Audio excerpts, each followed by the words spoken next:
member states has played and continue to play an important role in addressing humanitarian crisis through the provision of humanitarian assistance by its member states, as well as through advocacy, policy coordination, international partnerships.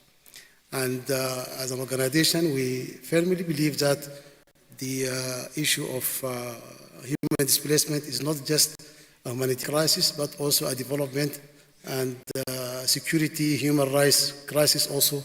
We need to have a holistic approach to address all these challenges. Returning to your question, Michael, on possible solutions, as an organization, we believe that taking into account the current funding crisis in the humanitarian field, it is important to resort to alternative methods of financing humanitarian aid. This can generate substantial support, substantial humanitarian additional resources that can be used to address humanitarian crisis prevention, impact mitigation programs. Here, I would like to refer to philanthropy and fundraising by private sectors, corporate social responsibility, mutual aid, solidarity funds, finance from volunteer contributions, and part of diaspora remittances as well is important. All these alternatives to traditional financing aid funds need to be explored in order to mobilize more assistance and more resources. Seizing this opportunity, I would like to highlight that OIC has been very helpful in this regard. We offer the Islamic philanthropy tool as pertinent to consolidate displacement solutions. Sadaqah, zakat, Islamic bonds, waqf also have been used, and I would like here to highlight and underscore some of our key partners, namely United Nations High Commissioner for Refugees Commission have started using zakat mechanism further to our fatwa issued by the International Islamic Fiqh Academy in Jeddah, issued a fatwa for the UNHCR to use refugees zakat fund within the framework of the cooperation between the OIC and the United Nations High Commissioner for Refugees. In the same vein, I would like also to convey to this August gathering that tonight, this evening, we are going to sign a very important MOU with the International Organization for Migration. This is going to support, OIC will support the establishment of IOM Islamic Philanthropy Fund. All these initiatives from the OIC aimed at consolidating and support the displaced persons through partnerships and Islamic philanthropy. We believe alternatives, methods of financing are very important. Coming back to the issue of optimizing climate finance and green funds also is important. We need to direct them towards financing climate adaptation and disaster risk reduction policies in areas where populations are threatened by the risk of conflict or natural disasters. There is a need also to strengthen partnership between external partners and local communities affected or exposed to displacement crisis. These partnerships need to better address and take into account specific needs and realities of vulnerable communities. This is also one of the proposals I believe is going to be very helpful in finding additional assistance, because the recipient, the local communities, and also the donors are confident that their efforts will have real impact on the ground. We need also to operationalize the localization. That means we need to improve also to give local communities a greater role also in the implementing assistance attending for them. It goes hand in hand with empowerment of communities exposed to displacement through also the opportunities for creating jobs, financing scheme, empowering women and youth. Also, economic inclusion also is important. I would like to take this opportunity to reiterate that OIC is fully committed to develop all these solutions mentioned above. That means we are going to engage in with our partners to find possible solutions to this very serious humanitarian crisis of displacement. This is in line with OIC's 10-year program of action in the humanitarian field. And I would like to highlight here that in October last year, the OIC organized, together with King Salman Center and our partners OSHA and UNHCR, a very important conference, donors conference to support the IDPs and refugees in the Sahel region and Lake Chad Basin. The conference was very successful in raising awareness to the plight of refugees and displaced in that part of Africa, as well as by generating more resources to support the affected population.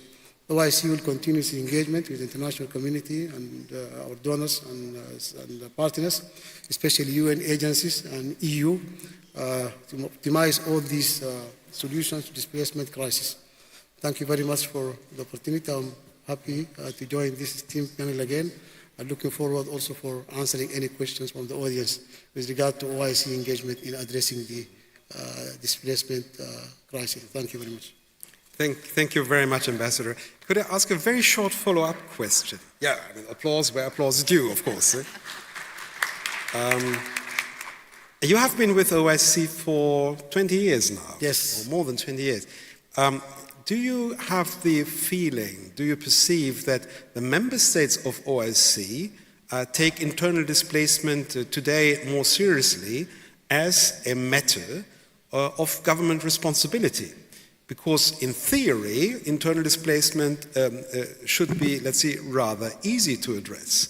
Internally displaced people are citizens of a state. And the authorities of a state have a responsibility to look into the security and the well-being of those citizens. This is the theory. Of course, we all know the legal situation is much easier than the practical situation. But do you have the feeling that there is a higher level of responsibility on the side of national governments with respect to situations of internal displacement today?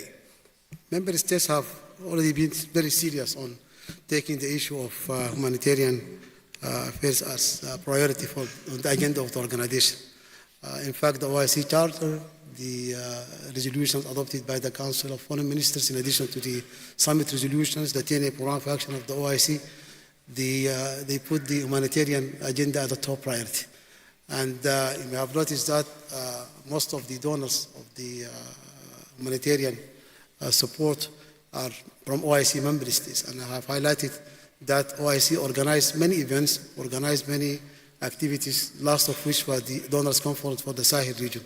So I can confidently say that OIC member states are very serious in dealing with the humanitarian affairs. We have established offices in different regions to take care of the humanitarian support to affected regions. We have a regional office in Niger to cover all the Sahel region. We have an office in Afghanistan also to take care of the humanitarian situation in Afghanistan. We also established an office in Somalia.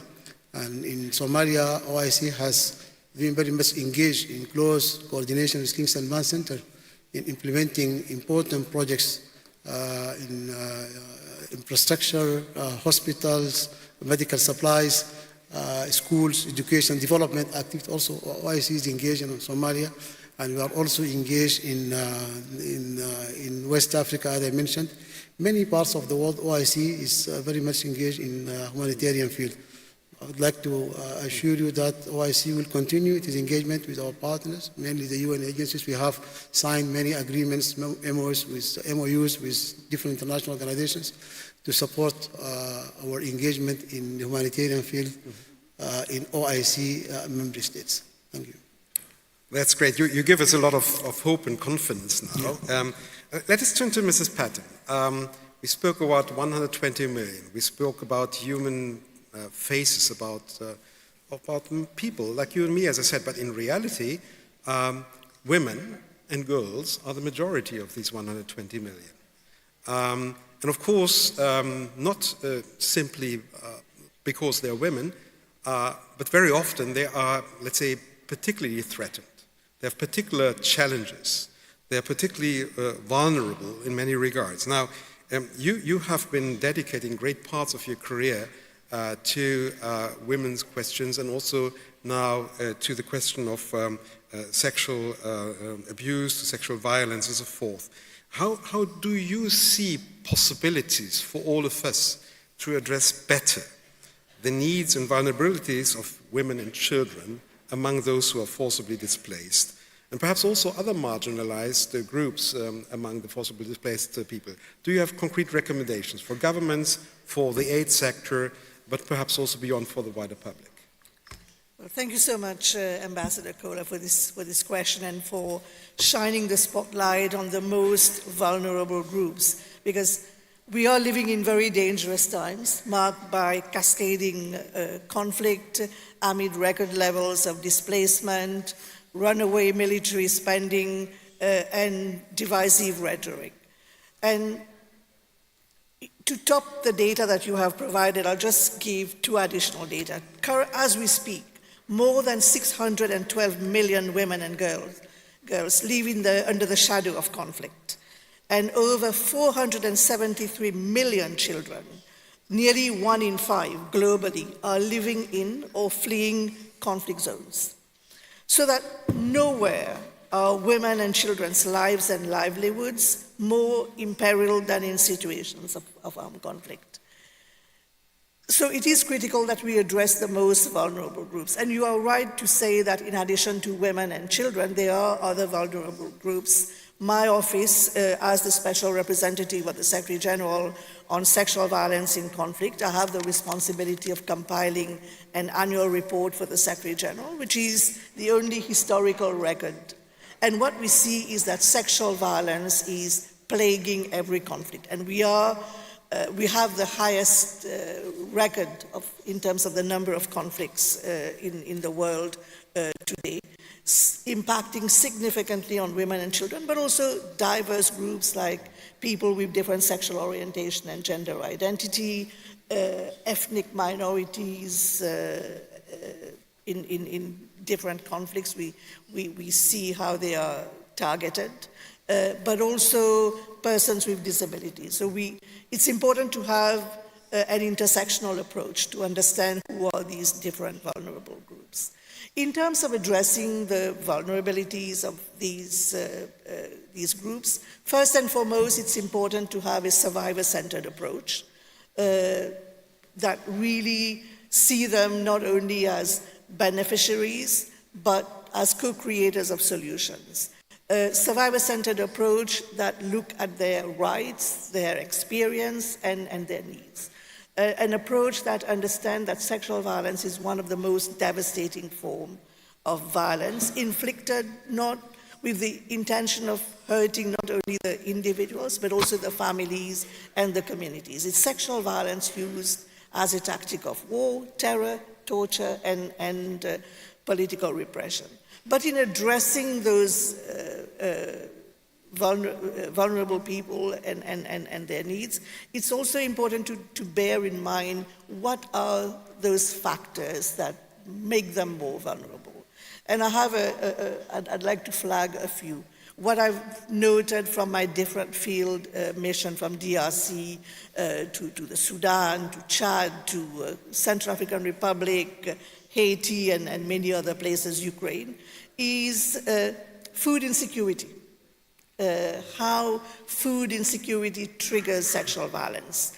And last year I was in the DRC and I was struck by the impact of food insecurity on the lives of the women and girls who were forced to go into prostitution as a means out of sheer economic desperation. And as they go about their livelihood activities, they are subjected to sexual violence. So the daily decision that they have to make is between their livelihood and their lives. In addition to food insecurity, which really needs to be addressed, I see how trafficking in person for the purpose of sexual exploitation has very much become an invisible byproduct of conflict. I saw that firsthand in Ukraine with the unprecedented displacement both in scale and in speed. How for criminal networks and traffickers, this is not a tragedy, but an opportunity. And And again, in most conflict settings, I see that phenomena. And the lack of data does not mean that this criminal activity is not happening. So we really have to address trafficking for the purpose of sexual exploitation. But there are also other forms of trafficking, but from the perspective of my mandate, I cover trafficking for the purpose of sexual exploitation. But you also have the impact of the proliferation of small arms and light weapons on the safety and security of these vulnerable groups. So the importance of having gendered arms control. You have, of course, security in the camp, which is an issue. And I was in Chad last year, and I met with Sudanese refugees who shared with me very disturbing stories about how they face sexual violence throughout their journey. They started this perilous journey leaving Sudan, cross the border and find themselves in a refugee camp where they are still subjected to sexual violence. And one story that haunts me is that of a grandmother who shared with me the story of her journey. But she survived the journey and arrived in a camp in Awel in South Sudan, only to have a six-year-old granddaughter raped in the refugee camp. So there is an issue that we also need to address about enhancing security in the camps. Survivors need more than our solidarity. They need access to unimpeded and timely services, from medical services to sexual and reproductive health, to trauma-informed mental health services, to legal support, but also economic and livelihood support. Because everywhere I go, they give me a very powerful lesson on the link between their physical security and their economic security. And that's why my office is really focusing on the livelihood support component. We have come a long way. I mean, like, my mandate is 15 years old since the Security Council saw sexual violence used as a tactic of war, as a threat to international peace and security. We have come a long way. We have the resolutions, we have the tools, we have the expertise, we have drawn the red lines. But what we need today is political resolve and financial resources to turn these resolutions into solutions on the ground. We have to meet the needs of all these vulnerable populations. Thank you very much for naming the things by their name.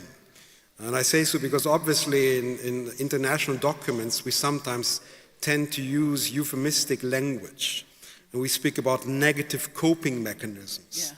But in reality, these negative coping mechanisms are very ugly things. Yes. Forced prostitution, organ traffic, forced marriage, early childhood marriage. And let's make no mistake, in a situation where we have a funding crunch in the aid sector, chances are that we are seeing more sexual exploitation, more organ trafficking, more of these ugly things that spit in the face of human civilization. Could I ask you an impossible follow-up question? In a situation where all this is so blatantly clear, in a situation where we have less money, what can we do? What should be the operational approach to address the plight of those vulnerable women and girls a bit more effectively? I think the promise of the Security Council when it established this mandate was prevention. And this is why, since I took office in 2017, my strategic priority for this mandate has been prevention, because we are talking about something that is preventable. Sexual violence in all its forms, from abduction, from rape to gang rape to abduction to trafficking, is preventable. It's not an inevitable byproduct of war. It's not collateral damage. And we have to invest in prevention. And my office has come up with the tools, with a prevention framework. I chair UN Action Network, which comprises of 26 UN entities that really converge and came up with this prevention framework, which we are trying to roll out in a number of countries, including Ukraine. But we need the resources. So we have, that's why I said we have the tools. But it is translating those resolutions into solutions on the ground, is putting our money where it is required. And for me, I mean, like in terms of the projects that through the multi-partner trust fund of my office that we are funding, I mean, like we could convert these best practices into standard practices, but we lack the funds. We know what we need to do in those conflict zones, what we need to do to alleviate the suffering of these vulnerable groups, but it is the funding that we are short of. And the funding for GBV work is the least funded. And in the current climate of resource constraints, we cannot afford to further deprioritize sexual violence. We cannot defund the work of civil society organizations.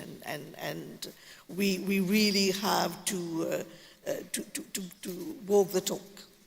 Well, thank you very much. I think you really spoke to the heart of all of us, because in a situation where money in humanitarian aid or for humanitarian aid gets into scarcer supply, obviously a tendency by many is to say, now we need to concentrate on the essentials. Now we concentrate on response. But you just told us that prevention is the answer in many regards. Response, obviously, but also prevention. And we must resist the temptation to say we have no more money for prevention. We need to do that, because otherwise the response will become even more costly.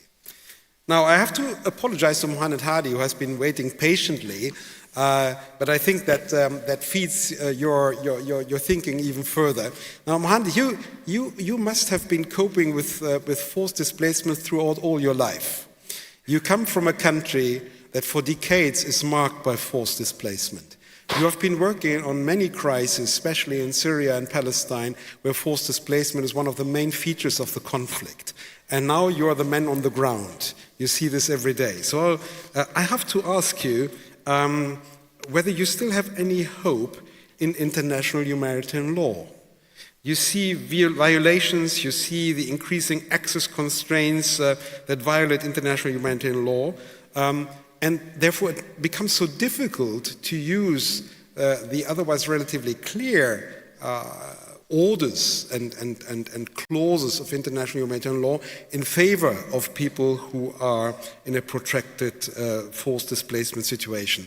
How do you cope with this in your daily practice? And are there recommendations that you can share with us that we can try to apply also in other crisis theaters? Over to you.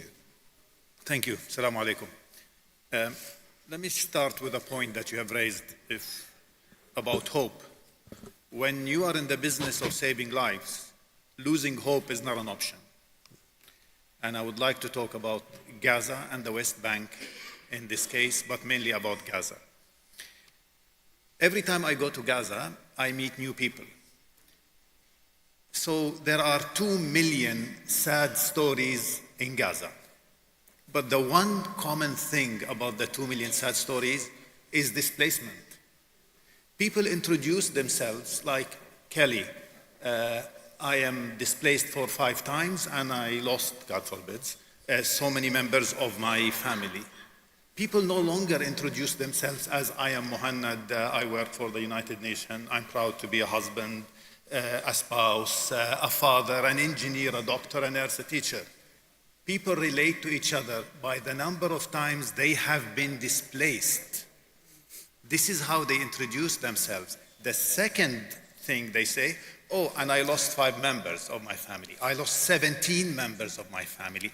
Every member of my family have been lost. This is the sad story about displacement now. I have worked in many countries, but I've never seen how much displacement impacted people. On my first visit to Gaza, I remember I met a gentleman, he was in his mid-60s. He actually spoke very good English. And, you know, I was still a newcomer trying to understand more. And then he said, excuse me, I think you're getting this wrong. I said, why? He said, you need to look at us as zombies. We in Gaza are 2 million zombies. Community, family ties, society is totally been broken because of the displacement. Understand us so you know how to help us. So that takes me to the other point, which is access. And everybody talks about access. And the strange thing about access is, actually, every time I think I understand it, I realize that I'm not even close to understanding it. Because the previous Syrian regime, they have their own interpretation of what access is. In Yemen, there is another interpretation. We in the UN have our own access and understand it in a different way. Sometimes the NGOs do that. But at the end, I came to the conclusion that access, by the way, the most important thing about it is a two-way street. The affected population need to have access to us, maybe sometimes more than us having access to them. So a denial of visa by any government is hindering access. Communication equipment, armored vehicles when needed, pre-distribution, post-distribution monitoring, you name it, everything is an obstacle when it comes to access if you don't have free access to the affected population, but also if they don't have access to you, if there is no way they can communicate with you. And that gets more important when you talk about protection. If there are no means for them to communicate with you and then take those complaints, when it comes especially to gender-based violence, sexual exploitation, when they don't have access to you and then you have means to communicate with others, then what does access actually mean? But with access comes needs. And the one thing we're doing in Gaza now, the thing that I remind myself and my colleagues, we need to stop from going to the affected population and tell them, listen, I've been working in the UN and for 35 years, let me tell you what's good for you. That doesn't work. We need to be humble. We need to listen to the people. Amy, I had the pleasure of accompanying Amy to a trip in Gaza last week. And I was really impressed by the way she was listening, mainly to the children, by the way, and the adults, of course, but she was humble enough to listen to the children. And that was a good example of a UN leadership walking the talk and listening to the people and understanding what they want. So when we try to provide them with the support, it is what they need, not what we think they need. And you'll be surprised what people in Gaza need. I know that probably men is not going to like this part of what I'll say, but I found it always more genuine talking to women and getting feedback from them. Talking to men always, there's another side of the story where they like to tell. Women talk about needs, women and children, and protection. And the women in Gaza, they asked for protection. They asked for privacy.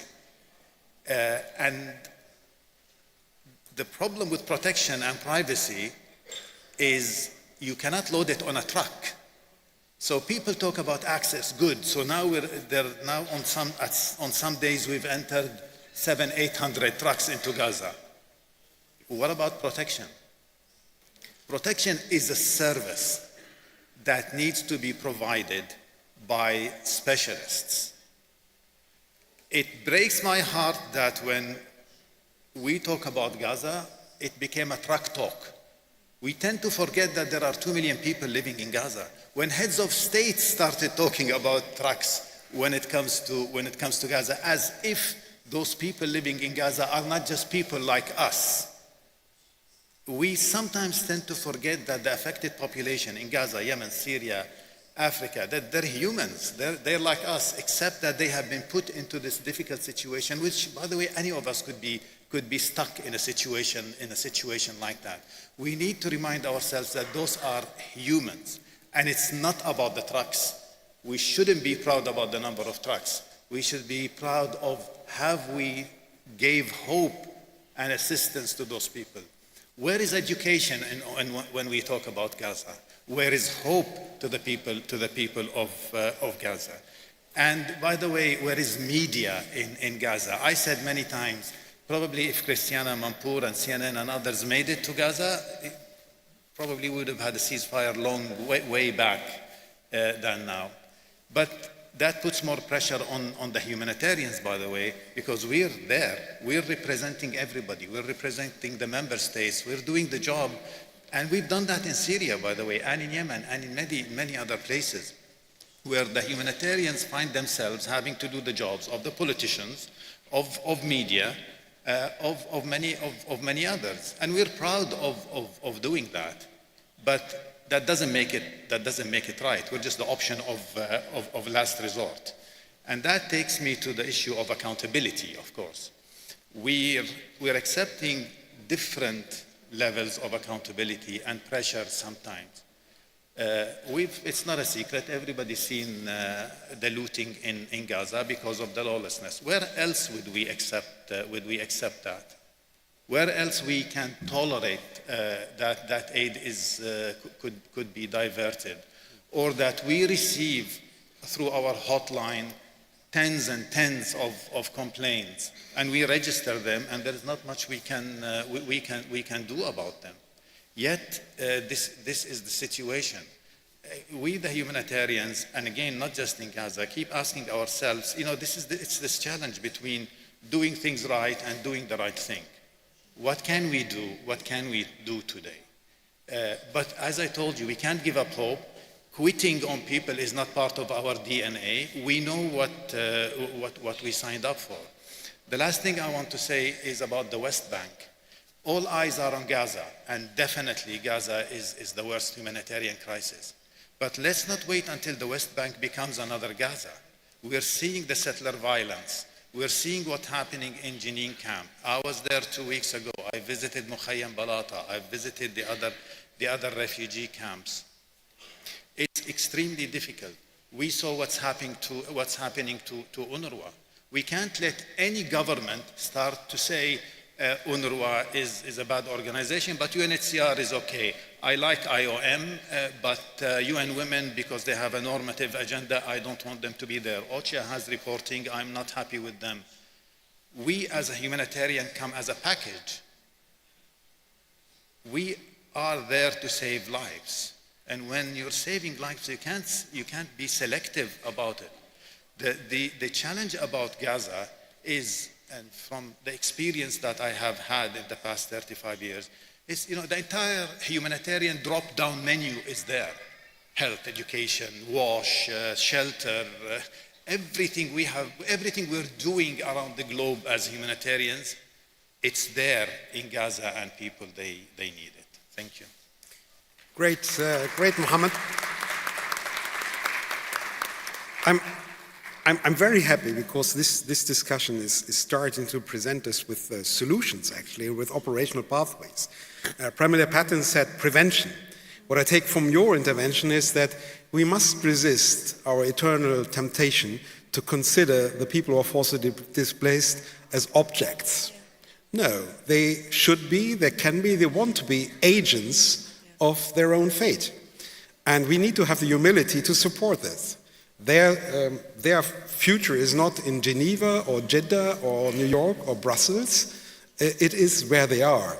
And we need to learn to adapt our aid systems to listening much better to their needs and actually supporting them in their own agency. And that brings me back actually to Kelly Clements and then to Amy Pope. On the strength of all that, do you have advice? And let's try to identify some further very operational steps for the next months and years to go. Can you recommend us which kind of key factors, in your view, should be considered if we want to address displacement? What capacities are required to adopt a whole of society approach in the countries where forcibly displaced people are, and therefore come to more durable solutions? I know there's no magic formula, but where's your priority? Where would you start? Kelly. Good question. I have to say the acoustics sometimes are a little difficult. I think I got your question, Michael. But you can sing, then it comes across easier. I would start with the policy in terms of, because we've talked about the people, they are first and foremost, but we talk about the framework in which those people find themselves. And if we're talking about finding solutions, the ability, and we've talked a lot in the last hour about education, we've talked about jobs, we've talked about opportunity, we've talked about hope, that comes with a certain policy framework around it. And I think when we're talking about those that are going to be are displaced or about to be displaced, getting to Pramila's conversation about prevention, if you have the policies in place to be able to deal with it, that provides then an immediate response. An immediate response from local authorities who don't know quite what to do when they find new visitors on their doorstep. An immediate response to those responders who want to come in and be able to reinforce. An immediate response in terms of services that displaced or refugees may want to identify for themselves. Do they go to a standalone clinic, or do they try to go to the local hospital? These sorts of things, I think, are extremely important when you're then talking about solutions. And we've got good examples, I think, in almost every sector of a policy environment that would be conducive to then finding those solutions and being able to respond quite quickly. But I would start there with policy. Thank you very much, Kelly. And Amy, please help us to bring in another aspect, which we have not yet covered here, but which I think is still key in our discussion. That is the effect of climate change. Yes, most of the forcibly displaced people are fleeing conflict, but actually many of the conflicts have a reason that has to do with climate change. Yeah. No more water, no more land to be cultivated, fires, resource conflicts of any source that then lead to so-called man-made conflicts, but the basis is actually climate change, of which we are unfortunately going to see more. Now, sitting in Geneva, looking at the discussions in the international scene, what is your recommendation? How can we bring in this aspect, the aspect of forced displacement, more into discussions on climate adaptation and mitigation? How can strategies to address climate change take better into account the needs of displaced populations and also reduce the risk of further displacement? And this is a bit more than just the desperate wish of humanitarians to tap into climate funding, yes. Although it has, of course, a financial aspect. But do you have any recommendations in that regard? Yeah, first, I just want to make sure everyone is aware that more people were displaced last year because of the impact of climate than conflict. More people displaced by the impact of climate. And you think about the number of people, 200 million live in climate vulnerable communities, which means that we're looking at a possible displacement of another 200 million over the next several years. So I think really orienting around what is happening in real life is critical. There are a couple of places where I think we can start to rethink the way the system works. First is the upside of climate impact is we actually have tools to start to understand which communities will be impacted, which communities are subject to flood, which communities are subject to drought, where desertification is happening, where salination of water is happening, right? We can start to identify who's at risk, who has the capacity to respond, who needs to build resilience, who needs the skills for the future, and we could start to work on that now. We really do not need to wait until we've been run over by the bus in order to respond. So that's key. The second is within our community, we tend to see things and respond to things in silos. We're the humanitarians, so we bring in life-saving support, wash, shelter, whatever it is, right? We're the development people and we work on education, we're the security people and we work on, so you can go through each silo. You take an issue like climate, you actually, as you pointed out, recognize very quickly, climate is at the source of some of these major, major conflicts we've seen. Whether it is at a community level where the people who are traditionally herding their cattle wander into communities that are agricultural because their cattle can no longer find the resources they need where they're traditionally used to grazing, or whether you're looking at how terrorist organizations are exploiting the lack of access to resources, right? If you look at what's happening with Boko Haram, or you look at what's happening with Al-Shabaab, both of them, those groups are exploiting access to resources and using access to resources as a weapon. We quickly can see then how climate is impacting the security agenda, and we can see how climate is displacing communities. The displacement of communities ultimately has political impact. You look at the political elections that we've all witnessed over the last year, and it's apparent that the movement of people may be the most proximate cause of some of those outcomes. But if you just expand the aperture a little bit bigger, you recognize how climate is impacting the movement of people. The movement of people is triggering violence, it's triggering political reaction. So I think the number one issue is that we have to stop seeing these, this is the, as someone said to me yesterday, the tree hugger agenda. This is the we feel really bad about people agenda. This is the security agenda. And we need to recognize they're all interlinked. And if we're going to come up with comprehensive policies, we need to be working together across all these sectors. And importantly, we need to find funding that enables us to work across these sectors rather than address them in isolation. Thank you so much. Now, ladies and gentlemen, now you can help our panelists. Because we still have about 10 minutes time, so we are good in time. You can ask 1 or 2 questions to them. If you don't have questions, I will ask my question, and that will be kind of a torture for the panelists. So I would rather welcome your questions. I think we have room microphones here. There's one. Should we start with a lady, perhaps, and then the gentleman? So then we have 2 questions. Please say to whom you address the question. Microphone is coming. And please, short and precise. Okay. Thank you. Good morning for this very interesting and insightful session. My name is Maha Aqil. My question is, you all mentioned the huge number of refugees and IDPs in the countries, but also most of them are, and the majority actually, are in their neighboring countries, which are also developing or underdeveloped countries, which adds to their burden economically, security-wise, humanitarian-wise, and only a small percentage of them actually reach Europe and the United States. And my question is, now that there's a change in the policies in Europe and the US towards refugees, cutting funds to humanitarian organizations, and actually, as Mr. Mohanad said, undermining and even withdrawing from international organizations. How do you plan to address these new challenges in terms of doing your work to help those who need it? Thank you.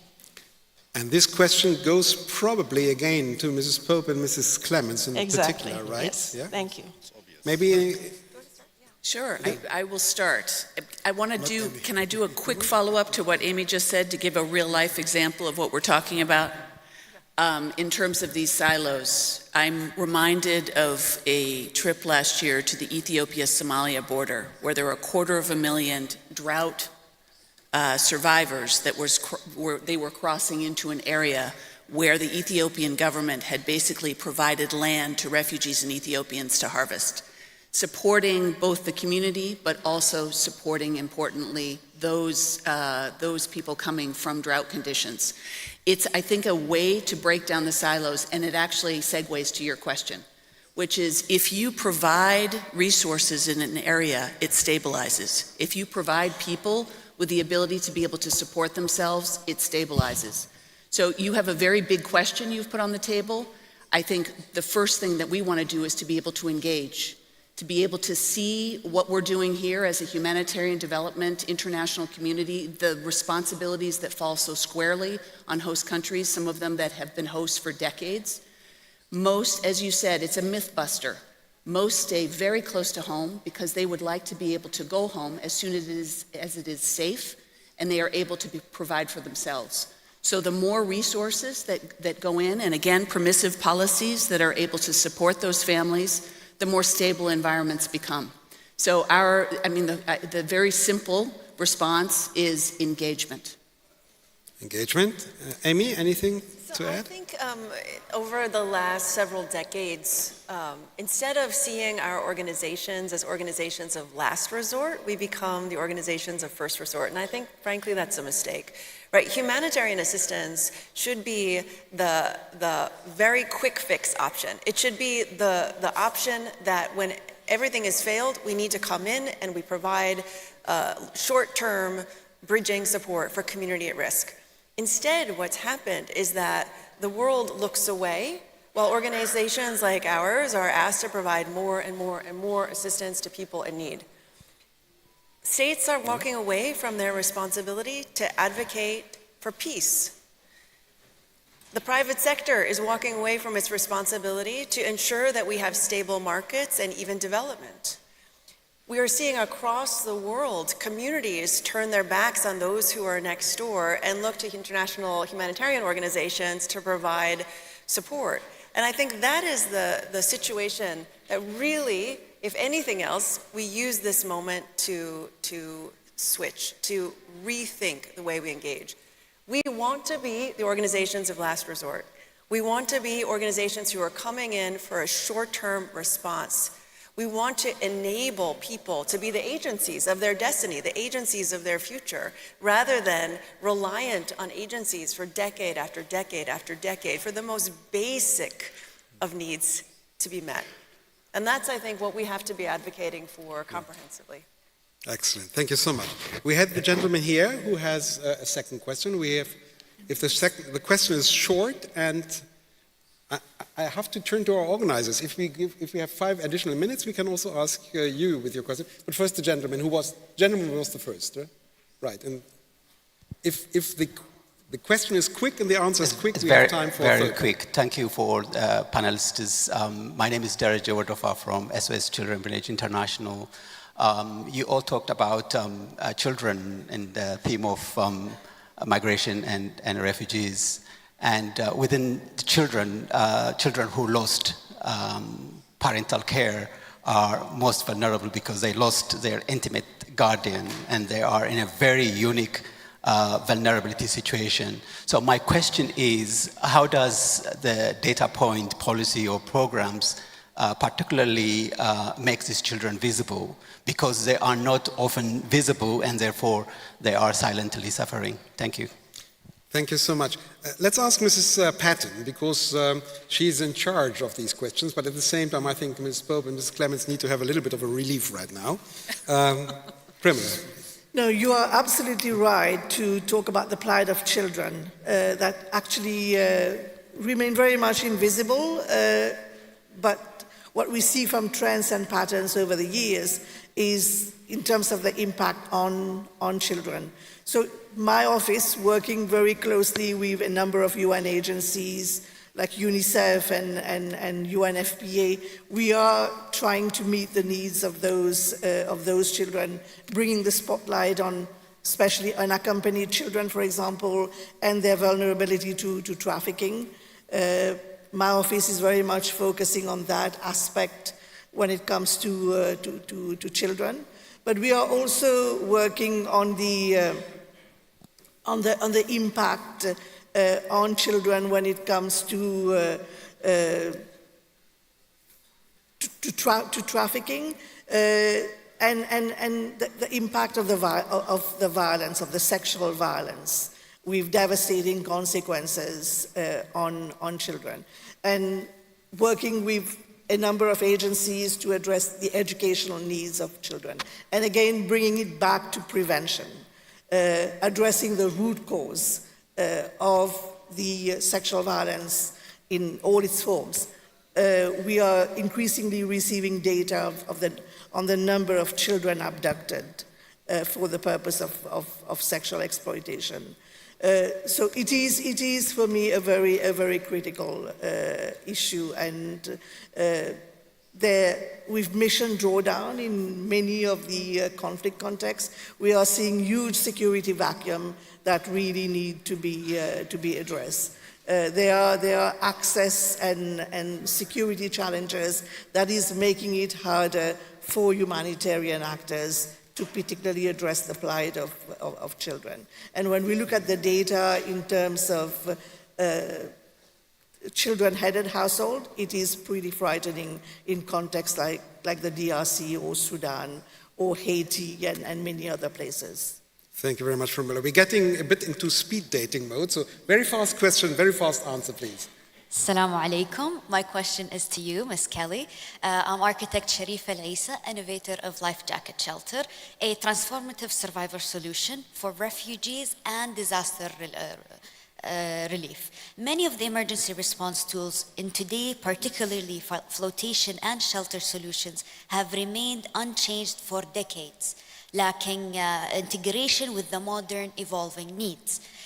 Given UNHCR's commitment to innovation and humanitarian response, now, how can we open a dialogue to introduce new, innovative solutions that enhance protection, efficiency, and dignity for displaced individuals?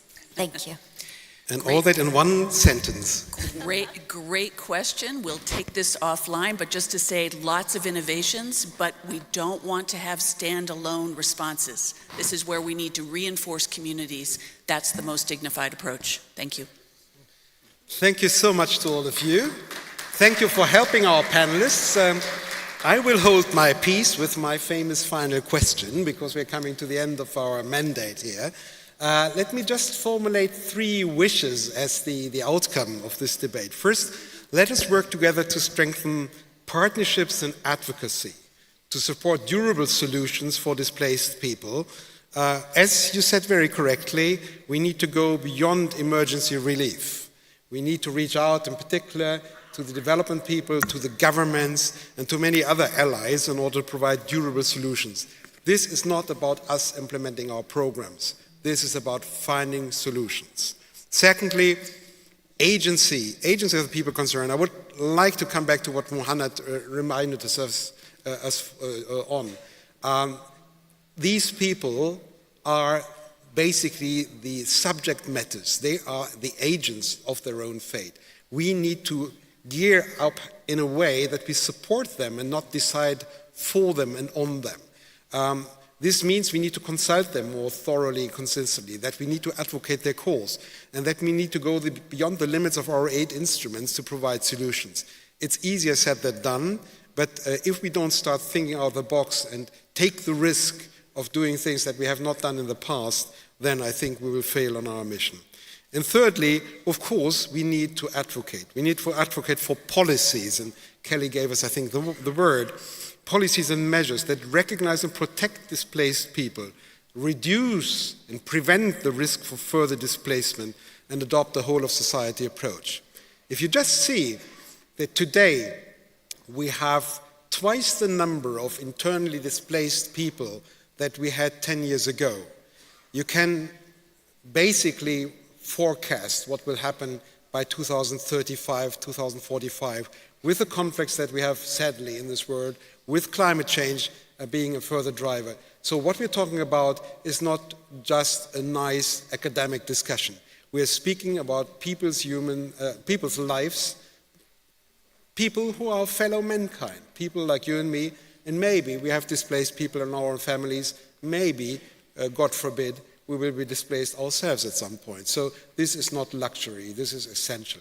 Let me thank on behalf of all of you, a big shukran jazeelan to Mohammed Hadi, Kelly Clements, Amy Pope, Tariq Al-Bakhid, Pramila Patton, and I look forward to our next discussion. Let me now hand over to the next moderator, Mr. Firas Algara. Thank you so much.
أبدأ.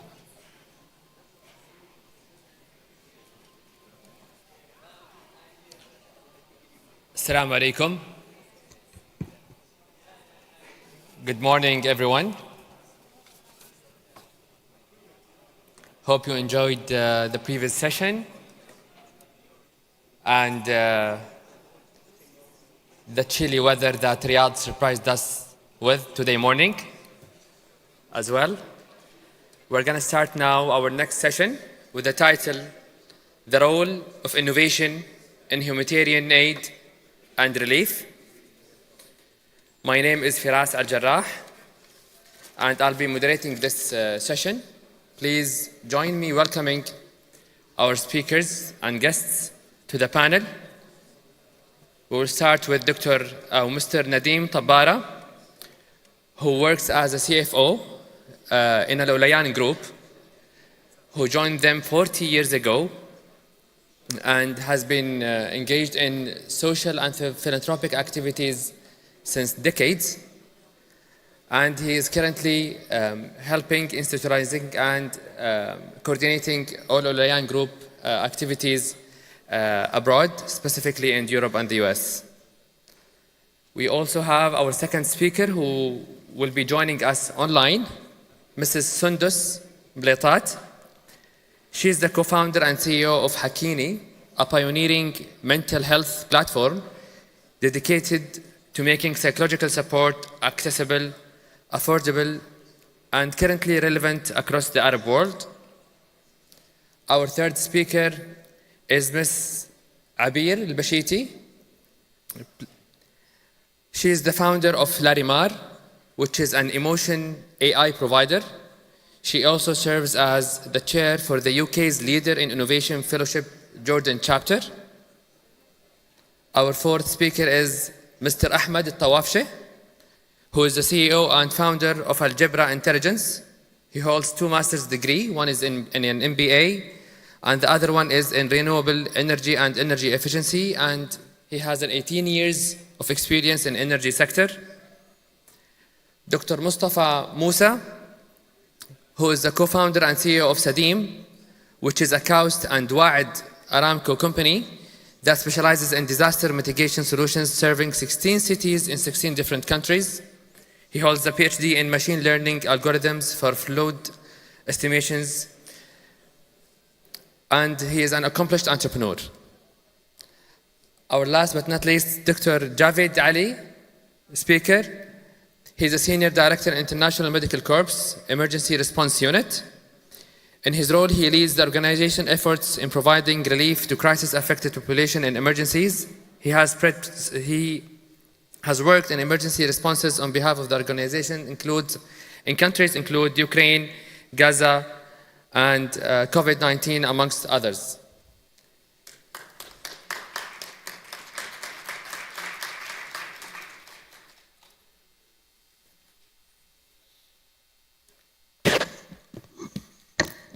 Welcome again, and we are really happy and excited to be in this session together. Honestly, while preparing to this session with our inspiring audience, I was really thinking all the time how we can go through all the experiences and insights and depth they all have throughout their experiences, and really getting out the most we can get in this 90 minutes together. And we can already feel the inspiration and excitement from the audience. So thank you for being here. We're going to start with Mr. Nadeem, who is the CFO of Ulayan Group. And our first question is around Ulayan's foundations, or the Ulayan Foundation's mission, and what kind of projects and organizations do you guys in the foundation support, so the audience can know more about the direction and the strategy and how they can actually match the direction of the foundation. Thank you, Firas, and good morning, everyone. Just to say that late Sheikh Sulaiman Ulayan established 3 philanthropic foundations in the early 80s to channel all his philanthropic activities through foundations rather than through the corporate structure of the Ulayan Group, so that these are totally separate activities. Why 3 foundations? Only for legal and regulatory purposes, but for all intents and purposes, this is for us one foundation that reports to the board of trustees that are comprised of the family of some members of the Ulayan family. Now, what are the pillars of our philanthropic activities? These are education, health, and relief and assistance. And I'm going to give you a snapshot a little bit of what we have been doing over the last few decades. In Saudi Arabia, under education, for example, the foundation has established 2 schools, one in Unayza, the birthplace of Sulaiman Ulayan, and one in Riyadh. It has also co-funded the establishment of a number of universities, naming a few: Prince Sultan University in Riyadh, Prince Mohammed bin Fahd University in the Eastern Province, the Taif University, and more recently, the Holayan Innovation and Entrepreneurship Institute at Kaus University. The foundation also has been funding quite a large number of scholarships in Saudi Arabia, last year in 23 universities, and the International Foundation has also been funding a number of scholarships for those who are studying outside Saudi Arabia. In terms of health, it is one of the founder of the Children with Disability Association. It's called the Jamaiyat al-Atfal Dul I'aqa, which now oversees runs all the disability rehabilitation centers in Saudi Arabia. We have also been focusing a lot on eye diseases. We have co-established, for example, the Al Saif Institute in Dammam, and we have been funding a number of eye surgeries across the kingdom. We've been also supporting a number of drug rehabilitation programs across Saudi Arabia. When it comes to relief and assistance here, we're talking about tens, if not hundreds, of projects over the last few decades. Many of those in support of communities that are remote, where we provided access to water and other services, and also lots of projects that are very tailor-made to families across the Kingdom of Saudi Arabia for specific projects. Internationally, to name again a few, the foundation established the Ryan School of Business at the American University of Beirut. We've been a long-time supporter of Birzeit University in the West Bank, and we have also supported a number of Palestinian scholars in U.S. colleges and U.S. universities. In terms of health, I'm mentioning also about education. Over the last 6 years, we have focused our attention on providing education to Syrian refugees in Lebanon, and I'll give you one example when you talk about innovation of one of those NGOs that have introduced innovative educational program for that. When it comes to health, we have also been providing needed equipment for 6 or 5, I would say, hospitals in East Jerusalem and in the West Bank, and we have also funded with St. John Hospital in East Jerusalem a mobile eye clinic that is now touring the West Bank in remote villages and providing services. Health, we have focused a lot of our attention on cancer. We have a 50-year partnership with Memorial Sloan Kettering in New York, and we have recently established the Holayan Cancer Center for Vaccines, which might be on the verge of identifying cures for pancreatic cancer. We'll have to see this. And we have also established the Holayan Cancer Center unit at the Royal Marsden in the UK. Finally, in terms of relief and assistance, we have been coming back to the Saudi Foundation. We have been long-term supporters of KS Relief in their initiatives for Sudan, for Gaza, for the earthquake in Syria, and the International Foundation has supported a number of local NGOs on specific projects related to crisis. Now, it's very difficult, to summarize, and probably I cannot give due credit for 4 decades of philanthropy in 3 minutes, but let me just conclude by saying that last year, for example, we supported about 45 projects that touched the lives of more than 50,000 people. That's great. Thank you. Thank you so much, Mr. Nadeem. I would like to make sure that Ms. Sundus Mritat is actually able to hear us online, and want to check that we can also hear you. So, hello? Yeah, hello everyone. Yeah, Firas, I can hear you. Can you hear me? Yes, we can hear you. Probably a little bit if you can make your voice louder. So, okay. For all the work that I'm going to introduce for you and the speakers, I would love also always to start with the why, because what you guys are doing in your startups and social enterprises, aiming and with the objective of really making a recognizable social impact, there is definitely a very inspiring why behind it. So if you can tell us more about Hakini and the why and what that you that Hakini actually works on. Yeah, sure. Thank you, Firas, for the introduction, and hello, everyone. So, yeah, our main mission at Hakini is to increase accessibility to mental health support. And basically, we do this by, using our innovative technology and also by increasing accessibility to mental health by using comprehensive approach. So our approach mainly includes three main levels, starting from awareness, in which we offer tailored content to educate people about their mental health and well-being. The second level focuses on prevention, so people can subscribe to our mobile application at an affordable price, and they can get access to educational courses and material.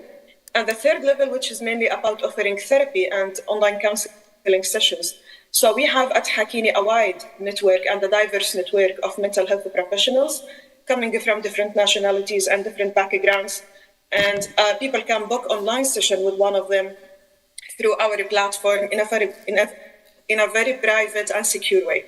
So what I want to say that our platform ensures that mental health support is private, secure, and affordable, and all in which increasing accessibility to mental health support.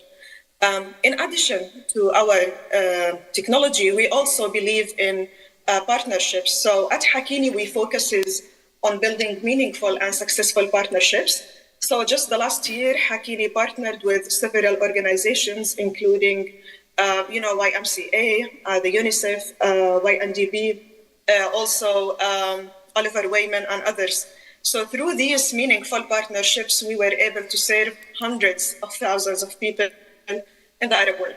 So since our panel today is mainly about innovation, also I wanted to ensure that we believe in the role of technology and innovation in increasing accessibility to mental health support. So recently we just had our first pilot in virtual reality. And by the way, there are many studies and researches conducted by the APA, which is the American Psychological Association. And these studies showed that virtual reality is the future of therapy, because through virtual reality, we can stimulate real environments. For instance, if someone fears high places, so we can stimulate these high places using our virtual reality and expose people to these virtual high places. And this is how we mitigate the risk, and this is how we are making exposure therapy more accessible to people. In addition to virtual reality, we are also considering other advanced technologies for the future, like therapy diagnosis assistant and also gamification for children with ADHD and autism. So just in short, what I want to say that we are committed to break down the barriers so mental health support will be accessible to every single person in the Arab world. Thank you. Thank you so much, Ms. Sundus. This is really inspiring, and we'd love also to hear more about it with, throughout our next questions. So,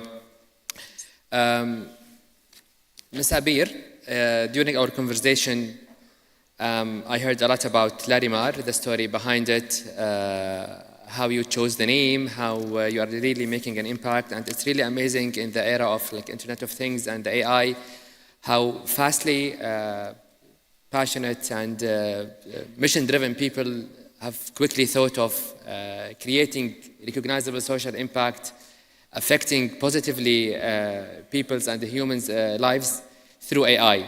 So tell us more about why you have chosen this like tool and way of making that impact, and what is it that you actually provide under the humanitarian aid and relief? Thank you very much, Firas.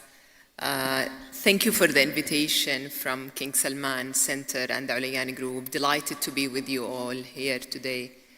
So Larimar is about providing emotion AI technology, which is a humanized technology. So we add an emotional layer in the decision-making process of systems in different use cases. The use case that we are addressing at the moment is upgrading psychological safety and mental health for individuals and organizations.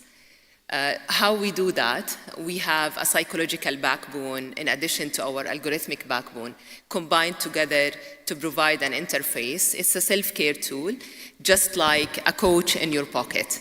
This self-care tool is associated with dashboards that can provide insights so that healthcare providers or organizations working with low-income countries or war or crisis zone can get insights and to provide the right assessment. So this is, in a nutshell, the Larimar scope.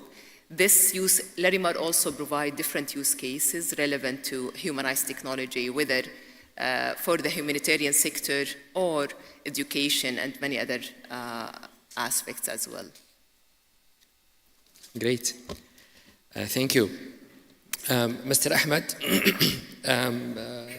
into renewable energy and the field of energy, actually energy as a power, I consider it sometimes as the hidden power, because energy is everywhere, but very few people know exactly where it's coming from and how it's coming from. And no one in crisis situations can actually imagine, can actually live like a few hours without a source of energy. And we can't really imagine this when we are sitting in our comfortable zones. So tell us more, please, about algebra intelligence and your experience throughout the energy innovation, how it's really contributed into the humanitarian aid and relief. It's working, right? Hi everyone. First of all, I would like to thank Aliyan Foundation for the invitation. When we started Algebra 4 years ago, we found that the global is shifting towards sustainability, and there's a huge opportunity for enhancement in the energy and facility management sector. That's why we started Algebra Intelligence, to integrate artificial intelligence and technology into the energy sector. We started with something called power forecasting. I won't go deeply technically today, but it's like a weather forecast. You predict in the weather forecast when it's going to rain and what is the temperature for the following days in advance. It's exactly the same, but on the grid level. So you predict how much generation and electricity are coming from renewable energy, solar and wind. And on another side also, you predict how much the demand on substation level and even on city level. We started also working on the sustainability aspects with calculating the carbon footprint and helping our customers to reduce the carbon emission and the best practices to reduce the consumption and increase the efficiency. How to link this with our topic today, with our panel discussion? It's not about energy, right? Energy today is not about power or electricity. It's more about saving lives. So you need energy for running medical equipment, hospitals, keep the communication, the networking, even to produce the clean water, sometimes you need energy. So with all of this, now also with the development and the involving of the technology, we can have more sustainable, efficient and scalable solutions, where we can also discuss in the second maybe round of questions some of the use cases and examples about these technologies. Thank you, Mr. Ahmed. Dr. Mustafa, founding a social enterprise and reaching 6 different countries and serving in 16 cities, that's really inspiring. You definitely are doing something unique and different in terms of how you are making it and the why that is driving this social enterprise. So take us please through that journey. Sure, Firas. Thank you so much, and thanks for everybody for being here today. Thanks to the Aliyan Foundation, and thanks for the organization of this great event. Really honored to be sharing the stage with the esteemed panelists. So I will tell you how we started this and why we started this, right? In 2009, maybe some of you know, floods hit Jeddah. And I was driving my car actually in Jeddah that day, and water was coming around from everywhere, and it kept us around 4 to 6 hours stuck in the streets. That was my case, but some people lost their lives, some people lost their properties. So at that time, 2009, we thought about it. We thought about how can we contribute to something that can mitigate the risks of floods. and natural disasters in general. And this is where it came to us, and we worked about it over a decade now through SEDIM and through our research and development inside King Abdullah University, where our office is now in Al Ulayan Foundation Center as well, to provide innovative technologies that can use IoT and AI to help saving lives, resources, and properties in real time. How is that possible? People asked us at that time. But we managed in 1 year to create a technology that is able to, even during no-rain events, to prepare our city for what is to come, for the global urban challenges of this generation, which is one of the most common natural hazards of it is floods, as we all know. So we provided our technology in several Saudi cities to start with, and then we went outside into UAE and Spain and other countries where we provide a predictive AI-based analytics to simulate floods and give a tool to cities to be able to prepare for a flood to come, first of all, and then during a disaster to help them in real-time monitoring and control of certain elements like gates and hydraulic gates and barriers, and also navigating how people should evacuate. And afterwards, on giving damage analysis reports towards what should we do in the future of our infrastructure. All of that is what we focused on providing. And then the results came. In the previous 3 years, we proved that we can target 3 sectors: saving lives, resources, and the risks, reducing spending on operation and maintenance so we can spend it on more efforts, and also preserving the environment and the sustainability of the infrastructure, because everything is connected. And this is how we think about it in SEDIM. It does not start when a rain starts. It starts now, every day, every minute that we live in. And this is where we focused our efforts. Great, Dr. Mustafa. Great, thank you so much. Dr. Javed, I'm going to start by not asking, but telling you that, excuse me, innovation into human aid and relief, I'm not really convinced before we start talking. So convince me, convince us. So you bear with me for the next 3-4 minutes, okay? I'm certainly not an expert on the subject, but I have my observations. So before we get into the subject, I think one thing we need to realize that humanitarian sector, as we know it today, it has evolved considerably over the last 3 decades, from an informal platform to a very organized sector. And it happened because of those incremental and at times transformative innovation modalities that were imbibed into it. So innovation has been part of humanitarian response right from the moment when humanitarian response actually came into existence. And it has been part and parcel of the package historically. But the term humanitarian innovation, I believe, is rather new. It was first coined back in 2008, 2009 by one of the organizations. And it actually gained traction not before 2016, when in the World Health Assembly it was actually raised as a point of focus for the entire humanitarian industry. So in the last 10 years at least, there has been a significant investment into innovative approaches to improve access to services in the humanitarian sector.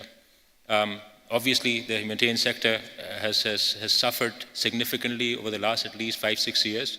There's a growing funding gap as we see it, and every year, the needs outweigh the financial resources that we are able to gather in, and that's largely because of these conflicts that are happening everywhere. I think in the previous session, our speakers were alluding to that. The displacement that we see today is, the highest since the start of the century. And at the same time, we are seeing recurrent shocks because of the climate change. We just a few years ago, we dealt with this COVID pandemic, which not only had an impact on the global economy and lives of people, but also in a way on the humanitarian income generation as well. So there's a quest within the humanitarian sector to do more with less resources. Because when you're out there on the front line, you always face this problem of, filling those needs that the crisis-affected population faces with resources that are almost never enough. So there is this growing need that we need to find better products, better tools, cost efficiency in our programs, more quality-based approach. And then humanitarian sector is not an isolated sector. It exists within the global ecosystem, and the evidence that is out there to support interventions, it's changing on a daily basis. So it requires the humanitarian agencies to also keep up with it. But there are obviously many ways to look at humanitarian intervention. I think one thing that we have seen, at least over the last decade, is that very often is linked with digitalization. Sure, technology has a massive role to play in innovation, and we have seen it with the new tools, new processes that are being launched, but there are many other ways to look at innovation. I think towards the end of this session, we'll cover some of those. But I don't know if that's convincing for you or not, but it has been part of our industry from the moment the industry started functioning. And we are here, thanks to that technology, addressing global audience. And at the same time, we have got teams around the world offering services, utilizing technology, utilizing innovative approaches to reach as many people as they can. Great. So. Thank you, Dr. Javed. We still have 2 more questions to reach the 100% realization about this amazing and very important aspect about innovation with the humanitarian aid. So back to you, Mr. Nadeem. In defining organizations, we say that, tell me whom do you support so I can really know you. So please tell us some examples of Al Ayyan Foundation is supporting and what kind of projects exactly. Yeah, thank you. I'll give you the case of 3 NGOs, innovative NGOs that we have supported. One of them is CAFU in Saudi Arabia. CAFU was established in Saudi Arabia in 2021, and its model is very unique in Saudi Arabia. It managed to get authorization from the relevant authorities to establish workshop in the female prison in Riyadh, and also also spoke with a number of companies in Riyadh to have those female prisoners do some of their productions within the prison itself. So it contracted, for example, with 2 companies that the Al Ayyan Group manages, Inaya in the healthcare and CAFU, and GUC in the juice business. And those female prisoners are now producing caps and surgical masks, and also bottle labeling for GUC. So these are fully employed women, and so far, year to date, over the last 3 years, 180 female have been employed, and of those, 18, we understand, have left the prison, and they are now fully employed. They have also, knowing that the female prisoners, if they have kids of 2 years and less, they have to stay with their mother. They also spoke with the authorities, and they created recreational grounds within the prisons, so those kids also have a life on their own. That model now is being duplicated in Medina al-Munawwara and also in Dammam eventually. And they're moving also into juvenile prisons. And they've started that also in Riyadh with juvenile prison for female, where 50 women now are learning special crafts. So that's one. The other one is in Lebanon. It's an association called Al-Sama that takes Syrian refugee children, ages 11 and above. These are totally illiterate and they've never been to school. They have created a unique curriculum that teaches those kids to learn and get educated in 6 years what it would take 12 years for a child to become fully educated. And I've seen it in my eyes. 3 or 4 years later, 2 of those, most of them, by the way, are girls, 2 of those received scholarships in a UK college already.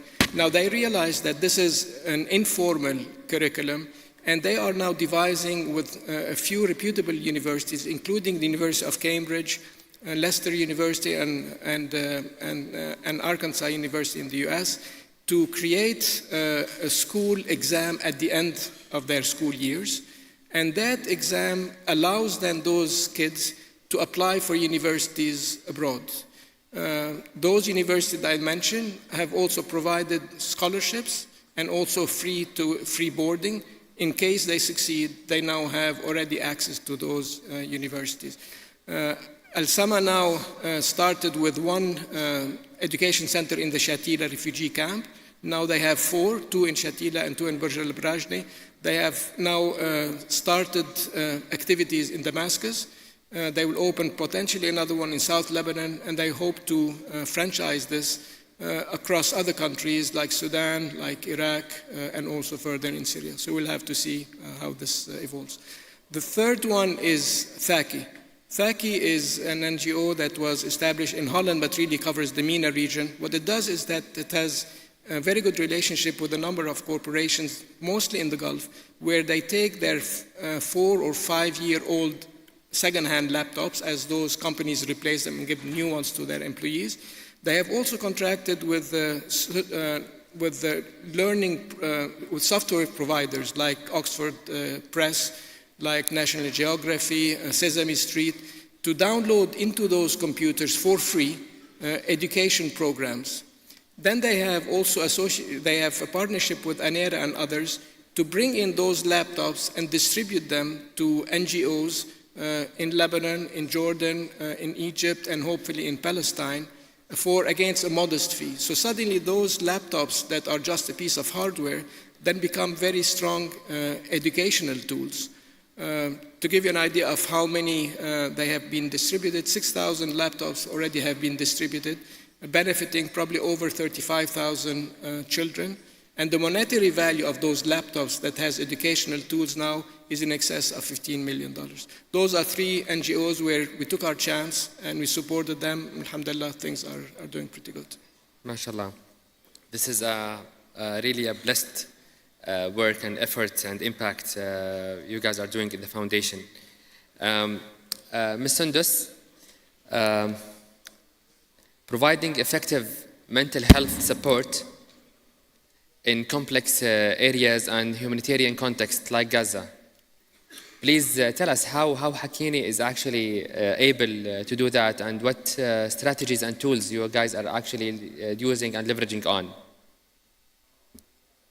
Yes, sure.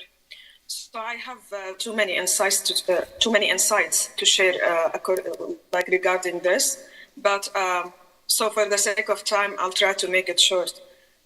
Working in Gaza was one of the most important and challenging things Hakini has ever experienced. The situation in Gaza was devastating and catastrophic beyond words. We had many difficulties and challenges working there, but I can say that our efforts in Gaza carried out in 3 main phases. So in phase number 1, when the war started, that electricity and internet were cut off, preventing people from entering or accessing our platform. So the only way for people to access mental health support was through phone calls. So our immediate response at that time was initiating toll-free hotlines in partnership with Paltel Group, the Palestinian telecommunication company. And also we trained dozens of mental health professionals so they can offer psychological first aid and they can guide people through this difficult time. But then, unfortunately, the situation in Gaza got worse, where most of the infrastructure were destroyed and the traffic to our free hotlines was decreased. And at that time, we had to move to phase number 2. In phase number 2, we decided to work with people on the ground. So in collaboration with our network of mental health professionals in Gaza, we had a good network at that time of mental health professionals in Gaza. So in partnership with them, and also some of the local and international organizations, we were able to serve thousands of people there. So we offered counseling sessions, individual counseling sessions. Also, we offered collective interventions, including support groups and also, workshops. We worked in the tents, we worked in the shelters, we worked at the schools where most of them at that time were serving as, emergency shelters. We worked with different categories, including women, men, children, orphans. We operated along Gaza from the north to the south in the middle. And also we had many difficulties working there. I still remember one of the challenges that most of the common mental health standards were not applicable to the situation in Gaza there. And to be more specific here, I'm talking about those related to post-traumatic disorders, because we could hear many, individuals and organizations talking about PTSD in Gaza, while the trauma in Gaza was ongoing. There was no such thing called post-traumatic thing in Gaza. So what people needed at that time is coping mechanism to cope with this horrific situation until it ends, and that's what we did in Gaza. One of the challenges as well that I think many people in Gaza were not open to therapy and psychological support at that time, because their main priority was getting access to the basic needs, including, food, shelters, water, etc. So what we had to do is to partner with some of the humanitarian organizations in Gaza. So these organizations were responsible to cover these needs, to let people be more ready and open to get psychological support through us. So what I want to say that we had, it was a very intensive work in Gaza, but through this work, we were able to gather or to collect feedback from thousands of beneficiaries. Also, we got some recommendations from the service providers and the psychologists themselves for future plans, in addition to our observations on the ground. So we gathered all this information and we set our future intervention plans for Gaza. What I mean by future is phase number 3, and phase number 3 is what we are preparing for right now. So we have plans for many categories, including women, men, children, orphans. I'm talking also about individuals with amputation, people who lost one of their legs or arms, because there are many people in Gaza who went through this experience. So now we have these plans, and these plans will be discussed with the relevant organizations and organizations who are interested to be part of our work in Gaza. And today also I have a message. So we already started to discuss some of these plans with some organizations, but also I have a message for people who can hear me and would like to be part of our work in Gaza or to make some impact. So we are open and we are more than happy to discuss these plans with them. Finally, just to make it short, I want to say that we've learned a lot from working in Gaza, but one main thing, the most important thing I've learned from working in Gaza, that innovation is not necessarily about building, advanced technologies. I believe that innovation is all about solving real problems in a meaningful way. And that could be just by understanding the context and understanding the needs and to know how to adapt your services accordingly. So, thank you. Thank you. Thank you, Ms. Sundus, and this is really inspiring. Mrs. Abir, using AI to scale up is understood. However, making sure that it's still sustainable, socially impactful, and keeping the real impact happening on people, please tell us how Larimar is actually able to achieve that. Yes, it is very challenging to be scalable and sustainable in this area, especially in war zones, so the digital world is not quite available. So we have 3 aspects that we work on, part of it relevant to adaptability, being customizable, so the tools that we provide are customizable and integratable with existing wearables or dashboards. But also, when we designed and developed these tools, we take into consideration multi-modalities of inputs. So we have different types of input to decide the emotional status that affect the mental and emotional well-being of the individual, so that we provide recommendation accordingly. So this is part of it within the design and also within the customization approach.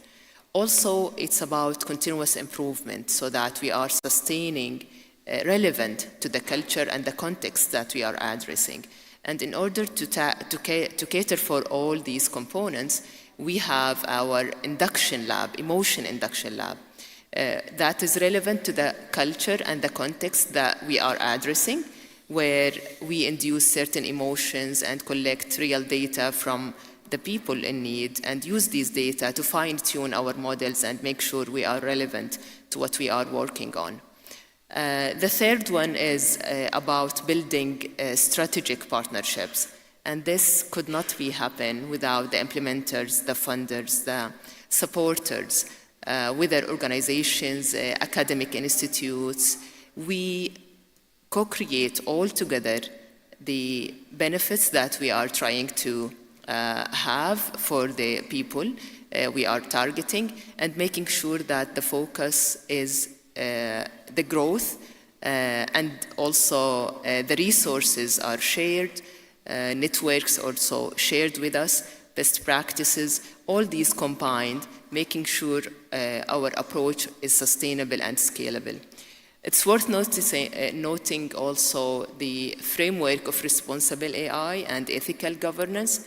So at each step of the deployment and the collecting of the data, the monitoring of the algorithms we have and the data that we collect, there is a human element there where we justify and act according to the insights we got. Yeah. Thank you. Thank you, Mr. Abir. Most welcome. Mr. Ahmed, energy or access to energy is what really makes energy worth everything. In the areas of crisis or catastrophes, I believe it's a huge challenge to make energy accessible and reachable to everyone.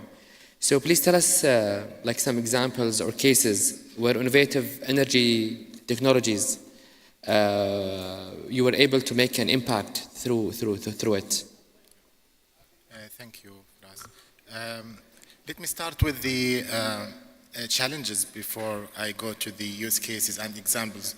Because when you work in disaster areas or disaster zones, you have some challenges such as the deployment speed of the traditional energy solutions, for example. It takes really time to set up such energy solutions. Also the logistics behind the traditional energy solutions, such as you need like to transport diesel fuel to turn on these stations or these solution. Also scalability and adaptability for the traditional energy solutions is not that easy to be adapted. In the emergency areas, you need adaptable and scalable solution. Safety is very important to make sure that there is no electricity failure, fuel leaks, cyber threats also in the high stress environments. The unstable infrastructure is also very important, and the dependency on the grid. So if you have like power outages or blackouts, there will be really huge dangers behind this or the risks. So we have we have many solutions that were or have been used already in the disaster areas and the crisis areas. For example, using the solar panels, using the off-grid or microgrid solutions, which is combining solar with batteries to be used in adaptable way, and also you can scale it very quickly and use it in any or allocate the energy in the way that you want. Also combining, for example, different source of energy such as wind and solar, producing energy from waste, which we call it bioenergy. But also recently the technology are evolving quickly using AI and IoT in the energy sector. And we have one of the examples in the Zaatari camps in Jordan. They have solar power plants, and they do have also IoT platform energy management solutions, so they can control the demand and the supply. They know exactly where are the energy are consumed. They reduced the amount of the waste. Also, one of the examples of the technology that has been used in the Turkey-Syrian earthquake in 2023, the AI, the drones equipped by infrared camera, and that was really essential for them to discover where are the damages on the grid, and they restore it and fix it very quickly. One of the also examples of the energy innovation in the COVID-19, the energy smart storage. So they use these storage systems to keep the vaccine safe from the temperature, and to keep it even in the rural areas to use these vaccine at the time where they can reach people. So there are really many solutions that has been developed, and I think we need more partnership with the different entities to push that innovation forward. Indeed. Thank you, Mr. Ahmed. Dr. Mustafa, I believe currently Sadim is making a massive social impact across the countries and areas it's serving. If you can tell us please more about the key technological advancements that is being used in Sadim to transform this humanitarian impact on people. Sure, thanks for us. So I would like to start by saying that I'm really honored to be amongst everybody's here contributing from their end towards the same goal. Because at the end of the day, we are human, and that conference is about humanitarian action and relief.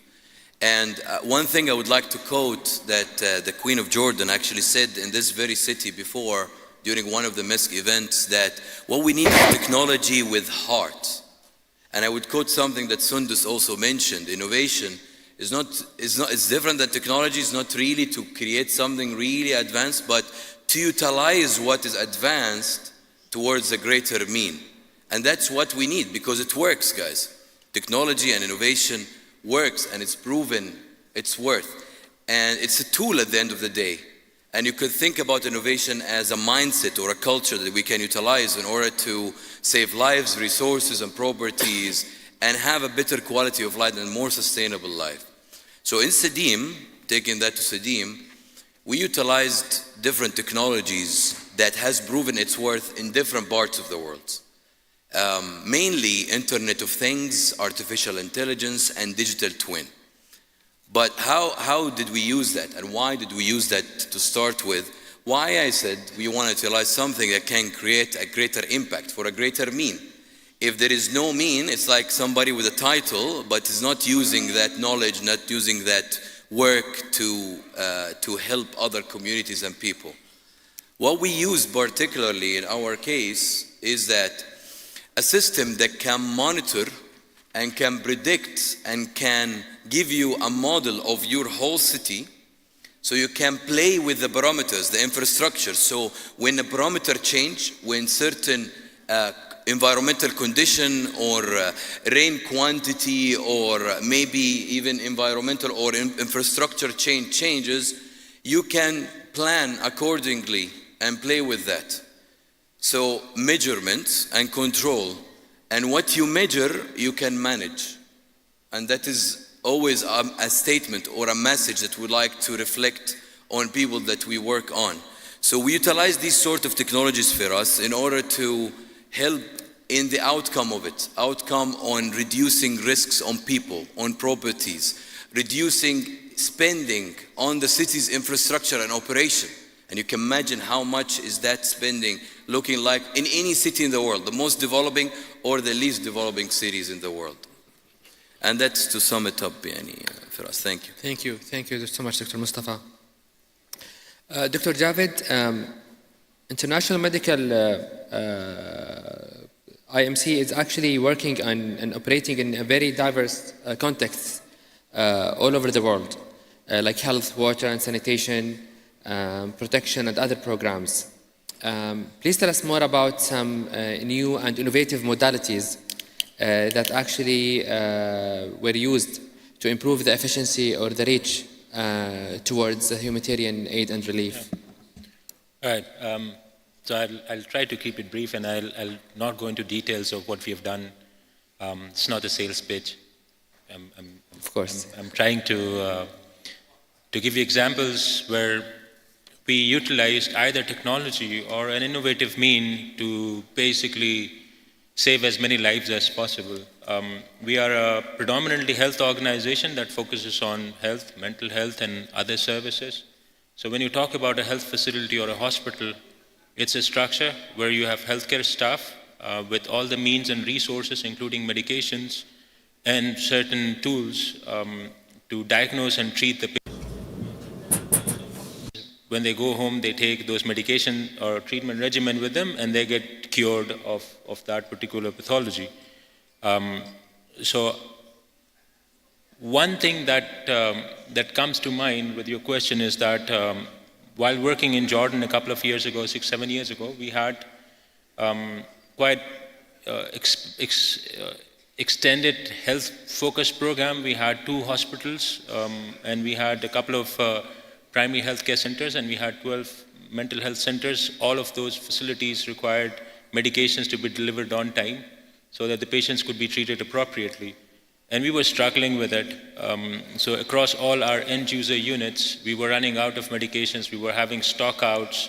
The forecasting was not done appropriately for multiple reasons.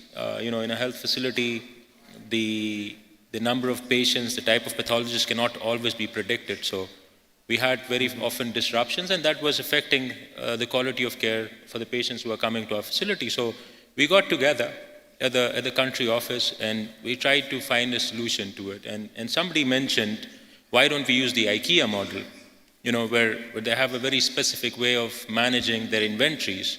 And that way, the customer always finds the items on the shelf because they manage the inventories appropriately. There is a procurement process that basically takes the inventory readings and then gets into the procurement to ensure that you don't have stock out. So we used the same principle, and we came up with an information management system for the pharmacies in each of these hospitals. So, the concept was that the medications that are dispensed are appropriately tagged, so you know who these medications are being dispensed to, how they're supposed to be used, what's the pharmacovigilance principle that needs to be applied there. And then at the facility level, we wanted to have an exposure of the inventory of our supplies, and then at the warehouse level, we wanted to see the warning levels of items at the end user unit so that we can replenish those items, whenever there's a need. So with that basic principle, we put together initially a good enough tool, and we call it PIMS, or Pharmaceutical Information Management System.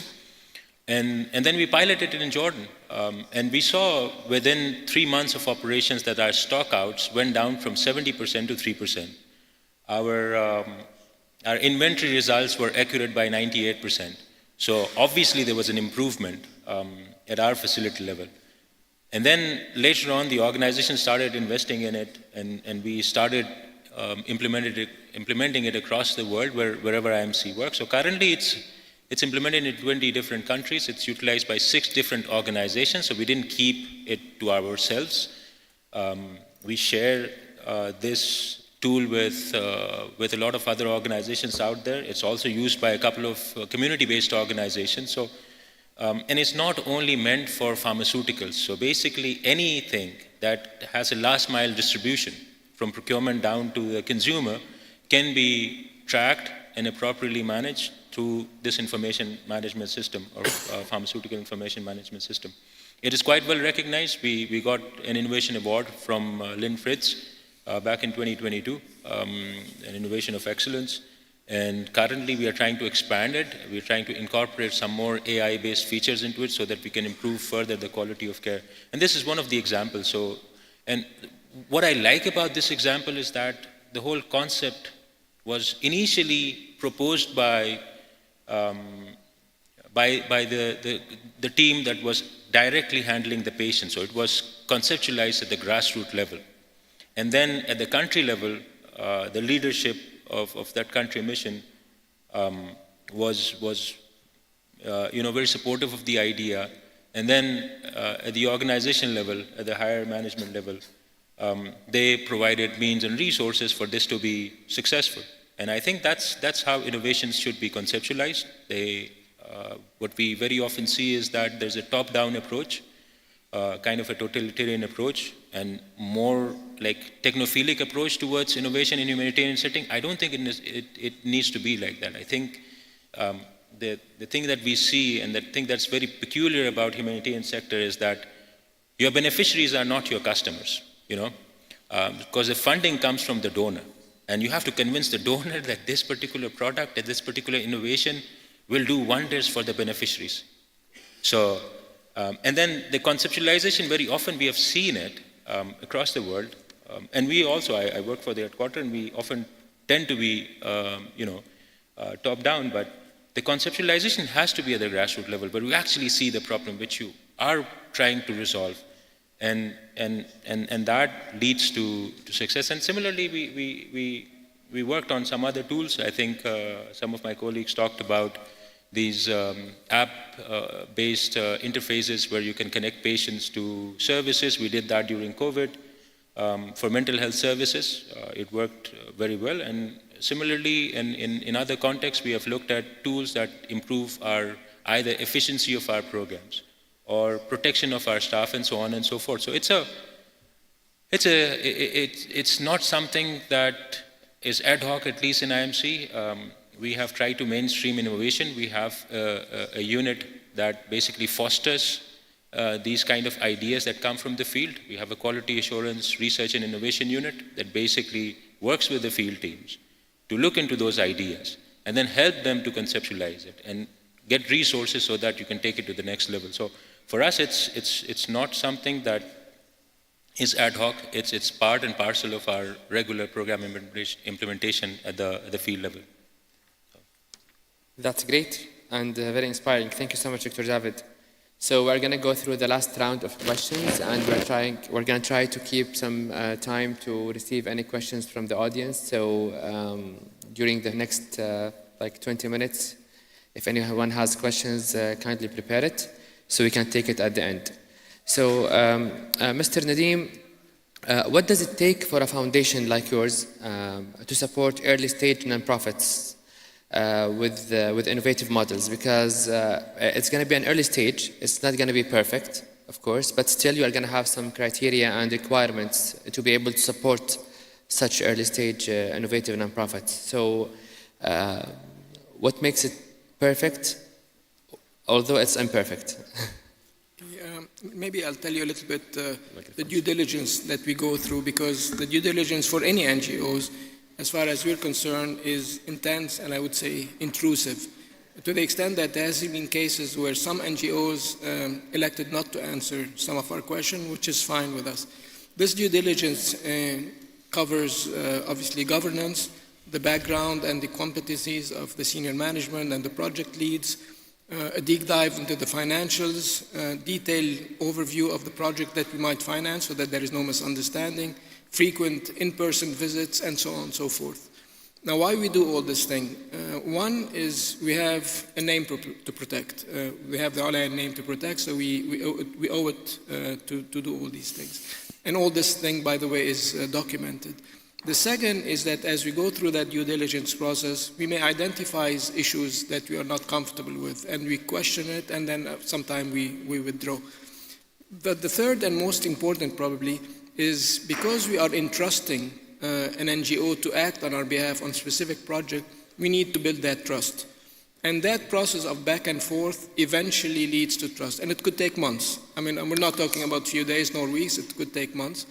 Once you build the trust, then you are able to build long-term relationships and eventually fund very impactful and sustainable projects. Now, coming to your question about new ideas. Well, it's all what I've said. We sometimes socialize the ideas with experts in the field, and we may have developed over the years of experience in philanthropy whether that idea might work or might not work. But at the end of the day, we're taking a chance. And we're telling ourselves it is something that we're willing to bet on. Alhamdulillah, so far, it proved right. Great, thank you so much, Mr. Nadeem. So, Ms. Sundus, we believe your journey is really inspiring, and there are many lessons throughout the journey that you can share with us. So, share with us, please, few primary lessons from that inspiring journey with the audience. Yeah, sure. Sure, yeah, there are many lessons to take away, but for the sake of time, I'll focus on one only. I know that recently we as individuals, organizations, and business people, we are all obsessed with building advanced technologies. We're all talking about AI, chatbots, database, virtual reality, as just I read in the beginning, and they're all amazing things to do. But before getting into that, I think that we need to understand the field and the industry we are working in. We need to understand our beneficiaries' need. And here, I do agree on what Dr. Javid just mentioned, because our customers are not our beneficiaries. We need also to understand the context in itself, and then we can get into building these, technological solutions and advanced technology. So my last brief message is that the rule of technology is to serve the purpose, but not to be the purpose itself. That was very short. Thank you so much. Ms. Abir, such industry is promising, however, it's complicated. Dealing with technology is complex, but dealing with humans is, I think, even more complex. True. So what would be your main remarks or insights for anyone who wants to start or proceed or make more impact into that area? Yes. So for emotion AI area, we need to consider that emotions happened by us, not for us. So this is something that we need to consider so that any technology that is developed within emotion AI need to cater for the variation of the emotions, and it's the norm across culture, individual, and context. We cannot fixate our emotions. So any technological tool that utilize such field need to consider the variation within the design and the development. In the humanitarian sector, and echoing our esteemed panelists, the innovation is a mindset, and in the humanitarian work, it needs to look for the North Star of innovation as the impact and maximizing the impact as much as we can. And this requires, again, strategic partnership. So anyone who wants to navigate this journey need to collaborate widely with others and be open to collaborate with others and iterate, of course, within the journey. And one last thing, because we are all here today at the conference, it is a start for anyone who's interested to navigate this journey by connecting with such esteemed panelists and speakers within all over the conference and also the companies, because it's the first step toward this journey, inshallah. Thank you. Thank you. Mr. Ahmed, based on your experience, what are the most important lessons and recommendations for leveraging innovation in energy to improve humanitarian aid and relief? Thank you very much. I will keep it very short. We have time. Okay. No need to make it super So short. I would say energy access and using technology are giving lives and saving lives. So it's really important to always understand the importance of having such innovative solution. The speed and scalability of the solution is really also important.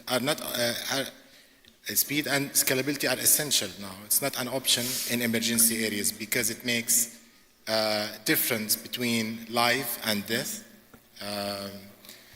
Also, very important to mention the point that just Abir mentioned, the collaboration and cooperation between governments, humanitarian organization, private sector, maybe startups and innovators to deliver innovative, sustainable and scalable solutions. So that's it. Super. Thank you. Dr. Mustafa, looking at the future, What emerging technologies do you believe will play a pivotal role in shaping the future of humanitarian aid? And also during your daily work, you personally and as Sadim, how can we ensure that these technologies are actually accessible and beneficial to those who are in need the most? A very important question, thank you, Firas. So it has to be human-centric to start with, meaning that it meets the needs of today. And that's one of the definitions of sustainability in general by the United Nations. And this event is all sponsored by the United Nations. It meets the needs of today while not affecting the needs of the future as well. So it has to be human-centric, any technology of sort. So it finds a gap, and that is, I think also, it's our role as entrepreneurs to find the gap and work on a problem that needs fixing. There is no need to create an innovation that does not help the needs of today. Secondly, I would say inclusion. Absolutely, it needs to be adopted and utilized by the people in need, everywhere, like in the most developing country and the least developing countries or cities or even towns. So these are, I think from my point of view, are very important aspects that need to be considered in any technological aspect that to be created or already existing. Now, there are things that are trending right now, and I believe it will find its way, especially in the natural disaster end or the natural disaster aspect.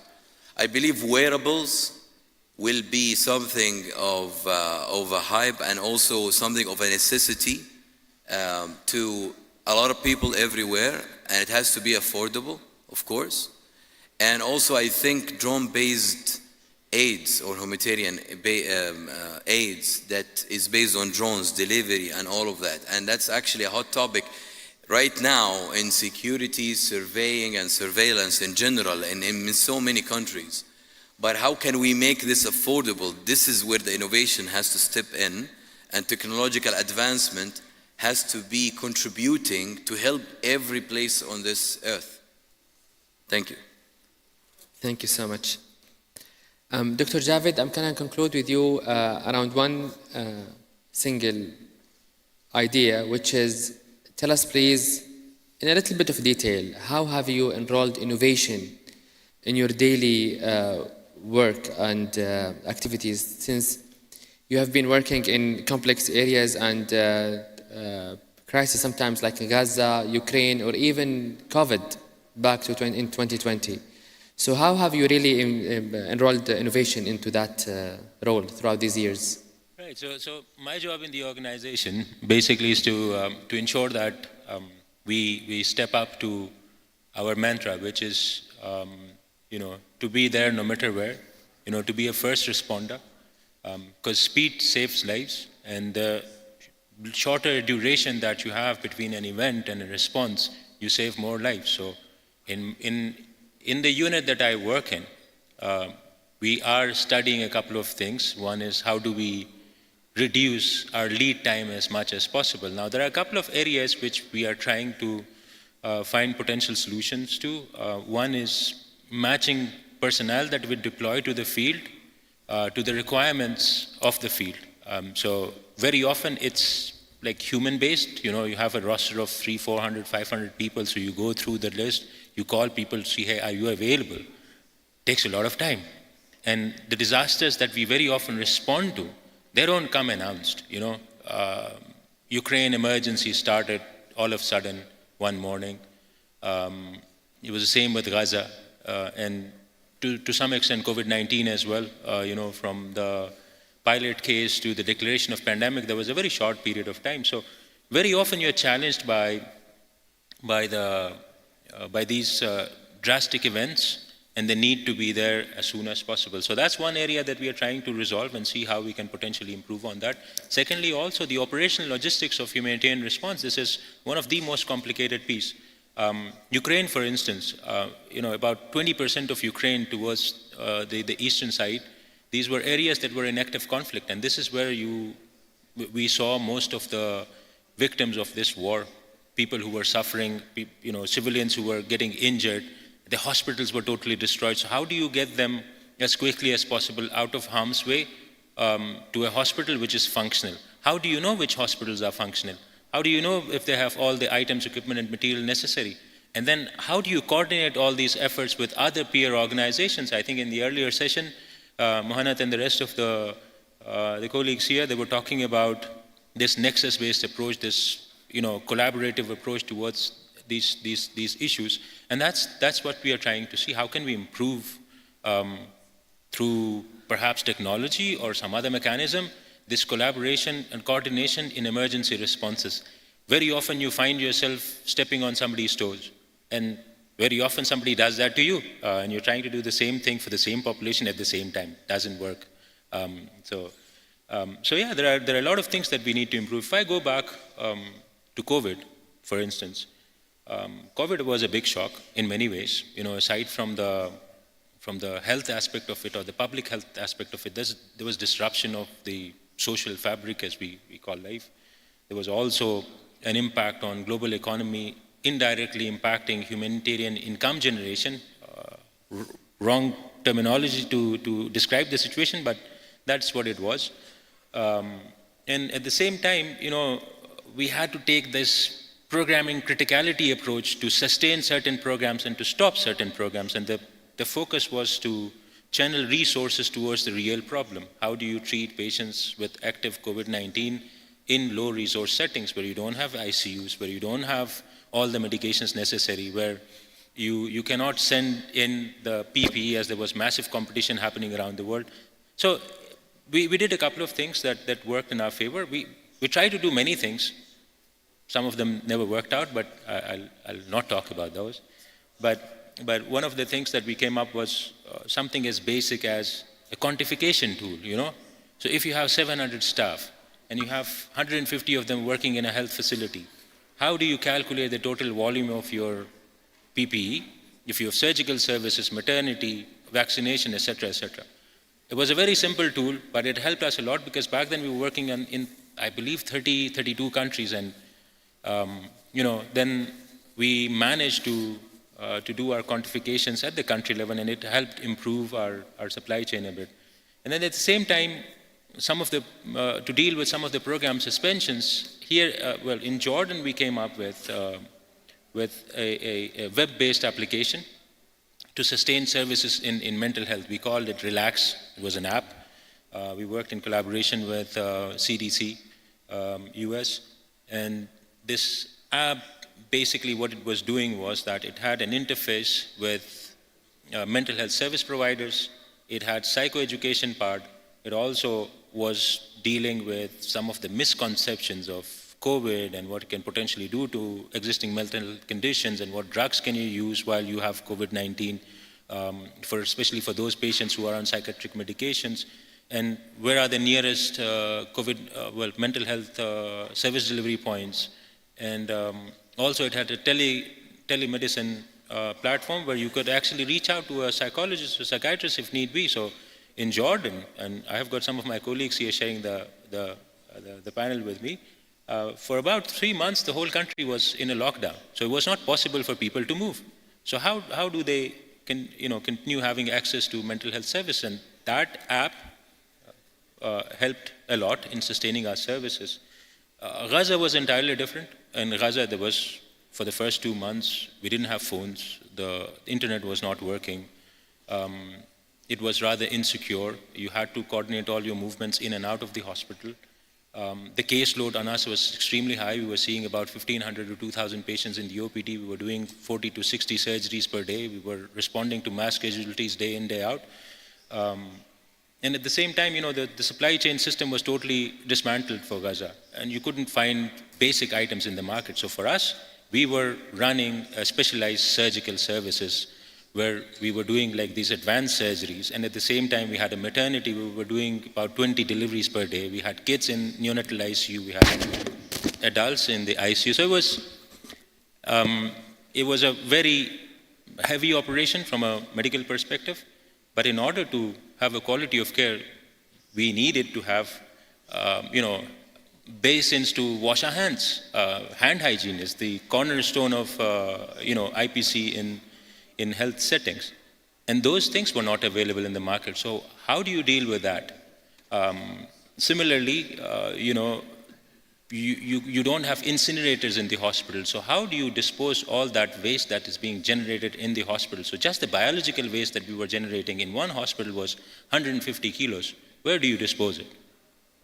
So we did quite a number of things. For instance, for the hand washing points, we had these medicine plastic boxes. We turned them into hand washing stations, and we installed them across the wards. For the soap dispensers as well, we basically modified the water bottles in a way that you could use it to dispense soap. We also we tried to do rainwater harvesting, because water was precious commodity in Gaza. Didn't work out, but we tried. So many things, yeah. So you're constantly seeing or facing challenges and issues when you're out there trying to save lives. And that's where you come up with ideas. That's where these ideas should be conceptualized and should be shared with across the platform, because when I look at my fellow panelists, I have people who are experts in energy sectors. I've seen that we have experts in mental health and machine learning and so on and so forth, or predicting the impacts of flooding in urban environments, etc. I mean, these all things are complementary. So what is important for me, and the way I see it, is that it is easy to build tools and use them, but I think what we should aim and strive for is to have that nexus approach. Like, these concepts should not be conceptualized isolated from the sector itself. Ultimately, our goals are the same. We have to save lives and alleviate suffering. And if we can share these resources and have these synergistic approaches in humanitarian settings, I think we can compound further our impact on human lives and reduce the suffering they're going through. So, yeah. Thank you so much. Can't imagine a more inspiring conclusion after all the very insightful and fruitful talks we all had together. So I concluded my agreed and written questions. I still have questions that we haven't agreed on, but I would prefer to give the chance for the audience if you have any question for any of my guests and speakers today. We have mics around. If anyone has a question.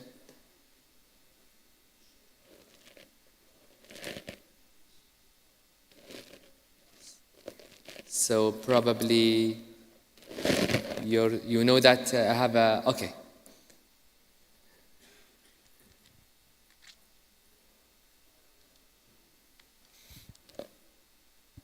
Assalamu alaikum wa rahmatullahi wa barakatuh. Dr. Ghalia Shamlan, King Saud University. I'm going to ask Mr. Nadeem a question. I was wondering if you tell us the priorities and the strategies that you've used at Al-Ulayan Group in order to spirit the education and aiming as a part of the aiming project. And also I've got a question to Dr. Mustafa. It was interest me how you link the disaster with predicted data and projects. Could you please tell us your future challenges at Sadim company or project, the future challenges that you would like to achieve as a company or as a project in the future? It's not just about the solving disaster. I do believe that if you've got a future plan as a prediction and prevention of the future disasters. The question is about education. Priorities. Your priority as a group and the priority as strategy when aiming in installing a new project, aiding as a part of the education challenges. Okay, I'll just repeat a little bit what late Sheikh Sulaiman Al-Ayayan said. He said, give education is when you give something that nobody take away from. So as far as we're concerned, and when it comes to the refugees, the strategy has consistently been to provide education for refugees, and there are so many in the Arab world. We've been focusing on Syrian, we might move to also others in due course, and Al-Sama is a very good indication of how we can also move toward that. The other thing is providing scholarships for people who need it and who are qualified. So it's more of the same if you want, and from time to time we'll veer into some innovative strategies, but it's not much more than what I've explained to a great extent, but education is a core pillar of what we want to do, very essential. And the number of scholarships that we have funded is pretty large. Right. Thank you for your question. If I get it right, it's about the challenges that we're anticipating for the future, technologically and innovation-wise. So, absolutely, it's not only about natural disaster. Natural disaster by itself affects infrastructure, traffic, water quality, water availability, air quality, before and after the damages happen. So for us, it's the whole ecosystem regarding that, and the compliance and the platforms that can be developed in terms of application that's accessible for the people in order to save lives, resources, and properties in real time. A fire happened, for example, in Asir 2 years ago that affected a school in Asir, and a person there created a patent to detect wildfire before they start. This person, or this lady right now, created a patent and now is part of SEDIM in order to combat wildfire, which is the second most common natural hazard in Saudi, and most of this room does not know, for example, that this is a very common thing, because Saudi has 260 forests, and Saudi Arabia representation during the United Nations 2023 said the biggest environmental challenge of Saudi is wildfire. And COP16 was here last year, etc.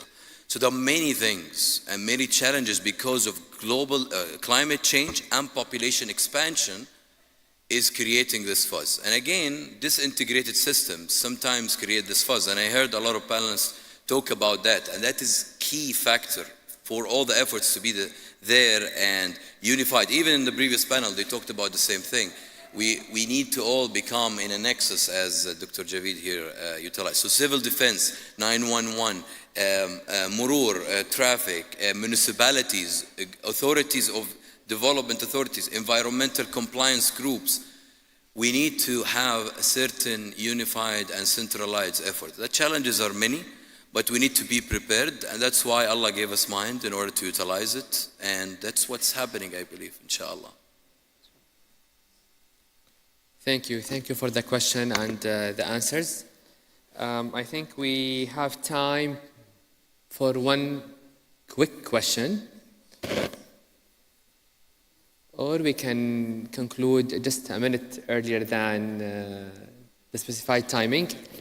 So, there is a question there. Okay.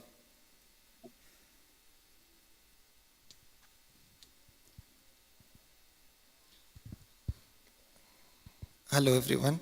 This is Dr. Abdullah Haddar from King Salman Relief Aden, Yemen. My question to my colleague from the IMC is, as a one member of the Committee of Monitoring and Evaluation, Case Relief, my question is related to the measuring the impacts.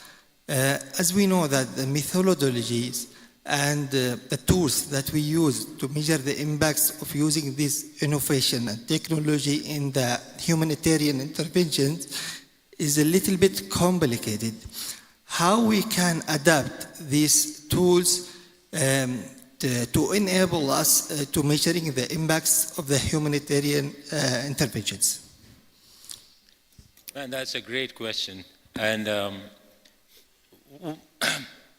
I can answer it in my way, but there is a lot of work that has been done on it. There is in the last 2-3 years, there has been a more academic approach to answer or to find an answer to that question. What is the impact of humanitarian actions across the world, especially in places where you have a population living in crisis or, there is a sudden onset disaster. Well, this work has been going on since the 2010 post-flood evaluation of Pakistan. But recently, a couple of very renowned researchers have looked into that question. Ramalingam is one of them. He has done a lot of work on that subject. The how part is something that's beyond, my, let's say, my set of expertise. It's the evaluation itself. There are 3-4 different modalities of evaluating impact. And if you talk to monitoring and evaluation experts, they will tell you how exactly it's supposed to be carried out. But this is one of those gray areas. Because when you talk to humanitarian actors, and if you ask me how is IMC as an organization, I would say there's no one better than us, But based on what? So this question in terms of the impact of your interventions is a highly debated subject. And I would gladly talk to you perhaps after this session, but I will also direct you towards the work that has been done by Ramalingam, specifically on this subject. And it is an eye-opener in many ways, and it has helped us in IMC basically to re-engage with our country missions, to further enhance our evaluation measures within our monitoring and evaluation unit, and also look at the impact score of certain interventions, and to promote them for similar settings in other countries. So I think there's no easy answer to that question. It's like a topic of, I would be glad to spend some time with you on that after this session. Thank you. I would love to conclude by thanking Mr. Nadeem, Mrs. Sundus, Mrs. Abir, Mr. Ahmed, Dr. Mustafa, Dr. Javed, on behalf of myself, our lovely and amazing in-person and online audience. Thank you so much for being with us today and for your generosity in all the content and sharing the experiences and insights throughout your journey. Thank you so much. Thank you. Thank you.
Ladies and gentlemen, welcome back. Our next session, Navigating the HDP and Global Efforts, approaches best practices and strategies. To moderate this session, please welcome Ms. Sarah Poole.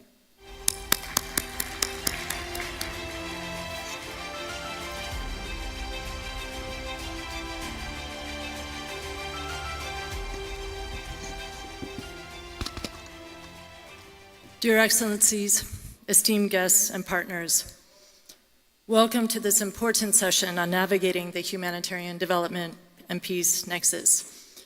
My name is Sarah Poole, and I'm currently serving as United Nations Development Program Special Representative in Palestine, and I very much have the honor today to be your moderator of this session. At the outset, allow me to thank the Kingdom of Saudi Arabia and KS Relief for their vision to convene this timely and I would say critical fourth humanitarian forum. And our thanks and appreciation for providing also the opportunity to come together to reflect on the humanitarian development peace nexus in recognition of the imperative for a stronger, a more impactful, and a more effective joint efforts and partnerships, bringing together humanitarian response, recovery and development, and peace building towards what we will hope in countries around the world that are affected so desperately by crisis for a more hopeful, a more dignified, and a more peaceful future, especially for the most vulnerable. Increasingly, as we've heard over the past 2 days of this forum, as crises become even more protracted and more cyclical, we are all keenly aware that life-saving assistance and peace interventions are imperative, but also that they absolutely must be accompanied by approaches that bring together recovery and eventually reconstruction and development for the sustainability and for the peace that the individuals, the communities, and the countries deserve. It is my pleasure at the outset of this session to be introducing the first keynote speaker, His Excellency Mr. Sultan Al Marshad, the Chief Executive Officer of the Saudi Fund for Development. Your Excellency.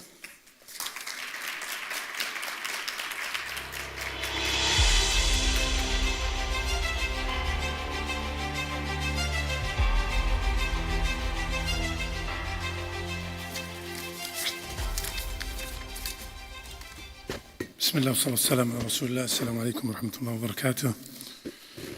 Your Excellency, distinguished delegation, ladies and gentlemen, I am honored to be here with you today representing the Saudi Fund for Development and to join this important session on the Humanitarian Development and Peace HDP Nexus, a framework that can change the way we respond to crisis, conflict, and long-term challenges. I would like today, the world today is facing complex and ongoing crises, armed conflict, pandemic, forced displacement, and natural disaster. Traditional approaches that separate humanitarian aid, development, and peace efforts are no longer enough. The HDP Nexus reminds us that these three areas must work together to create long-lasting solutions. At SFD, we have seen the importance of this approach in many countries, such as Jordan and Afghanistan.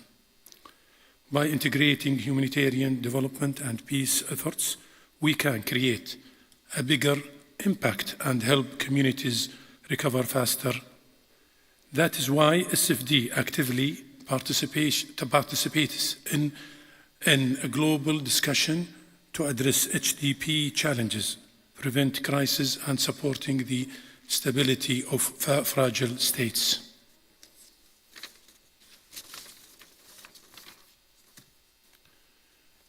Due to the urgent need for the proactive and interested approach with the international partners, I am pleased to announce that today we will sign a grant agreement with the UNDP to drill wells in rural areas of Somalia.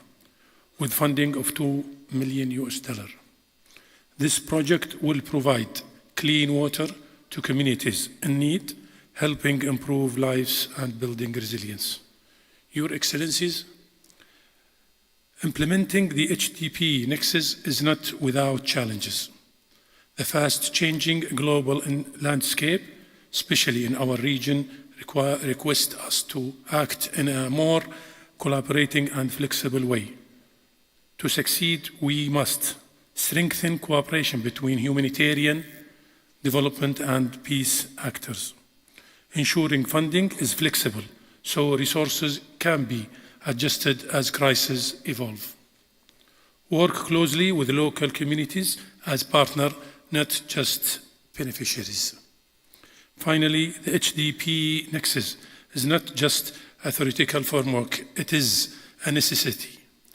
If we want to build a world where crises are not endless and suffering is not avoidable, we must embrace an approach that integrates proactive action, relief, recovery, and resilience.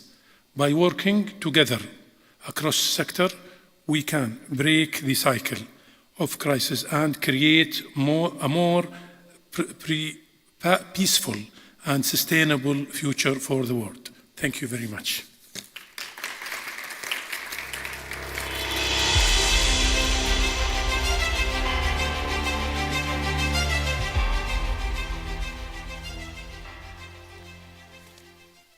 Thank you, Your Excellency, for those keynote remarks and really reminding us on the necessity of bringing together collaboration and partnerships for relief and recovery, really necessary to end suffering.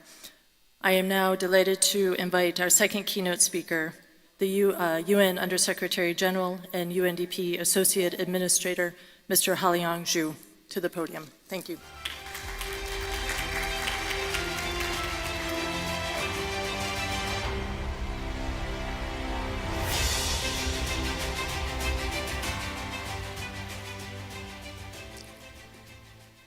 Thank you very much, Sarah.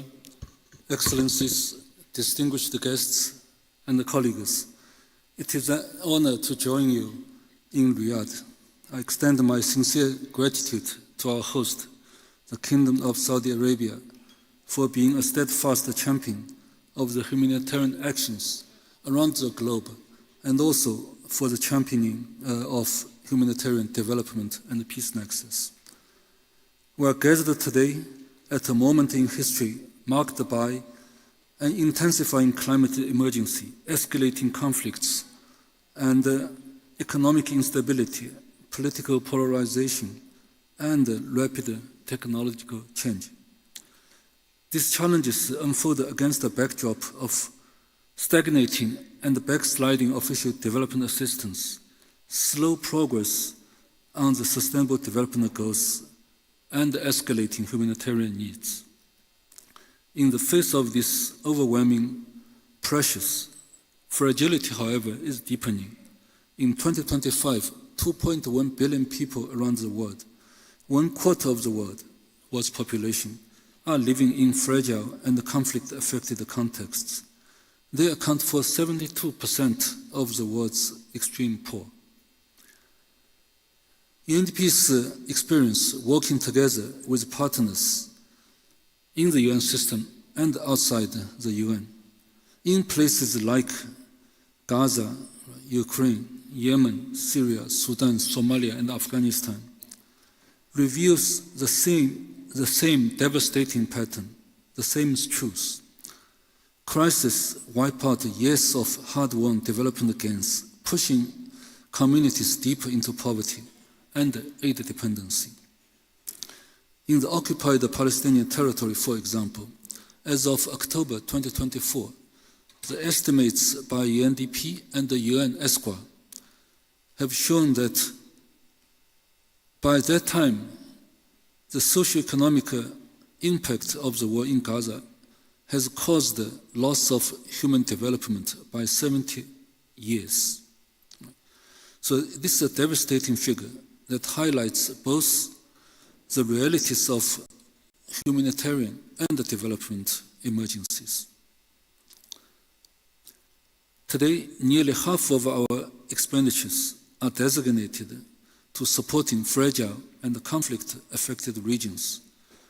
In the 2023-2024 period, we responded to 44 crises, our highest level in recent history.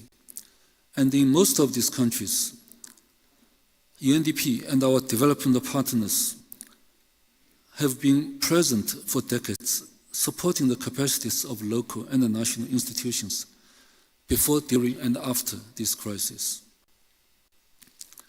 Crisis need not define the future of the communities affected.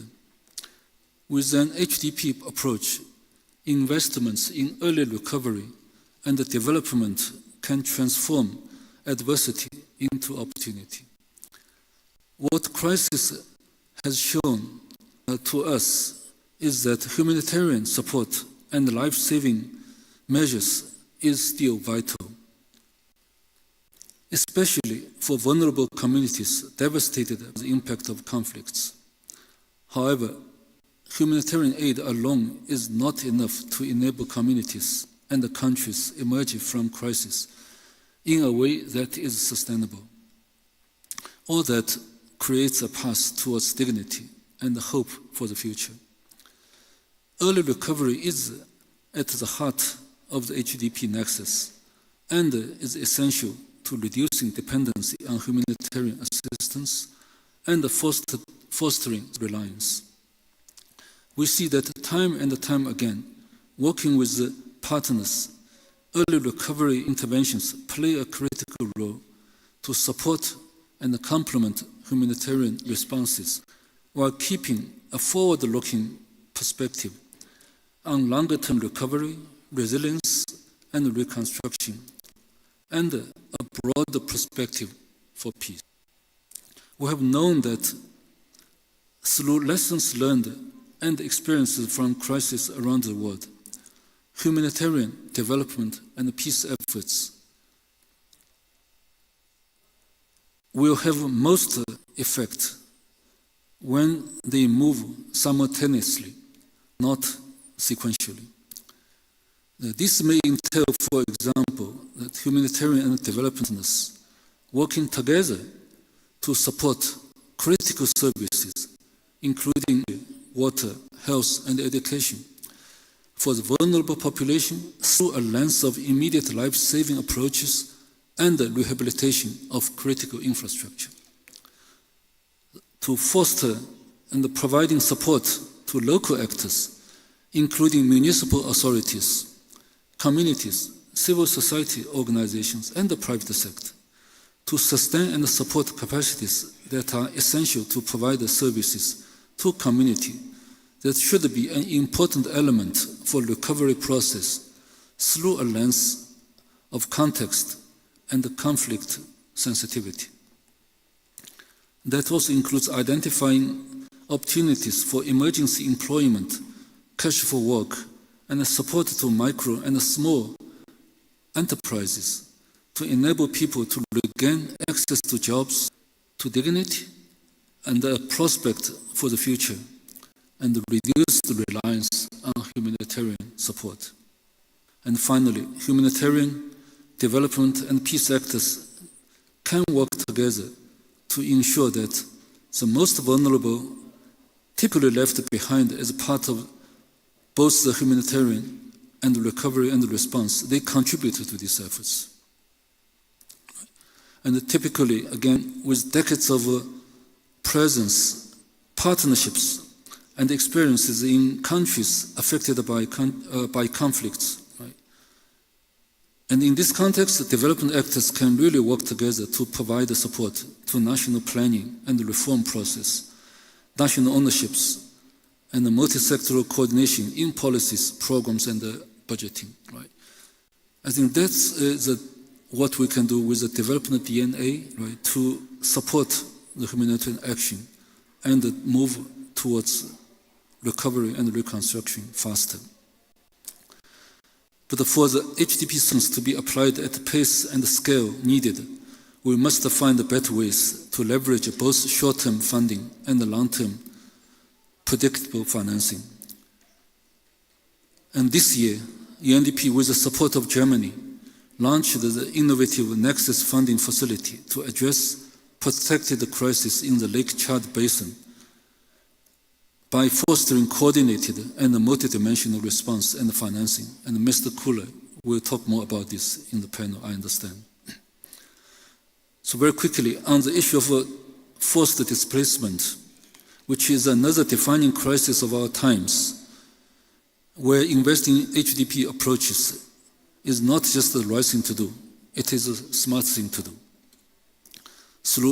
Though forced displacement uproots lives, the resilience of human spirit can turn adversity into a journey of strength, hope, and new beginnings. By embracing HDP Nexus through government-led, development-driven solutions, we can help build resilient, thriving communities for the future. That applies to both the people on the move and also the host communities. Since 2022, we have worked with partners to help more than 19 million displaced people, returnees, and host communities to regain livelihoods, access justice, and restore essential services in places like Somalia, for which we are grateful for the Saudi Fund for Development for their support, in places like Sudan, Ethiopia, Afghanistan, and Iraq. Right? So we can do it. In the past 5 years alone, we have worked with our donors, our partners, to invest over 3 billion in development programs benefiting internally displaced persons, refugees, and the displacement-affected communities. So we can do this if we work together. To close, right, the crises we face are deeply interconnected, requiring coordinated strategies, investments, and our solutions must also be coordinated. Before this conversation, right, we invited our colleagues, OCHA, which is a co-organizer of this of the Humanitarian Forum, to join this session. But unfortunately, the panelists cannot join this discussion. So I had a conversation with Mr. Tom Fletcher, the Under-Secretary General for Humanitarian Coordination of the UN. And we talked about the importance of working together, and also in a coordinated way, right, to jointly to use the limited resources most effectively. And we share a lot of points in common. So let us work together to operationalize, finance our HDP commitments on the ground, ensuring that our investments today reduce risks, strengthen stability, and build a better future for those in greatest need tomorrow. Thank you very much.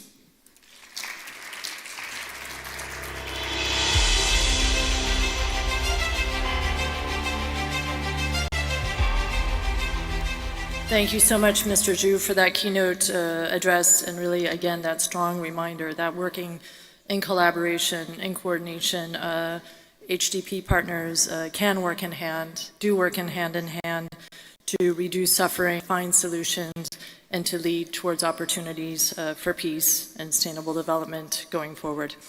It is now my pleasure to introduce a segment of the session during which there will be a signing of an agreement for Somalia, as you have heard.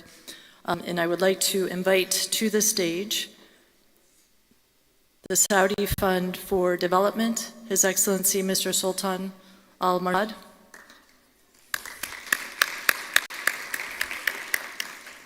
Mr. Haliang Zhu, UNDP Associate Administrator.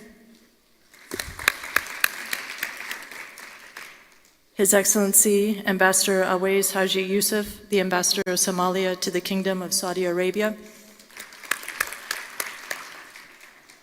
And Ms. Nahid Hussein, the UNDP Resident Representative to the Kingdom of Saudi Arabia. And as we heard during the keynote speeches, This is really an important taking the words around the HDP nexus into action and also to financing, bringing together a lens of humanitarian needs, but also recovery and development with a longer term perspective, also of reducing local tensions over scarce resources, an essential element of peace building. The signing will proceed.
It is now my pleasure to invite to the stage the esteemed panelists that will be joining us to take forward this discussion on the HDP nexus, and really, as the session is framed, to bring together different perspectives, different experiences, and different lessons learned that really form the basis of this collaboration that we have been discussing to take forward that notion of collaboration for a view of humanitarian development and peace.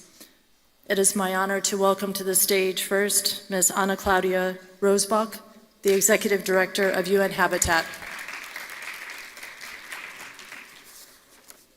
His Excellency Engineer Faisal Al-Khatani, the Deputy Chief Executive Officer of the Saudi Fund for Development. Ambassador David Fernandez Poyana, the Ambassador and Permanent Observer of the United Nations University for Peace.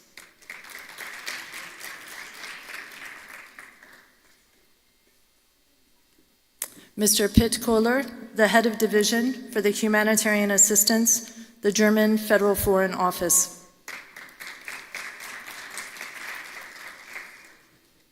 And Mr. Andrew Severton, the Deputy Executive Director of Management for UNFPA.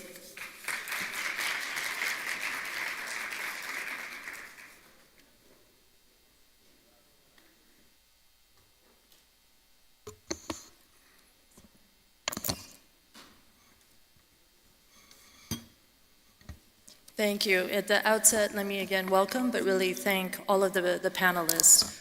And I think all of us are looking forward to hearing your specific perspective, your specific experience on elements that really contribute to the HDP nexus, whether it's issues around displacement, issues around financing mechanisms, issues around vulnerabilities, including vulnerable youth or women.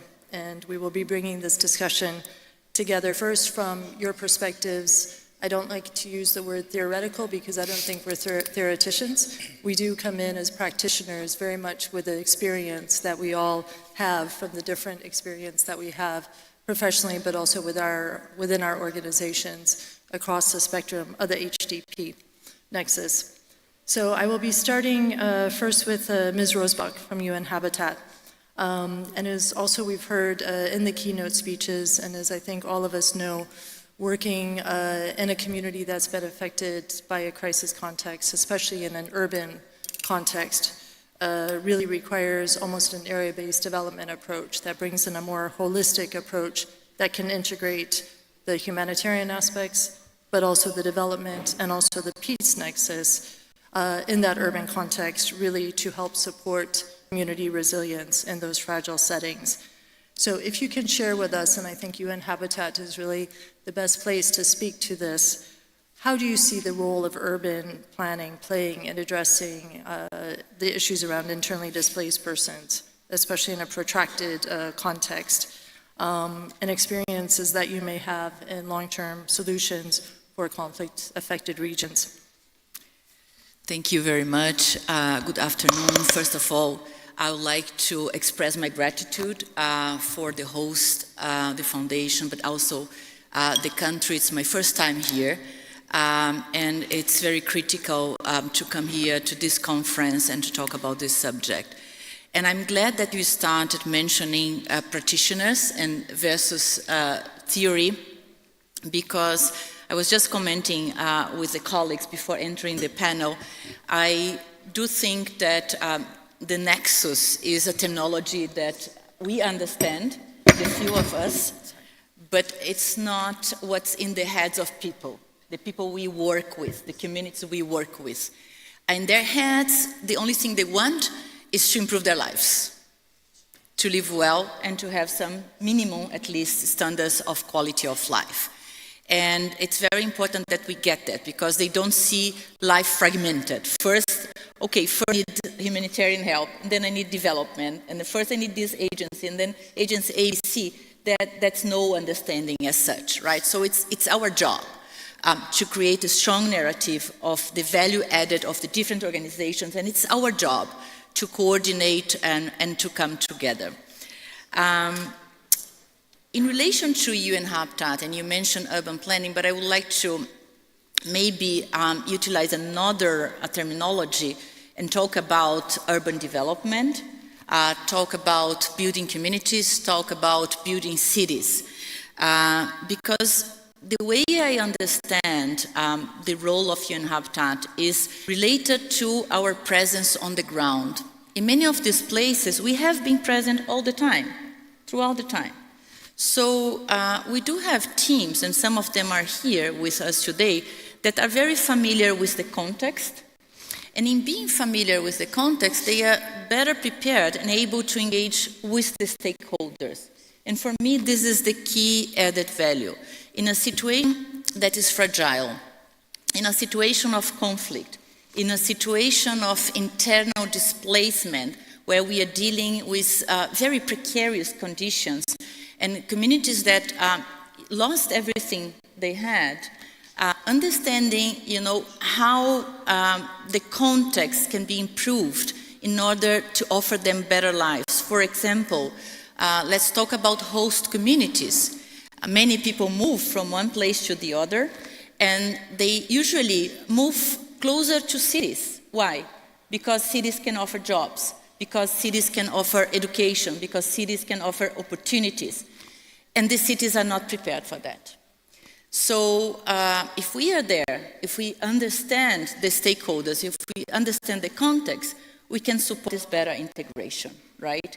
And why urban planning, why urban development? Because this is the channel, this is the backbone of how these communities will be better integrated, better connected, how this population is going to access services, get to the health unit, get to some education services, and get and find some entrepreneurship, some job opportunities. This is very critical. Another very typical situation is a settlement that starts on a provisory, on a transitory basis, and this is very common also in urban settings, especially in the global south, and they become permanent, right? If we start from the beginning, thinking the long term, thinking about the territory and the needs of the territory, and how the territory, through connection, through integration, through the combination of a social and physical infrastructure can support these communities, if we bring that up front, then we will avoid situations of continuous and permanent precariousness. So I think these two aspects are critical in our work. First, knowing the context and being able to deep work with the issues in the territory and with the key stakeholders. And secondly, having the long-term vision. What can happen if these communities stay here for a longer term? So let's start planning from the beginning. I will stop now. Thank you so much, and I think that was really an important and excellent start to the framing. Very much agree with your point that yes, we can have the language of the HDP nexus, but in reality, I think what we all hear from communities and crises around the world, that people want to get on with their lives. They want to have dignity, they want to have hopes, they want to have jobs, their children in school, access to health care, community cohesion, whatever it is that might be. And I think that's really, really important that we think through as we start this discussion. Also the perspective that you highlighted on starting with that long-term perspective, that long-term vision. And وإذا نحن نسعى لدعم كل هذه الجهود، وأعتقد أن هذا مسار جيد. للمتحدث التالي السيد فيصل خطاب، المتحدث الثاني. أتيحت لنا الفرصة لمشاهدة التوقيع بين الجهتين لشؤون الصومال، وتحديدا هذا المشروع قد ركز على دور السلامة في تطبيق مبادئ التنمية الإنسانية في المشاريع التالية، وترجمت ذلك إلى الهدف أو الغاية الأسمى في هذه المشاريع.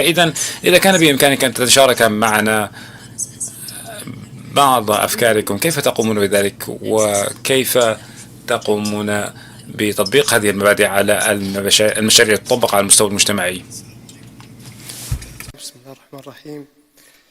First of all, I would like to thank King Salman Center for allowing the chance for the Saudi Fund for Development to be part of this important session,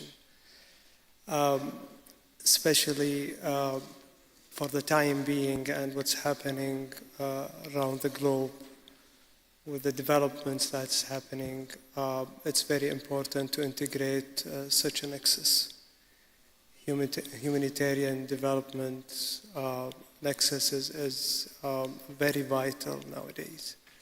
Let me just give you the basic principles of that nexus. Integrating the principles of humanitarian development peace nexus into projects requires a close coordinated approach that ensures humanitarian aid, long-term development, and peace-building efforts reinforce each other. And at SFD, we are integrating through different fronts. First, aligning strategies and coordination. And that is through joint planning to bring together humanitarian development and peace actors to design projects with a shared vision. Multi-stakeholders partnerships, including collaboration with governments, NGOs, and international organizations to create synergies that enhance the effectiveness of our interventions. Additionally, a conflict-sensitive approach is crucial, requiring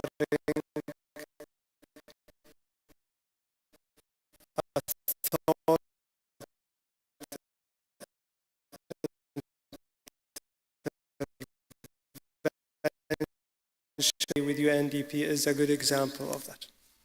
Second, implementing adaptive and integrated programming to integrate humanitarian relief with development components. Projects shall provide emergency aid while simultaneously investing in livelihood programs, infrastructure, and economic empowerment initiatives. Building local capacities is equally important. Training local institutions and communities enables them to take ownership of development and peace efforts. Long-term sustainability should be a priority, ensuring the project transition smoothly from immediate relief to recovery and long-term stability. To give you an example of that, we collaborated with our partners at the UNHCR in the voluntary repatriation project for Afghan refugees to make sure that our intervention is adaptive and integrated. Third, using data-driven decision-making. Effective implementation of HDP Nexus requires robust conflict and risk analysis to understand a socio-political context before launching projects. Monitoring and evaluating shall be data-driven, allowing for dynamic strategy adjustments and ensuring that the interventions have meaningful impact across all three pillars: humanitarian development and peace. Last but not least, ensuring flexible and sustainable financing. Blended funding model that combine humanitarian grants with development financing help maintaining project continuity. Additionally, long-term synergies should go beyond immediate needs. Funding critical infrastructure, education, and economic opportunities that reduce dependency on aid, that is what we seek to do at SFD. To conclude, the Saudi Fund for Development integrates the principles of humanitarian development peace nexus into its projects by fostering collaboration with international organizations and focusing on sustainable development in fragile and conflict-affected regions. By partnering with entities such as Case Relief and UN agencies, SFD aim to address immediate humanitarian needs while promoting long-term development and peace-building efforts. Thank you. Thank you, Your Excellency, for sharing, I think, what are very, very insightful insights in terms of the decision-making, but also the approach, taking into account those principles. And I noted that already one of the first principles was that importance of the three pillars, the humanitarian development and peace nexus, also the importance of joint and coordinated planning, and you also referred to the importance of local capacities and local actors, in addition to many other, I think, really important and critical principles. And I think this brings us to also a nice transition to Ambassador Poyana from the UN University of Peace. As we've been hearing, often there's an emphasis on the humanitarian aspects or the development aspects, and peace sometimes in these contexts can feel elusive, but we know that as part of a humanitarian development peace approach, in reality, not just theory, it's absolutely vital that we bring in the peace-building component. So from your perspective, how do you see peace-building efforts at the community level, and how do those peace-building efforts at the community level, how can they really address some of those fundamental challenges that communities are facing, like a breakdown in social cohesion, for example, or a breakdown or very serious concerns around social protection, especially for the most vulnerable. And then perhaps even taking a step further, that lens of preventing conflict, especially where it's cyclical, and instead really having that turn of direction towards more sustainability and peace. Over to you. Thank you very much. Since my first time I take the floor, I would like to show my deepest gratitude to the Kingdom of Saudi Arabia and also King Salman Center for inviting the University for Peace to take part on this important humanitarian forum. Let me start with a personal history. I attended 6 years ago the second International Humanitarian Forum in Riyadh. It was not in the agenda, the Peace Nexus. Later, I participated 2 years ago in the third forum in Riyadh, and in the recommendations of the final conference, it was included the importance of the peace nexus, the development peace nexus. And today, I would like then to show that you make it. You make it, and I want really to thank the leadership of King Salman Center and UNDP for the courage, for the vision, for organizing this important panel discussion. But why now? I think in these times of global threats, global crisis, unresolved conflicts, which is causing an unprecedented number of displaced and forced people, it's necessary then to work together, the peace, development, humanitarian actors. We are losing opportunities. This is a real platform to find ways, to find synergies, to go together in this direction. I'd like then to give you one example. For instance, this division about the humanitarian, peace, security, and peace actors are not in the local level. When we talk with them, we see that they have a more cohesion approach, a more holistic approach to the work.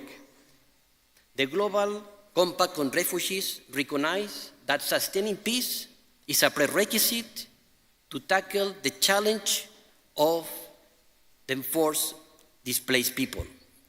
I would like then to give you an important recommendation adopted in 2021 in the high-level official meeting at the level of ministers, and they discussed about the importance to work more on the deep causes of conflict. In this sense, that we have some examples, the multi-stakeholder pledge on peace building and conflict prevention, led by Egypt, Norway, Colombia, and also the UN Peace Building Department. This is a good example, but as I said before, it's important and is recognized by the Global Compact on Refugees, the role played by the local community, and also these organizations led by parliamentarians, women, faith leaders, academia, because they are the solution to this important challenge that we have today, the solution for the stateless and enforced displaced people. Thank you. Thank you very much, and I think that focus, especially on challenges at the community level where there is forced displacement, and some of these global efforts to find solutions for this. As you've said also, I think the partnership element where you've expanded, it's the parliamentarians, it's the women's organizations, the youth organizations, all of these are critical, and thank you for highlighting both the forced displacement, but that wider set of partners. And I would move now to Mr. Kohler. We know even from the opening remarks that we heard, it's a very, very challenging time. We know that the crises are increasing in terms of number and complexity, in terms of scale, perhaps protractedness, at the same time that we also know that ODA is also shrinking. And there's a lot of funding challenges.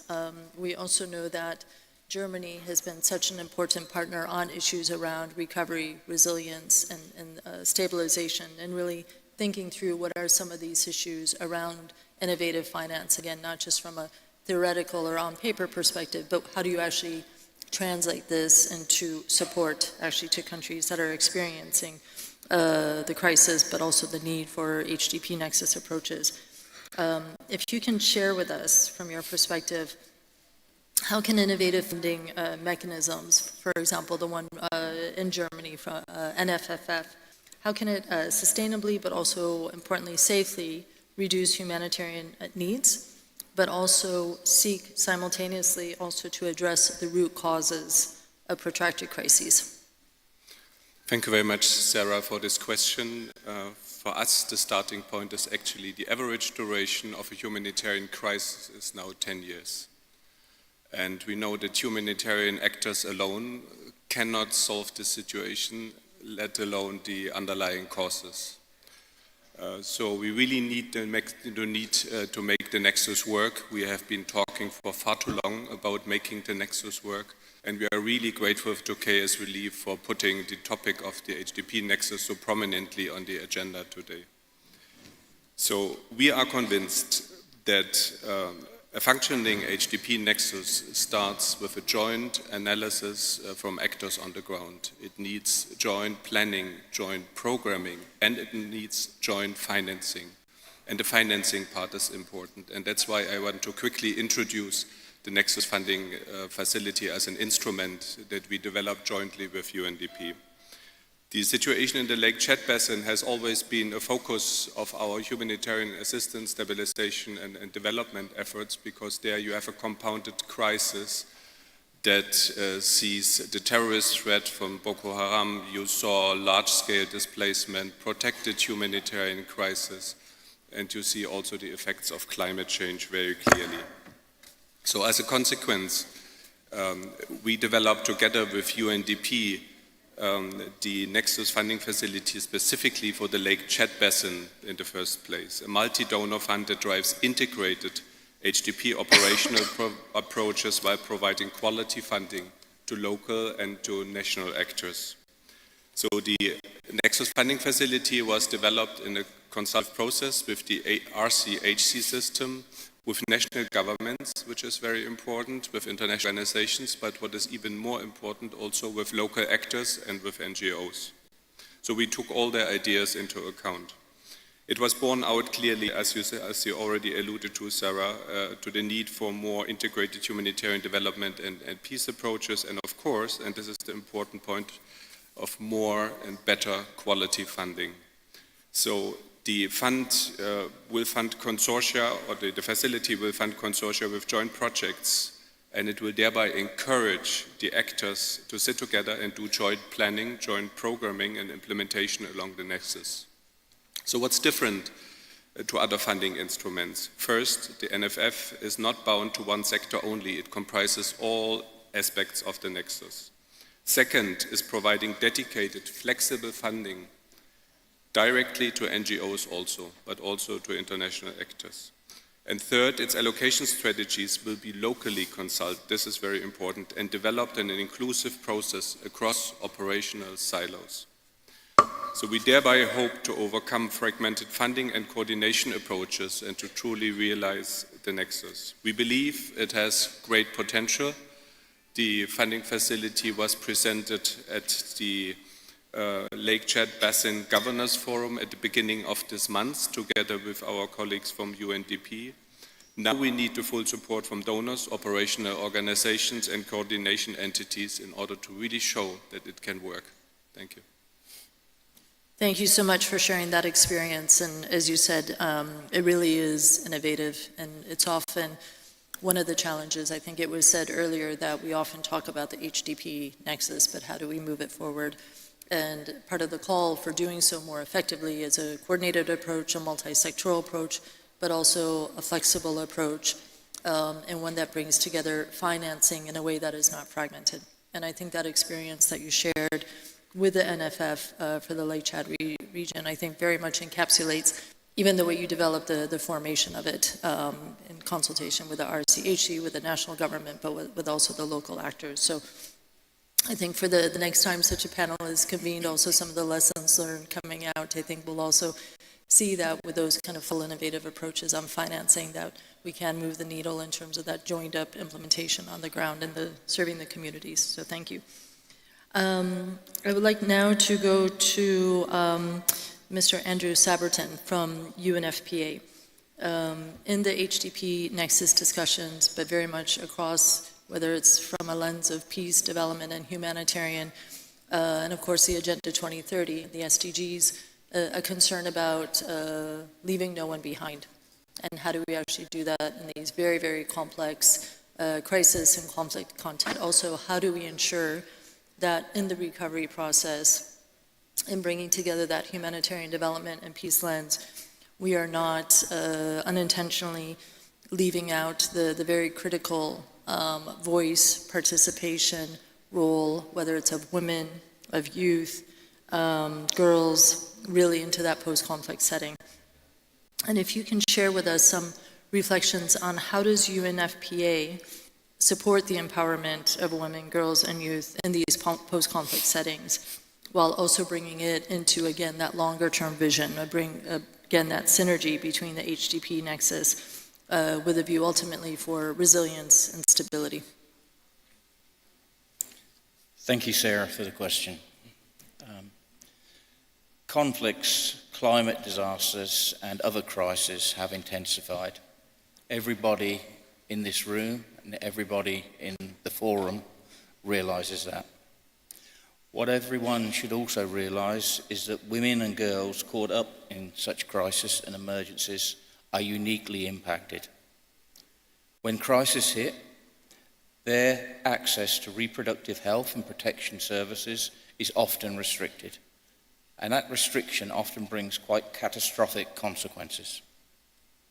They can't get access to a hospital to give birth.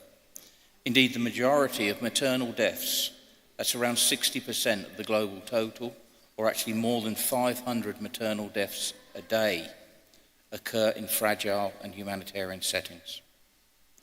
These deaths are largely preventable with access to skilled care. Those deaths occur at the moment, which should be one of the happiest points of anybody's life in giving birth. It is replaced with tragedy. We estimate that 11 million pregnant women will need access to humanitarian aid and reproductive health services this year. Furthermore, as support systems break down, women and girls' vulnerability to all forms of violence increases. 70%, I will repeat that number, 70% of women experience gender-based violence during a humanitarian crisis. That's compared to 35% worldwide. Yet survivors of that violence are often left without access to life-saving medical and psychosocial support services. Indeed, estimated a staggering 92 million people will need access to protection services this year. Time and time and time and time again, women and girls are bearing the brunt of crisis and conflict. And yet, in this darkness, UNFPA is attempting to bring some light. In this darkness, UNFPA is bringing light. During emergencies and conflicts, UNFPA is among the first on the ground. We're usually the first on the ground because we're already there before the conflict strikes. And we're there to ensure that women and girls can access the life-saving services that help guarantee that pregnancy and childbirth do not become deadly threats, but are enabled safer. In 2024, around 825,000 women were assisted to give birth safely in such settings. Working with our partners, we ensure that women and girls, including those who have survived gender-based violence, can access medical and psychosocial support. In 2024, we supported 1,600 safe spaces in 49 countries, ensuring over 3.9 million people could access protection services. Coming back more directly to the question around the nexus, and in the context that we know as crises are growing, at the same time, funds are dwindling. UNFPA is focused on working across the humanitarian development peace nexus, and we're linking short-term humanitarian assistance with efforts that address the root causes of crisis and which support longer-term well-being, peace and stability. Our efforts focus on building resilience through strengthening the ability of the individual, the community and systems to anticipate, mitigate and withstand shocks. UNFPA is continually investing in stronger, more resilient health systems and local leadership and capacities. A very significant intervention that UNFPA does is in the training of midwives. And training of midwives and ensuring through that training of midwives and that capacity building, the continuity and quality of care extends beyond crises. Last year, UNFPA supported 3,500 health facilities with staff and supplies. And we support the rehabilitation of health infrastructure, the strengthening of supply chains, and delivering sustainable solutions. A very specific example was in Sudan in 2024, UNFPA installed 19 solar power systems at emergency obstetric care and health facilities across the country, ensuring that operating rooms, blood bank refrigerators and incubators could continue to operate 24/7 in the absence of electricity. We understand that the peace and stability are inextricably linked to gender equality, youth inclusion, and ensuring equitable access to essential services for all. Our work is rooted in the belief that empowering women, girls, and youth is key to building resilient societies in post-conflict settings. And by focusing on their rights, health, and participation in decision-making processes, the organisation has helped lay the foundation for sustainable peace and development. Thank you, Sarah. Thank you so much. Again, a number of very important points coming through. I think one that you highlighted that we also heard in the opening remarks, that in these contexts where there's crisis, development actors typically have a long decade of history and experience and presence working in those countries, working in those communities, working with those partners, and that vital role transitioning that to crisis, understanding or being able to address and contribute to discussions around the root causes. Again, that long-term perspective is very key. But also these important elements that we have not so much brought to the surface yet, but issues around the psychosocial, issues around the mental health and well-being, protection, gender-based violence, and a full suite of issues. So thank you also for bringing those as part of the conversation. I would like to take us to a round two, some follow-up discussions.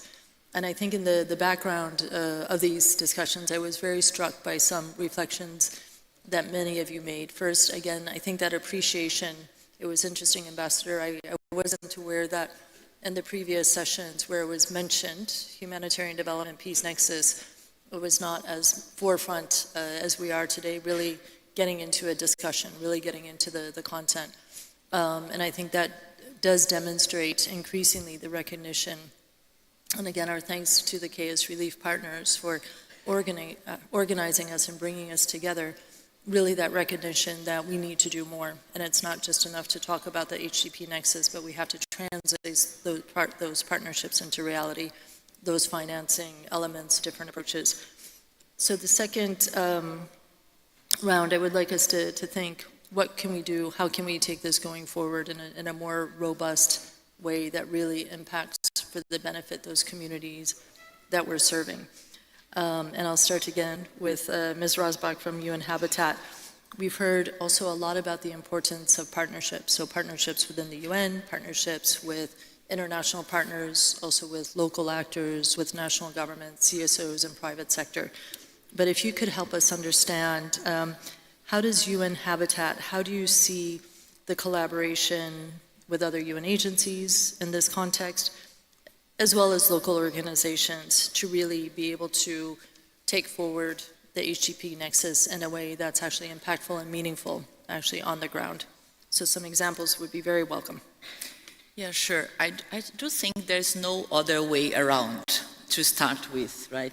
And I believe what David shared actually reflects how this discussion has been evolving, and how this conference is critical and important for us to stop a little bit, breathe, and think and reflect, right, about the world we are living in, and how we can better add some value from the different standpoints we are. I believe one instrumental mechanism is to really have a strong narrative and a strong agenda of work, where this kind of division of labor is more clear. Maybe I can give an example. We're just launching a framework of solutions for internal displaced populations that we supported and we worked together many UN agencies. And if you look at this framework, you're going to see what we call the human settlements approach, and how we bring all these elements that I was talking about in my first intervention, right? How to look at the settlement, how to look at the territory with a little bit of longer term vision, and really work, with the local stakeholders. And I'm glad you mentioned the NGOs and the importance of local stakeholders. And here from UN Habitat, we have a spontaneous flow and line of work with local governments, for example, that for me are key stakeholders in the recovery process. For example, in the past, we have worked in Gaza, helping people to rebuild their houses, but together with local authorities. Right now, we have been working also in Syria. We have been there all the time, working with local authorities, joining forces also with UNDP. For example, we can, from our different perspectives, speed up, for example, the provision of services, help these organizations, the local suppliers, the local authorities, to profile damages, to identify needs,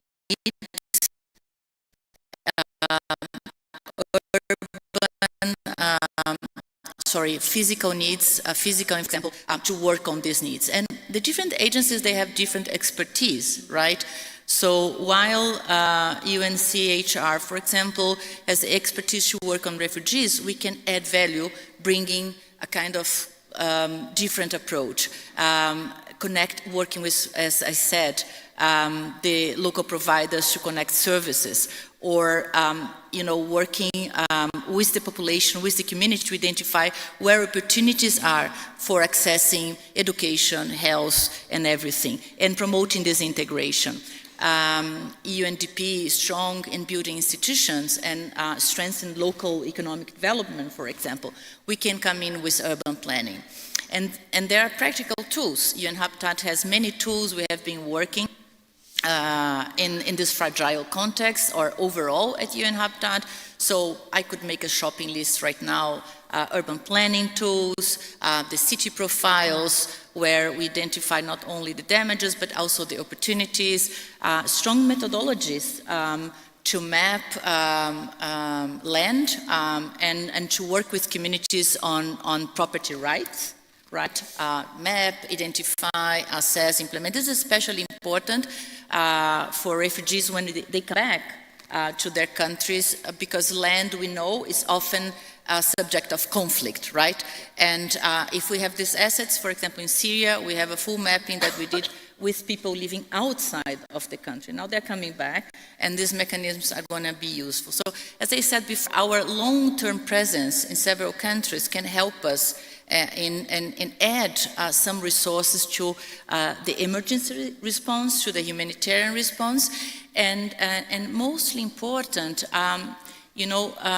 go beyond the emergency and really engage and convene, establish maybe solid long-term governance mechanisms where participation is a critical aspect, and helping stakeholders to see beyond the crisis. I think this is the greatest value added from UN Habitat, and how best we can work in partnership with several agencies. Great, thank you. And I think those are very, very real examples that you shared, also the tools. And I can say from my perspective, I've had the opportunity to collaborate with UN Habitat using those tools in different contexts. And what we see is often it's some of the most challenging issues, right? As you mentioned, housing, land and property rights as an example. So it's part of perhaps a humanitarian, if it's linked to shelter, it's definitely linked to the recovery. And I would say often, in many cases, it's often linked to peace. Do people have the right to go back to their homes in different contexts as IDPs or otherwise? So I think this is very important as also the point that you really emphasized on the role of local actors. So we've been discussing about civil society organizations. We've discussed a bit less on the private sector, but certainly the role on local authorities, municipal developments, and how can that be then also connected to some of the national processes in terms of response, but also reform. So I think it's, you've given us a lot to think of on how do we translate this really to the practical application on the ground. And again, I think a very excellent transition over to Your Excellency. You shared with us at the outset the principles that SFD approaches in terms of thinking through what is really the HDP nexus on the ground. If you can take that one step further and share with us what you would see as an example or examples or lessons learned where, from your perspective, the HDP nexus principles have actually been translated into reality and really effectively implemented. What was the result, but also what really, from your perspective, what were the factors that really contributed to that success of translating the principles to impact, positive impact on the ground? Over to you, Your Excellency. Well, fortunately, the number of examples is quite high. But, since we are hosted by King Salman Center, I'll pick an example that was a success in Jordan. Let me first highlight our contribution to the government of Jordan since 1978. Just to give you a glimpses of our engagement with the government of Jordan for a long time, and then I will get into the example itself. We've extended more than 40, we've financed more than 40 projects that are worth more than $2 billion US. The majority of those projects are on a grant base, around $1.5 billion on a grant base.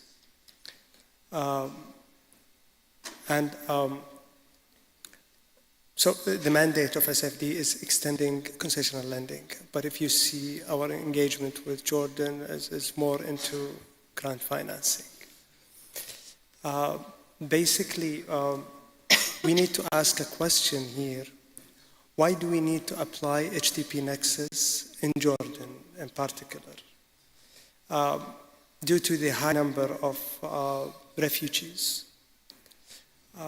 If you count, you will find that 1 in 15 people is a refugee in Jordan. That's the highest number per capita in the whole world. High level of unemployment, about 22% of unemployment rate. And that's due to the slow growth, low quality job opportunities, limited active labor market policies, and the high migrant population, which reaches around 30%.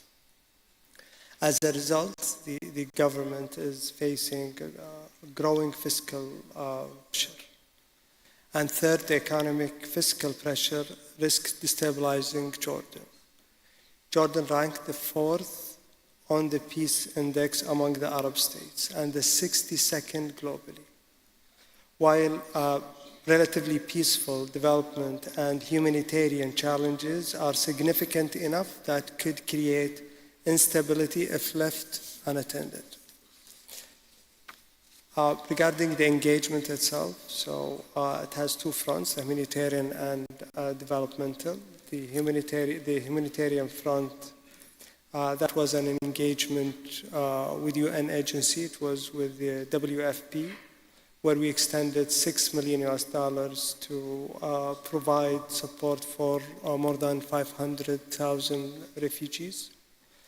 And also there was a joint effort of SFD with UNHCR to fund and equip and maintain Azraq camp and provide shelters to refugees.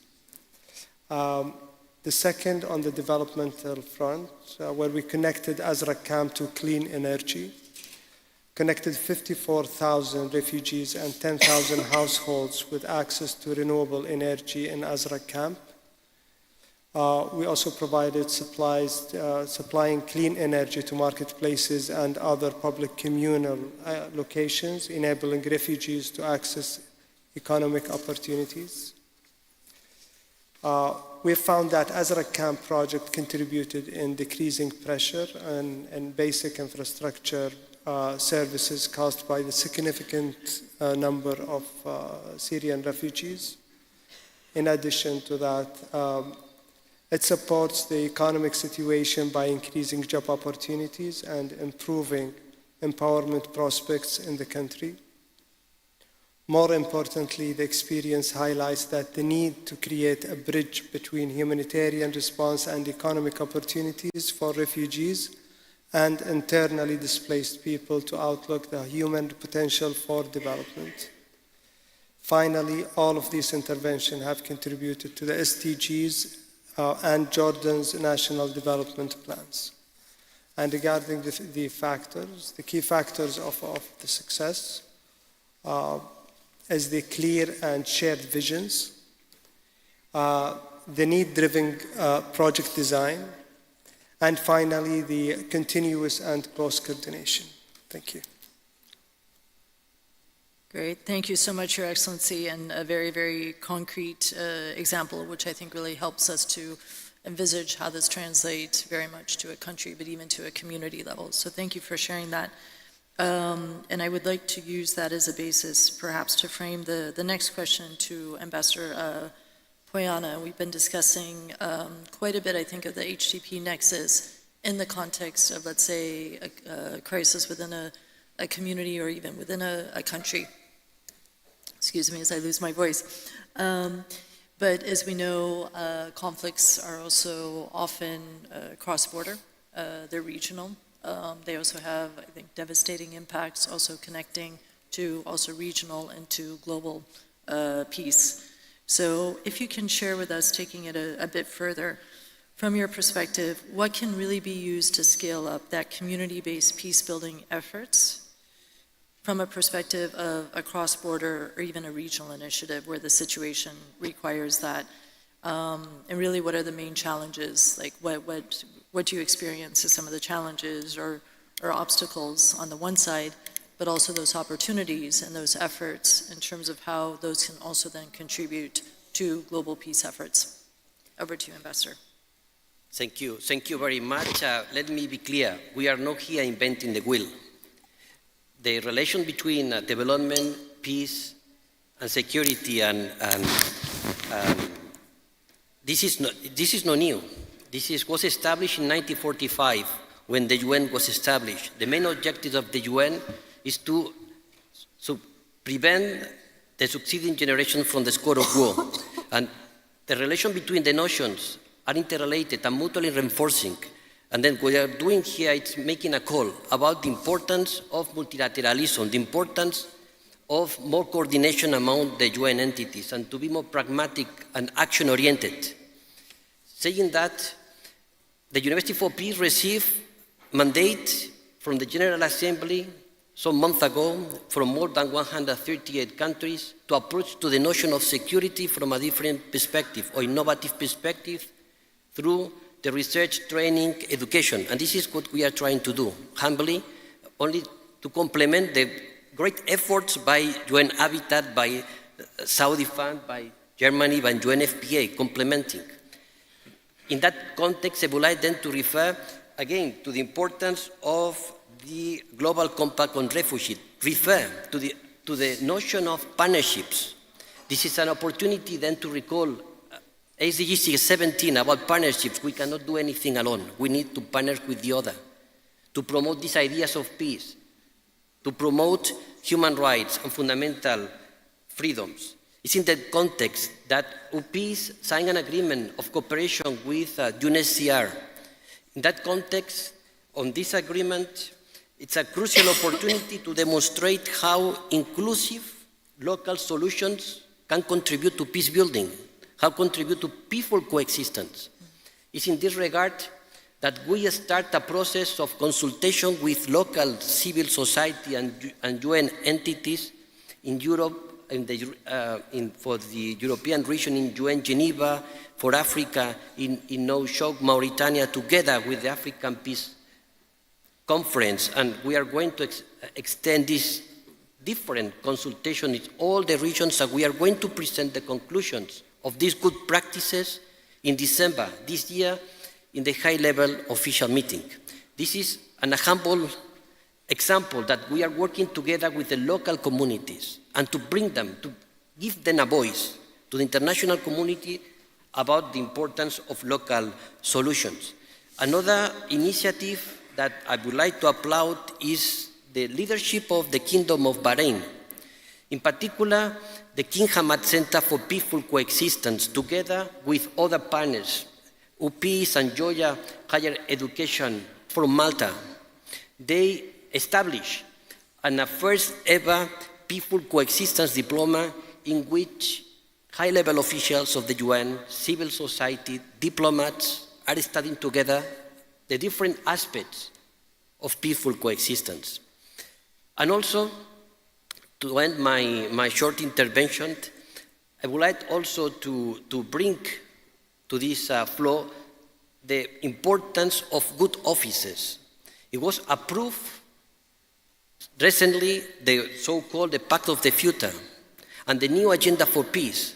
Again, it's a call about the importance of the use of peaceful ways of settlements, and one of them is the good offices, and to bring these aspects on peace building to the local communities, as this is what we are doing, using the good offices in conflicts like in Myanmar, Israel and Palestine, in the field of also in the Sahel, in Ukraine, in Colombia, in many places. And then it's important then to bring these aspects to the local communities, but as I say at the beginning, this is not a way then to invent the wheel.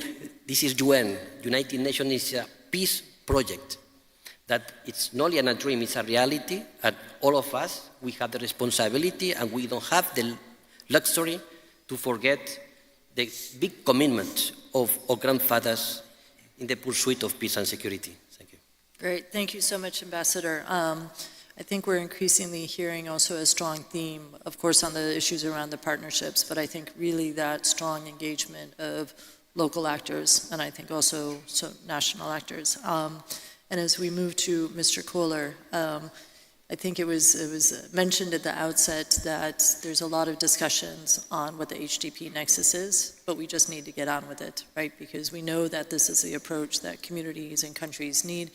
We know from seeing time and time again that humanitarian assistance alone is not enough to bridge towards recovery, towards development, and towards peace. And we've heard already some examples of how this is translated in different contexts. But if you can share with us, from your perspective, what best practices would you really highlight for improved approaches and really improved coordination for the HDP nexus? No, thank you very much, Sarah, for that question. I guess as everyone in the room here probably we share the concern about the current financial constraints and challenges for the humanitarian system. And this might be the start of a new normal. So we have to face it. We have to deal with it. So there are basically three solutions from our point of view. First one, of course, the system has to become more efficient, which is more easily said than done, which is basically about a very strict prioritization of life-saving needs. The second thing is you need to become innovative, even more innovative, to tap new resources. And the third thing is you need to take the burden, as you said, from the humanitarian system. You can do this by increasing stabilization and peace efforts, but also resilience. And there, again, you are at the nexus. So Germany is a big supporter of nexus approaches in the UN system. I've already mentioned the Nexus Funding Facility as a concrete example, but let me give you very quickly a few other examples. Germany is also a great supporter of UNHCR's new Sustainable Responses Initiative, which, as David has already mentioned several times, is based on the Global Compact for Refugees, where Germany is also heavily invested. And the starting point for this new Sustainable Responses Initiative is basically the recognition that the vast majority of displacement crises have been going on for decades. And the trick is really to include people into systems of education, in health. In September last year, I was visiting the Kakuma refugee camp in Kenya, and I could see how UNHCR was working together with the local government and with the government of Kenya. And this is something actually that gives us hope. So Germany is a strong supporter of Sustainable Responses Initiative. The third example, just very quickly, is the Durable Solutions Fund that has been established by Robert Piper, and where our Ministry for Development Cooperation has contributed financial means. But also at the capitals level, it's important that we coordinate. And our Ministry for Development Coordination and my Ministry for Foreign Affairs, which is responsible for humanitarian assistance, they developed something that's called the Nexus Chapeau. And the Nexus Chapeau is encouraging our partners, in particular NGOs, to come together in consortia and to develop joint proposals across the Nexus that can be funded then jointly by our Ministry for Development Coordination and by the Ministry for Foreign Affairs. And fourth, we see the critical role of the RCHC system, especially the resident coordinators. That's why we seconded through our Center for International Peace Operations Nexus advisors into the RCOs in the RC offices in order to increase the capacity of the resident coordinators in order to do this job. We also need OCHA. They are already working very closely together in coordinating with the RCHC system, but you also need the development part of the coordination side on board, which is the Development Cooperation Office. So it's very important that the two parts of the system get closer together and add to this the stabilization efforts, and then you probably have a good nexus. You can even go beyond that and talk about increased donor coordination at capitals level, Geneva, New York, and in the field level. In essence, there is basically no way around making the nexus work because, as I said in the beginning, the humanitarian system is facing unprecedented challenges. So let's make this work together as a call for action. Thank you. Thank you. I think that's a very powerful call to action, that there is no way that we cannot make this work. It must work, I think, on the HDP nexus. And I think the many different examples that you show really emphasize that the intensity of the coordination that needs to be there for the HDP nexus to come together, the aspects of the partnership, but also really addressing different elements. So, for example, you mentioned the forced displacement issue. Something that we often see in some of these contexts is really the need to address some of the social but also the economic aspects. So for example, how to make sure people have access to a job, access to an income, and how is that also brought into these coordinated approaches. So thank you very much. I think you've given us a lot to think about, and as you said, for that efficiency and that coordination that's really needed for these effective resilience and HDP approaches. I would like now to turn to Mr. Saberton, and the question is a bit similar to what I asked our UN Habitat colleague at the outset, but I think it really, in a way, brings together the importance of this, that spirit of cooperation, collaboration, and coordination.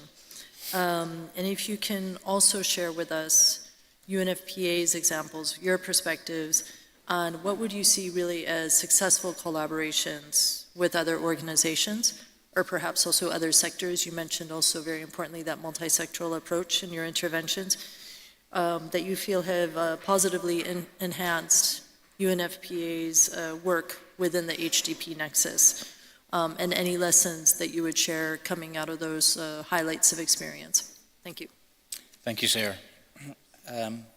I'll take the first part of the question first, regarding the examples of successful collaboration that have enhanced UNFPA's work. Most importantly, or very importantly, local actors, particularly women and youth-led organisations, are critical partners in delivering responses that are community-driven. Such partners have unique knowledge of the local context and complexities across the humanitarian development peace nexus.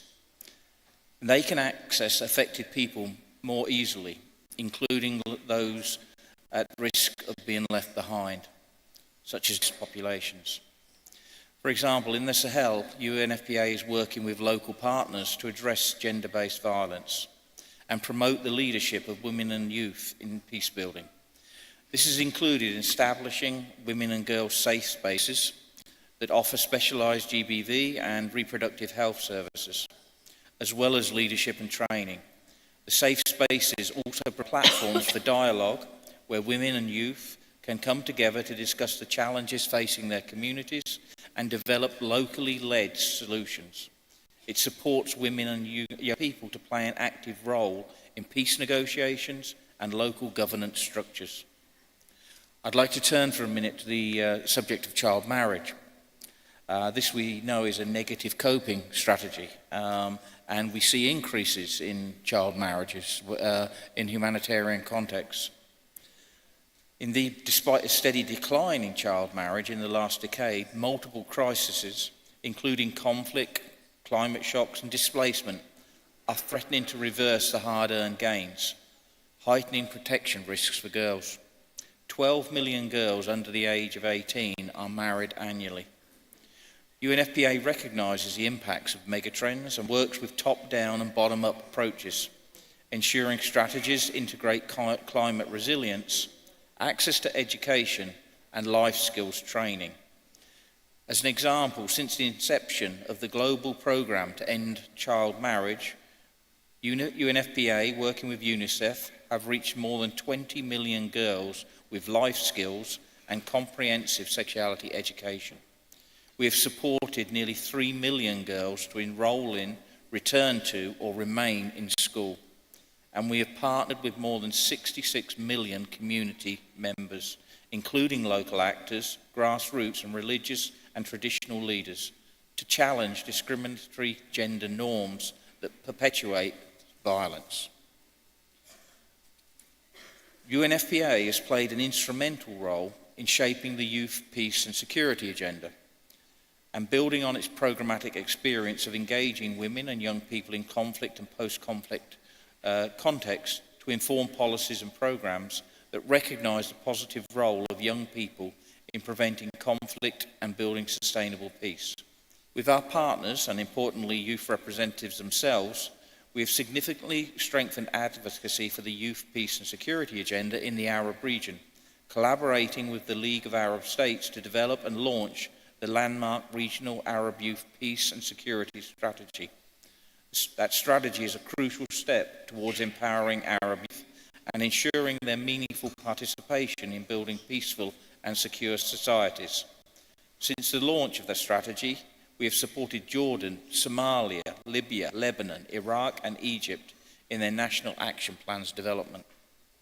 We will continue to emphasise joint programming and partnerships, including with authorities, humanitarian and development agencies and civil service organisations.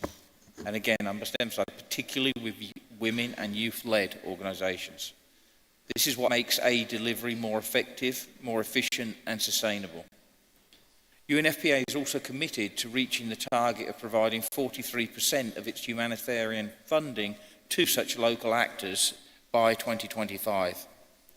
Last year, just under 40% of that funding was channeled through this route and through local and national. Two, we need to work across sectors and avoid silo approaches, and we need to ensure a cost-efficient and cost-effective use of those resources that we get.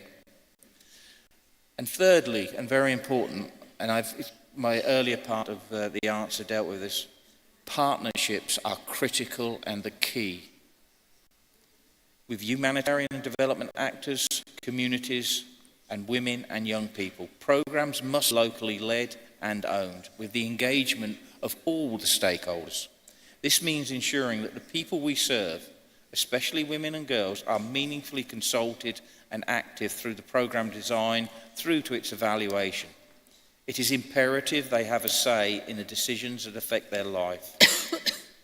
When I say that they are represented, Sarah, I don't just mean that they should have a seat at the table. I don't just mean that they must be heard. I mean that men and boys must listen. Thank you. Thank you very much, Mr. Soberton, and I think that's an excellent point where we begin to wrap up this very, very, to me, very important, but I think also very insightful panel. I think it's impossible to sum up all of the specific, very, very key points that you brought into the discussion, and I'm very grateful that we will have the closing remarks from Ms. Khafa Al-Shalan, who is the KS Relief's International Partnerships Supervisor, to conclude. But before I do that, first I would like to again really thank our partners at KS Relief for creating the space to dedicate the time during this International Humanitarian Forum so that we could focus on the humanitarian development peace nexus, not as a concept, not as a theory, not as an acronym that we use lightly in documents, but really, really that it had meaningful impact on the communities and the countries that we serve. And I think across this past 90 minutes, the examples that we've heard are all very tangible, the lessons learned. And I think just a few highlights. One is that there is no alternative to the humanitarian development peace nexus. And I think from each of your examples, from each of your framing, I think that point came time and time again. But we also heard that the partnership is essential, the coordination is essential, the ability to work flexibly, engaging and serving the communities that are part of really the essence of the humanitarian peace nexus that really is also very, very much at the heart of it. So I would like to thank again our co-organizers, the KS Relief. I would also like to thank each of the panelists for sharing your insights, your lessons learned, your knowledge, your ideas and your perspectives. And I would ask the audience that we share a round of applause for all of the excellent insights that you've shared with us today.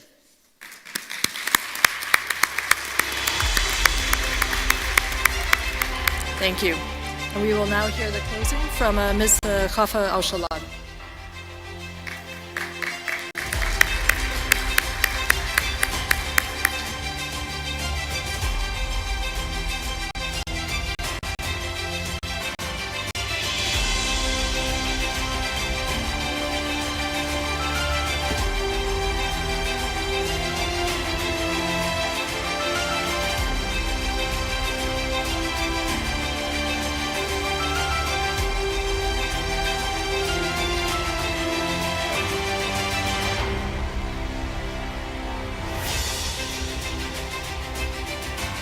who's supposed to have the closing. Yeah. شكرا جزيلا. آسفين على اللخبطة. السلام عليكم جميعا. Excellency, distinguished panelists, esteemed guests. As we bring this high-level session to a close, on behalf of KS Relief, I wish to extend my deepest gratitude to everyone here for their insightful contributions and unwavering support to advancing the humanitarian development peace nexus. These discussions reflect not only the urgency of the multi-dimensional crises we confront, but also our shared desire for a more integrated, collaborative, and sustainable approach to crisis response and recovery. The evolving landscape of international cooperation presents now new opportunities and considerations for the emerging actors. Recognizing the HDP nexus as a critical framework for tackling the interconnected challenges of fragility, protected crises, climate disasters, and socio-economic shocks, KS Relief has been committed to support its endorsement in 2016, and this is for Dr. David, just to assure you that KS Relief is committed to this support. Now allow me to highlight the key milestones that have led us to this important moment. The Riyadh International Forum, as Dr. David has already mentioned, the Riyadh International Forum in 2020 made its first theme centered on the humanitarian development nexus with a set of actionable recommendations that align with the UNG Resolution 72-279 in 2018 to strengthen humanitarian development peace collaboration. Following that, the Riyadh International Forum in 2023 recommended enhancing complementarity between humanitarian development peace-building actors. Notably, the focus shifted from policy to practical implementation and moving from advisory role to intervention design.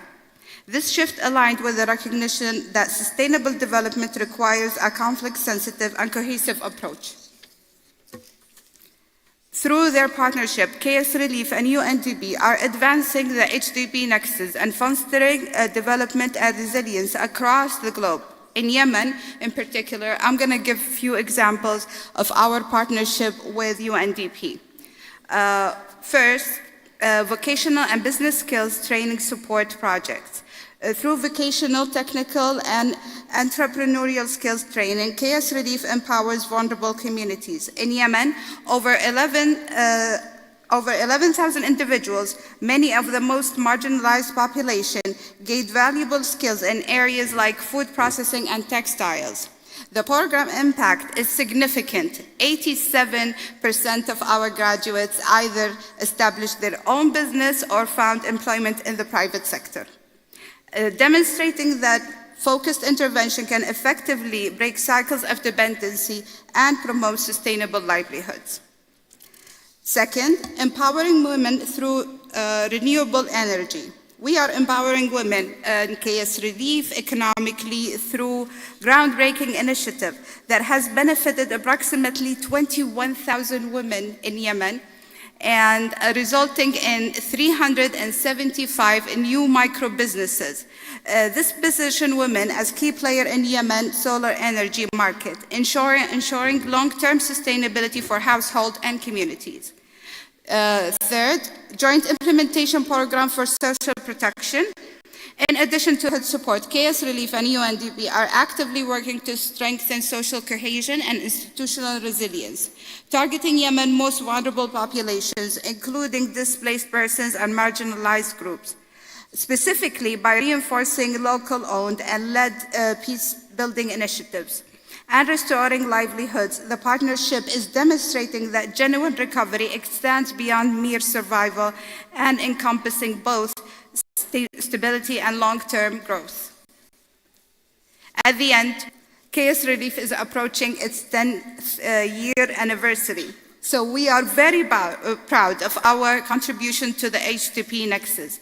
Through strong partnerships, we are dedicated to building collaborative platforms that facilitate knowledge exchange, strategic alignment, and measurable impact.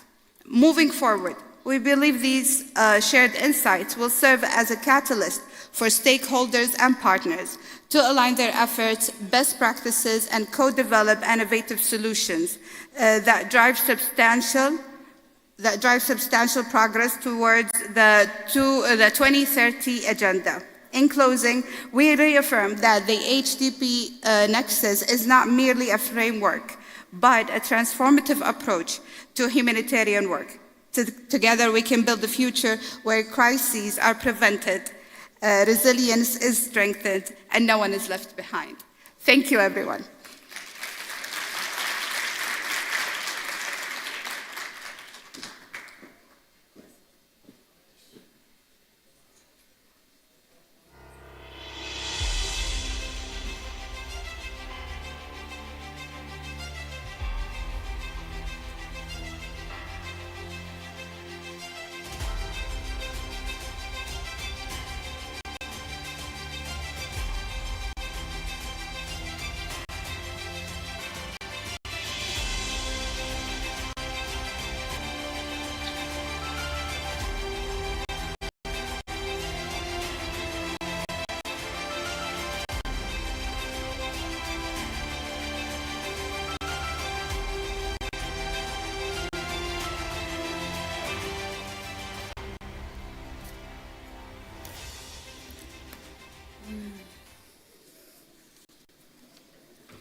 Should I start? Okay. Assalamu alaikum. Good afternoon. I'm going to be the moderator of our next session this afternoon, which is titled The Role of Foundations in Driving Collective Actions, Responding to Humanitarian Needs in the MENA region.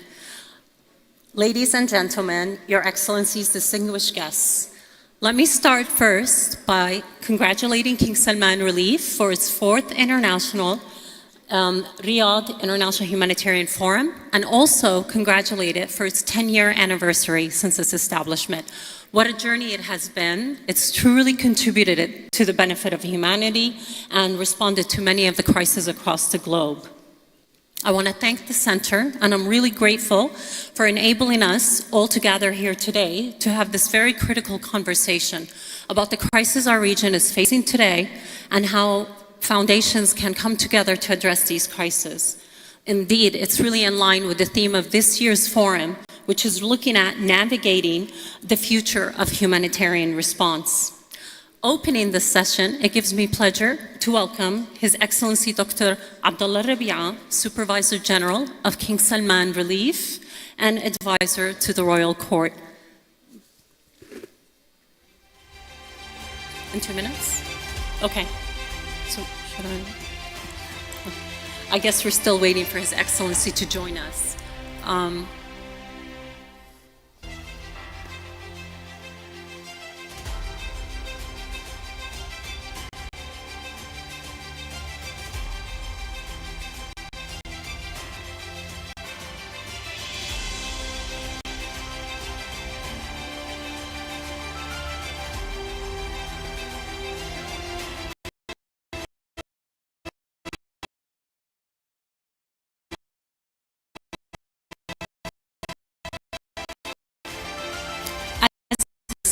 Ms. Catherine Russell to the stage.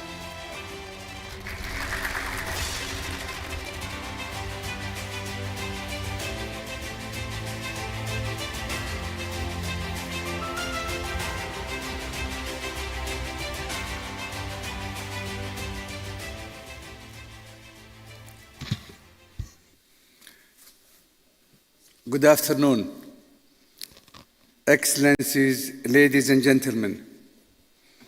Today's roundtable will foster strategic dialogue between Gulf foundations and global counterparts on critical challenges facing vulnerable children and families in the region. In the face of protracted crisis, declining global and governmental aid, and growing humanitarian needs, the roundtable will highlight how foundations can collaborate more effectively to ensure sustainable outcomes for those in need. Economic empowerment initiatives targeting women and youth are essential for fostering resilience in vulnerable families.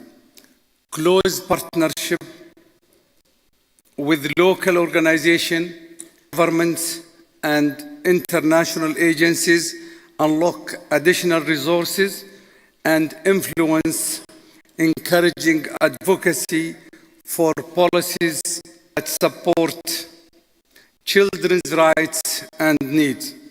More capacity building and technical assistance enhance the ability of local organizations to respond quickly and effectively to humanitarian crises.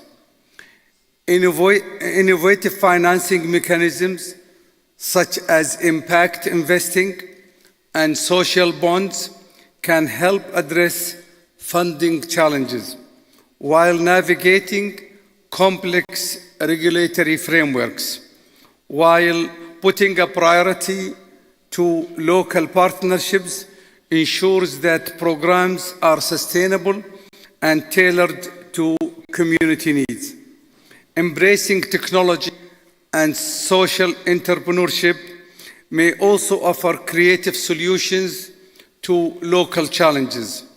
By working together as part of our collective willingness to responsibility to help others, we can strengthen our humanitarian efforts in the MENA region and beyond and save and improve millions of lives. Thank you.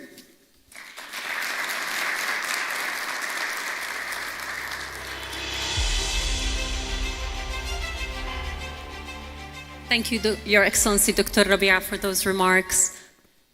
I would like to now welcome Executive Director of UNICEF, Ms. Catherine Russell.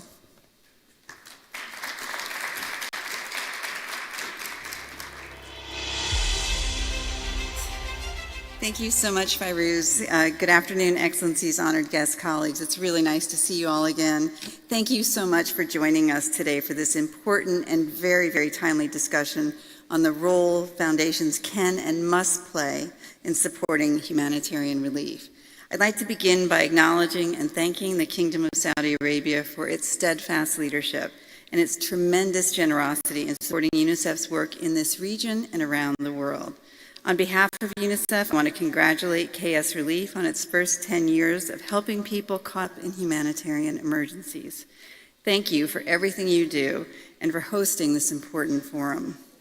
I'd also like to say a special thank you to His Excellency Dr. Abdullah Al-Rabia, a great champion for children's health and well-being. I'm very glad to be with Dr. Chris Elias, my friend whose work at the Bill and Melinda Gates Foundation is changing lives every day. You're going to hear from him shortly. Finally, I'd like to thank all panelists who are here this afternoon for sharing your expertise. We come together at a critical time for children and for humanitarian action. 2024 was one of the worst in history to be a child. The scale of children's humanitarian needs is staggering, with more children impacted every single day. In the MENA region, we estimate 88 million children are in need of humanitarian and development assistance. Globally, over 473 million children now live in areas affected by conflict. Compared to their peers in peaceful settings, these children are more likely to be killed, maimed, or injured.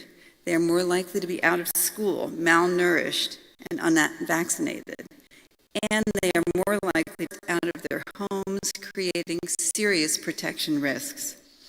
Worse and even more precarious, the humanitarian funding environment is in flux. We are already seeing the impact of funding changes on the needs that children desperately depend on to survive. This must not become the new normal. In this rapidly changing environment, we need to find new ways to reach children caught up in humanitarian emergencies. That's why this forum and this panel is so important. I cannot overstate how critical foundations are to everything UNICEF does. Foundations bring forward thinking and creativity to solve our toughest development challenges. They have the agility to scale up the most promising interventions, and of course, they are instrumental in filling critical funding gaps. In turn, UNICEF provides implementation capacity and in-country expertise. It is a powerful combination, especially given the continued uncertainties in funding and the daunting prospect of more protracted crises. These partnerships matter more than ever. By pooling resources, sharing expertise, and coordinating action, they maximize the impact of our collective efforts. As traditional aid models shift, they are also crucial in developing new approaches that combine immediate relief with longer-term interventions to build resilience. And foundations are helping drive the development of more innovative financing mechanisms that can make such a huge difference in this challenging funding environment. Here in the Gulf, foundations and government are all playing a pivotal role in saving the lives and futures of children across this region and around the world. I look forward to continuing and building on our vital work together. So in closing, I want to thank our hosts and partners and all the foundations represented here today for helping lead the way in these very, very challenging times. We are counting on you. Children are counting on all of us. Thank you very much.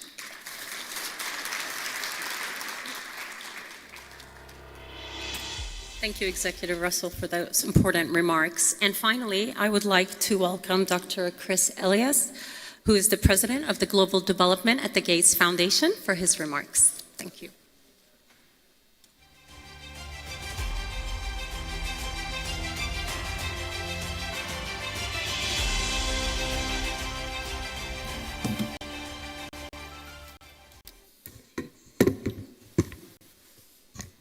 Thank you and good afternoon. I also want to extend my thanks to the Kingdom of Saudi Arabia and to Dr. Abdullah Al-Rabia for highlighting this particularly important topic, and to my colleague Kathy Russell for her opening comments, which I think set the frame of the urgency with which we need to address the humanitarian situation for children. It's an honor to be here with you today to discuss this important, timely topic, the role of foundations in driving collective action in support of children and vulnerable communities in the Middle East and North African region. As Kathy highlighted, the MENA region faces multiple intersecting crises: climate change, conflict, displacement, and economic instability.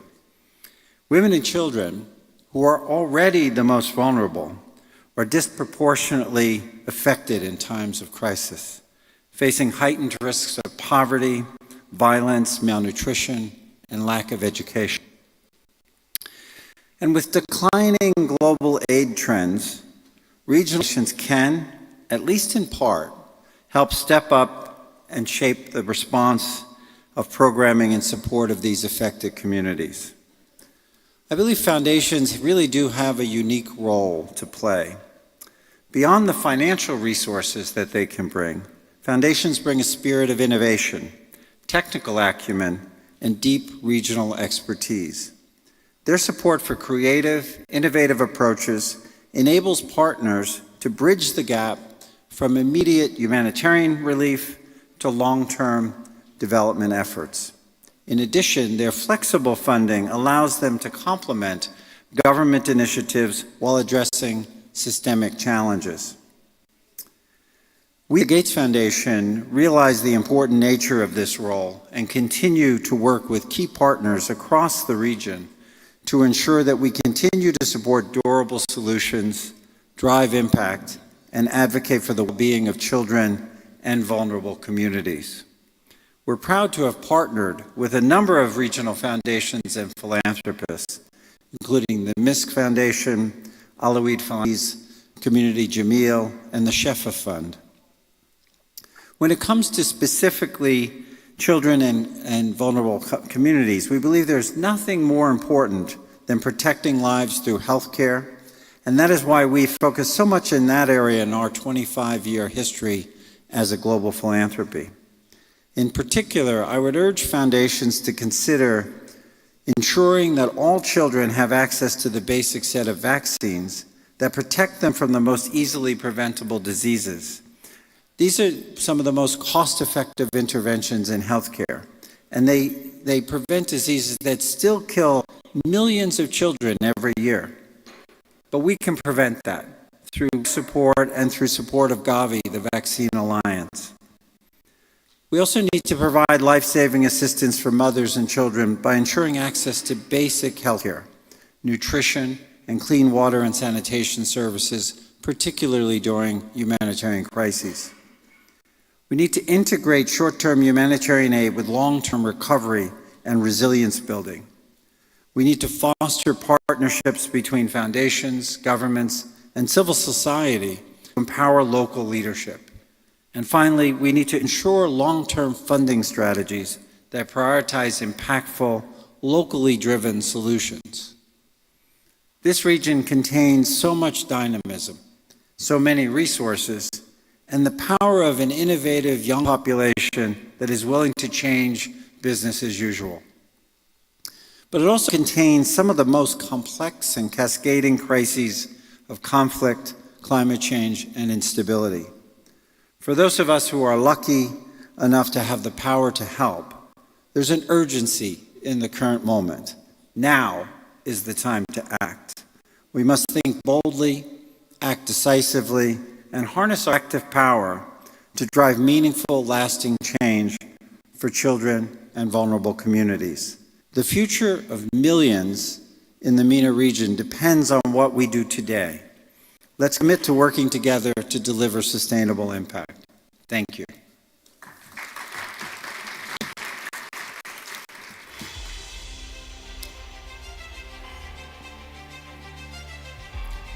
Thank you, Dr. Chris, for those remarks and for calling us to really think collectively together how we're going to address the crisis that's facing the region today. And like we heard from our distinguished speakers earlier, the MENA region is really grappling with convergence of crisis, one crisis after another. It has not stopped, and 2024 was really a challenging year for us in our region. We saw the region experiencing more conflicts, more displacements of population. We saw economic instability in the region, and of course, not to mention climate change. And these challenges has increased the vulnerabilities of communities living in parts of our region, particularly women and children. In the Middle East and in North Africa, 61 million of children are living in countries affected by war. And this staggering number represents more than 1/3 of all children in the region, where ongoing conflicts and violence has become the new normal for millions of young people in our region. And more than 1 in 6 children globally are living in affected areas by conflict. And sadly, the Middle East region is the most affected region. And children in our region have suffered the most. The number of children casualties in our region, especially in 23 and 24, really skyrocketed. And given this challenging concept, we need to look at new ways of responding to these crises. And the way we do it is through working together and looking at collective action. Today, we're going to be talking about the role of foundations globally, regionally, and locally play in addressing these crises, and how can the foundation, private sector, along with the government and public sector, can look at innovative solutions to address these crises and drive a full solution. In this session, we're hoping to focus on how public and private sector coming together can really address these crises and work with multilateral agencies, work with the UN agencies in responding to these affected population across the region. We're also at innovative solutions that we can jointly develop together to address these ever-growing needs, whether it's humanitarian crisis or the staggering setbacks we are experiencing in achieving development indicators in these countries. Children attending schools, vaccinated, healthy population, and livelihood, and young people entering the job market. So I'm really looking forward to our discussion today in addressing some of these toughest humanitarian challenges we're experiencing in our region. The structure of our panel today, we're going to have 2 sets of panels. The first panel will be inviting foundations who are residing here in Saudi Arabia, 3 foundations, who will come and join me on the stage shortly. and it will be conducted in the Arabic language. And we'll be hearing from them how they are responding to these critical needs in the region, how they're responding to their needs in the country, and how they are brokering their innovative model of collaboration to address these needs. And so we'll start with that, and then we'll be able to open the floor to Q&A, so there'll be an opportunity to ask questions from our panelists. Once we conclude that panel in 15-20 minutes, we'll be moving on to our second panel, and which will have representation from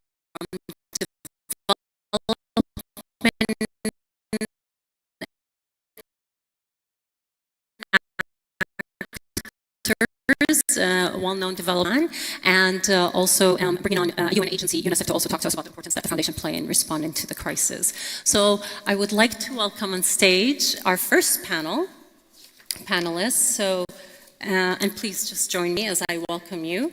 I would like to first welcome His Excellency Dr. Salah. So I would like to welcome His Excellency Dr. Salah Babir, who is the Secretary General of the World Assembly of Muslim Youth. WAMI. Please join me, Dr. Salah.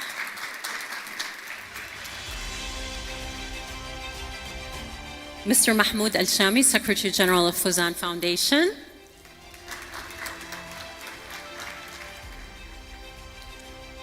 And Dr. Hassan Shurayam Al-Subai Foundation. Thank you.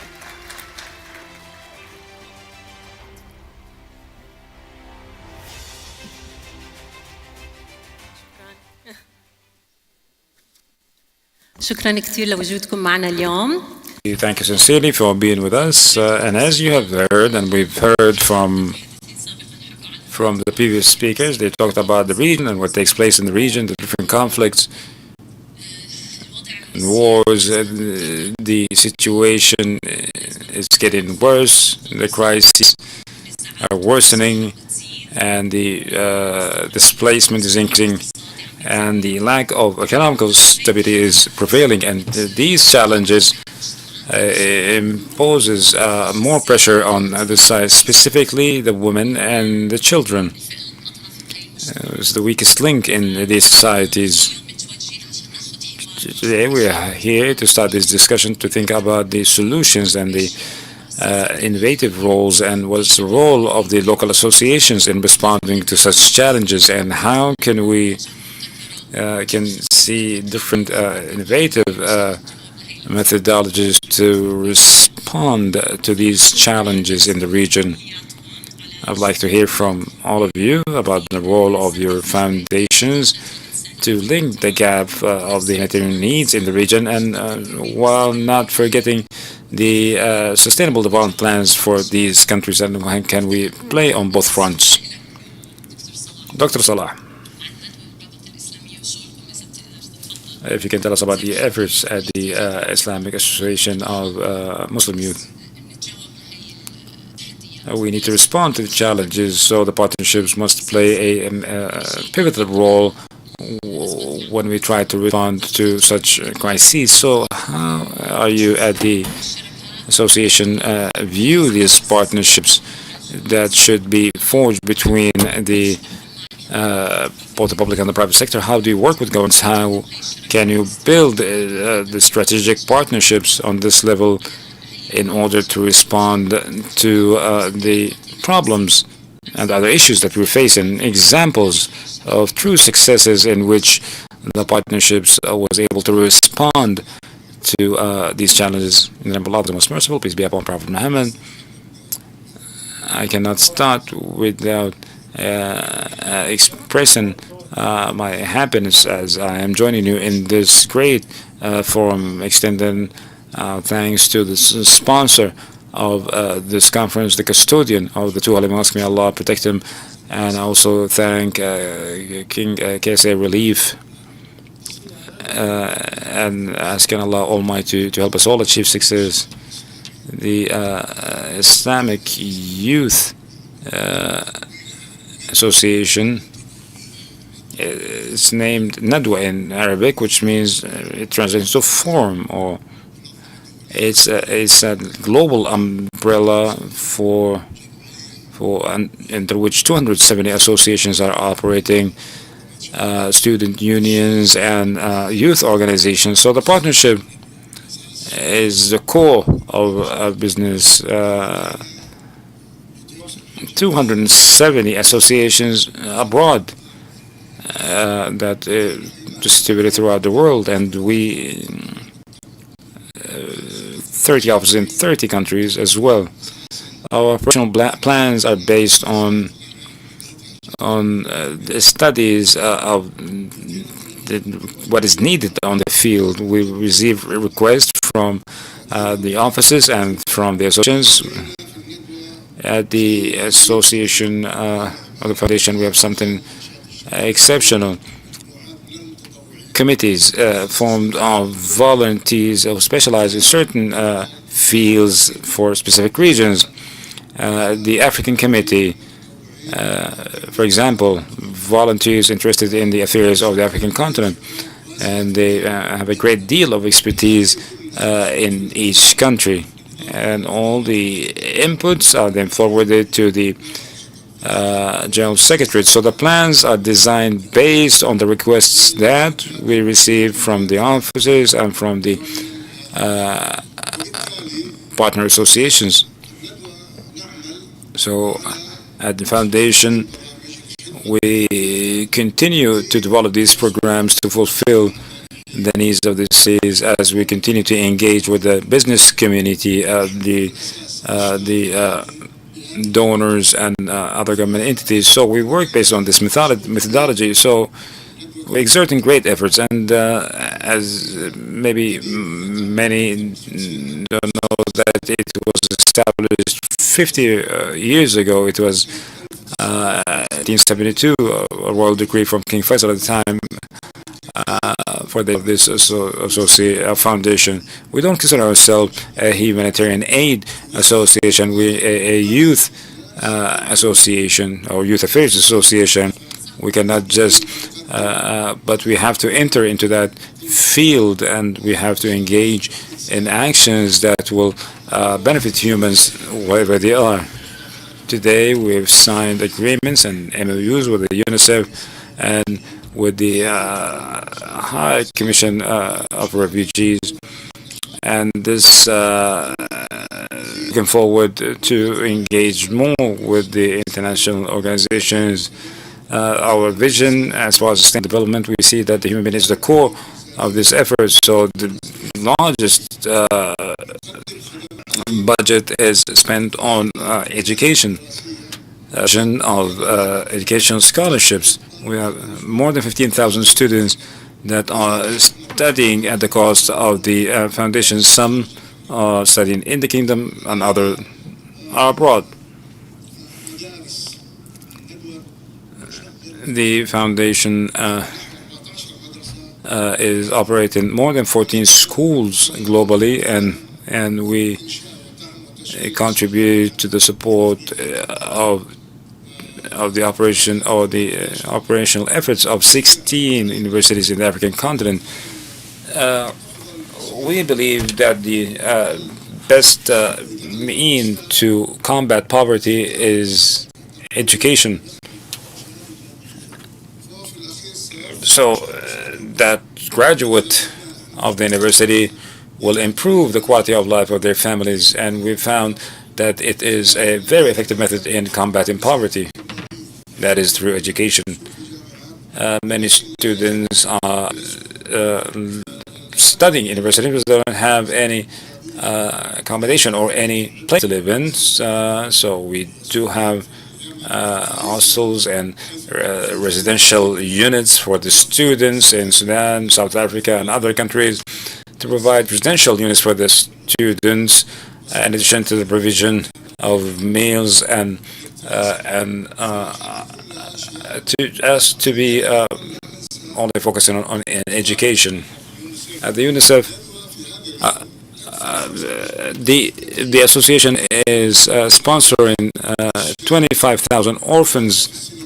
We start in Nigal, and now we're building an ideal foster homes or orphanages and if this trial was deemed successful, we can try it somewhere else.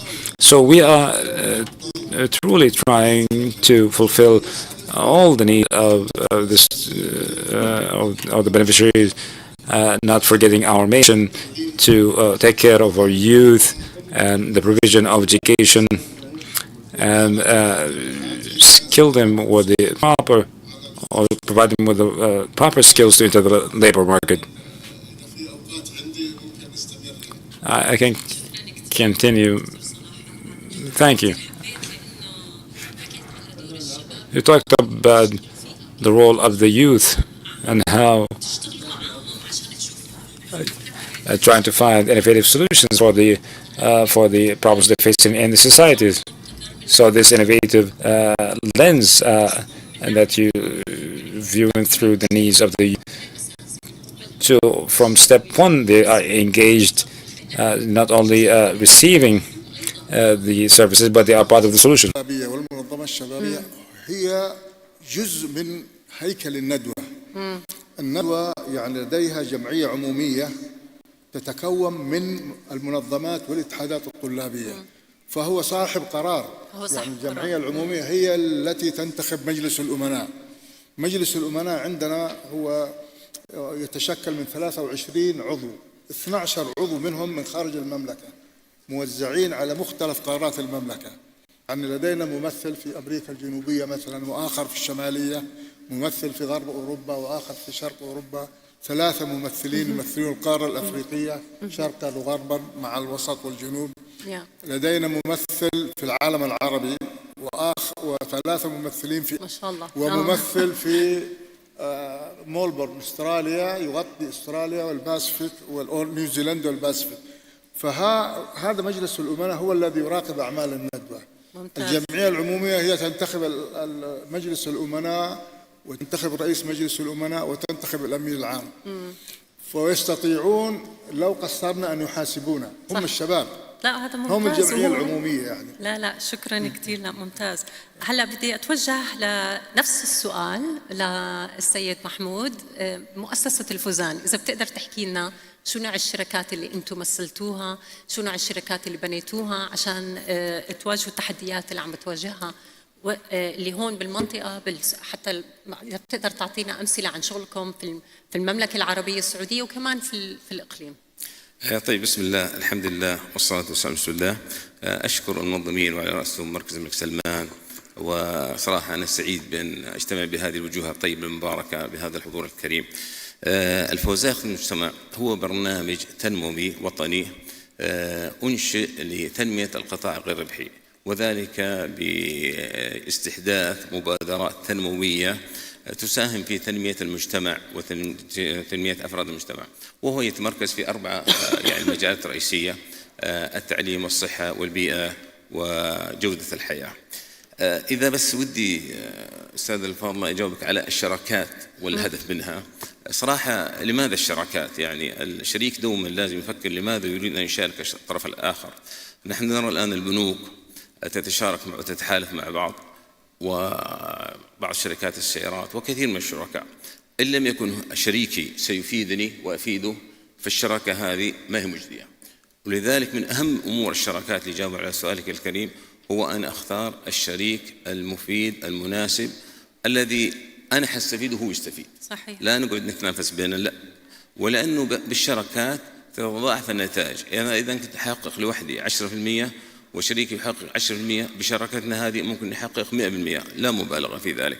فدوما رأينا أن الشراكات هي تضاعف الأثر، وبالذات كفوزان خدمة المجتمع يعني مشروع بدأ من حوالي 20 سنة وأنشأ مبادرات كثيرة. استراتيجيته المستقبلية الآن هي تعظيم الأثر، كيف أني أعظم الأثر. فإذا الشريك أنا بالنسبة لي جدا مهم. ليه؟ لأنه هو اللي حيساعدني في تحقيق أهدافي ومستهدفاتي، وإن لم يكن هذا الشريك يضاعف ذلك فلا فائدة منه. طبعا فوزان خدمة المجتمع معظم مبادراتها تعتمد على شركاء فعالين وناجحين، لأنه أصلا أي مبادرة من مبادرات الفوزان خدمة المجتمع عندما تنشأ على حاجة ماسة لهذا العمل، والشيء الثاني أن هذه المبادرة تعمل بطريقة احترافية ومنظمة. فلو نأخذ مثل أكاديمية الفوزان لتنمية قطاعات الغير ربحي، لتنمية قيادات القطاع الغير ربحي في المملكة وخارج المملكة. هذه شراكة ناجحة بين جامعة الملك فهد والفوزان لخدمة المجتمع، وهي الحمد لله شراكة أسست بمرسوم ملكي كريم. فهنا الآن الفوزان يعني دعمت بالمال وبالخبرتها، والجامعة بالنوهاو والتقنية اللي عندها، فأنشئت أكاديمية عالمية دربت أكثر من 60,000 متدرب على مستوى المملكة، والآن حتى برامجها يعني مطلوبة خارج المملكة. هذا نموذج. النموذج الثاني عندنا فرضا مركز التوحد، وهو من أكبر مراكز التوحد في العالم. مركز التوحد أيضا شراكة بين الفوزان لخدمة المجتمع ووزارة التعليم مشكورة، ويدار المركز من الجهتين. نموذج يمكن ثالث جائزة الفوزان اليونسكو، وهذا أيضا شراكة جدا نافعة، وهي هذه جائزة ومبادرة عالمية تدعم الشباب العالمي في البحوث العلمية على مستوى العالم، وهي شراكة أيضا بين الفوزان وبين اليونسكو. هنا نتكلم على شركات استراتيجية add value. طبعا اليوم يعني الإجابة لسؤالك كيف أن القطاع العام والقطاع الخاص يتعاون، هناك حقيقة لا يجب أن لا نغفلها، وهي أن القطاع الخاص والقطاع العام لو اشتغل كل من جهته ما يحقق النتيجة المطلوبة إلا إذا راح للقطاع الغير ربحي، لأنه القطاع الخاص والقطاع العام كل له مستهدفاته وله تركيبته وأهدافه المستهدفة، فلا يمكن يعطي أكبر تركيز على العمل الإغاثي والإنساني، لأنه عنده مستهدفات أكبر من ذلك. فلذلك رؤية المملكة الحمد لله ركزت على القطاع الغير ربحي وتنميته ومستهدفاته. فأنا أقول الآن نحن في مركز الملك سلمان هذا نوع من أنواع القطاع الغير ربحي، مركز مؤسس ما هو خاص ولا هو عام.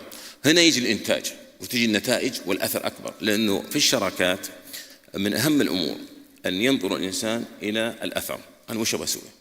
وهذا كثير يعني من الجهات قد يعني تنغمس بالعمل الإنساني وتنغمس بالعمل التنموي، ولكن ما يكون عمله فعال لأنه هو حط عيونه مع الأثر. أنت وش تبغى تسوي؟ ليش أنا أنشأ المشروع؟ هل أبغى أنا أكفل 25,000 يتيم، ولا أدرب 100,000، ولا أنا أبغى أحسن الصحة العامة؟ لازم هناك يكون أثر.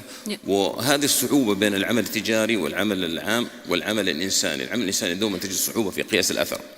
فلما ينشأ يعني لما نروح للأكاديمية أنشئ جهاز أكاديمية بين قطاع خاص وقطاع تقريبا حكومي الجامعة، فهذا كان نموذج ناجح.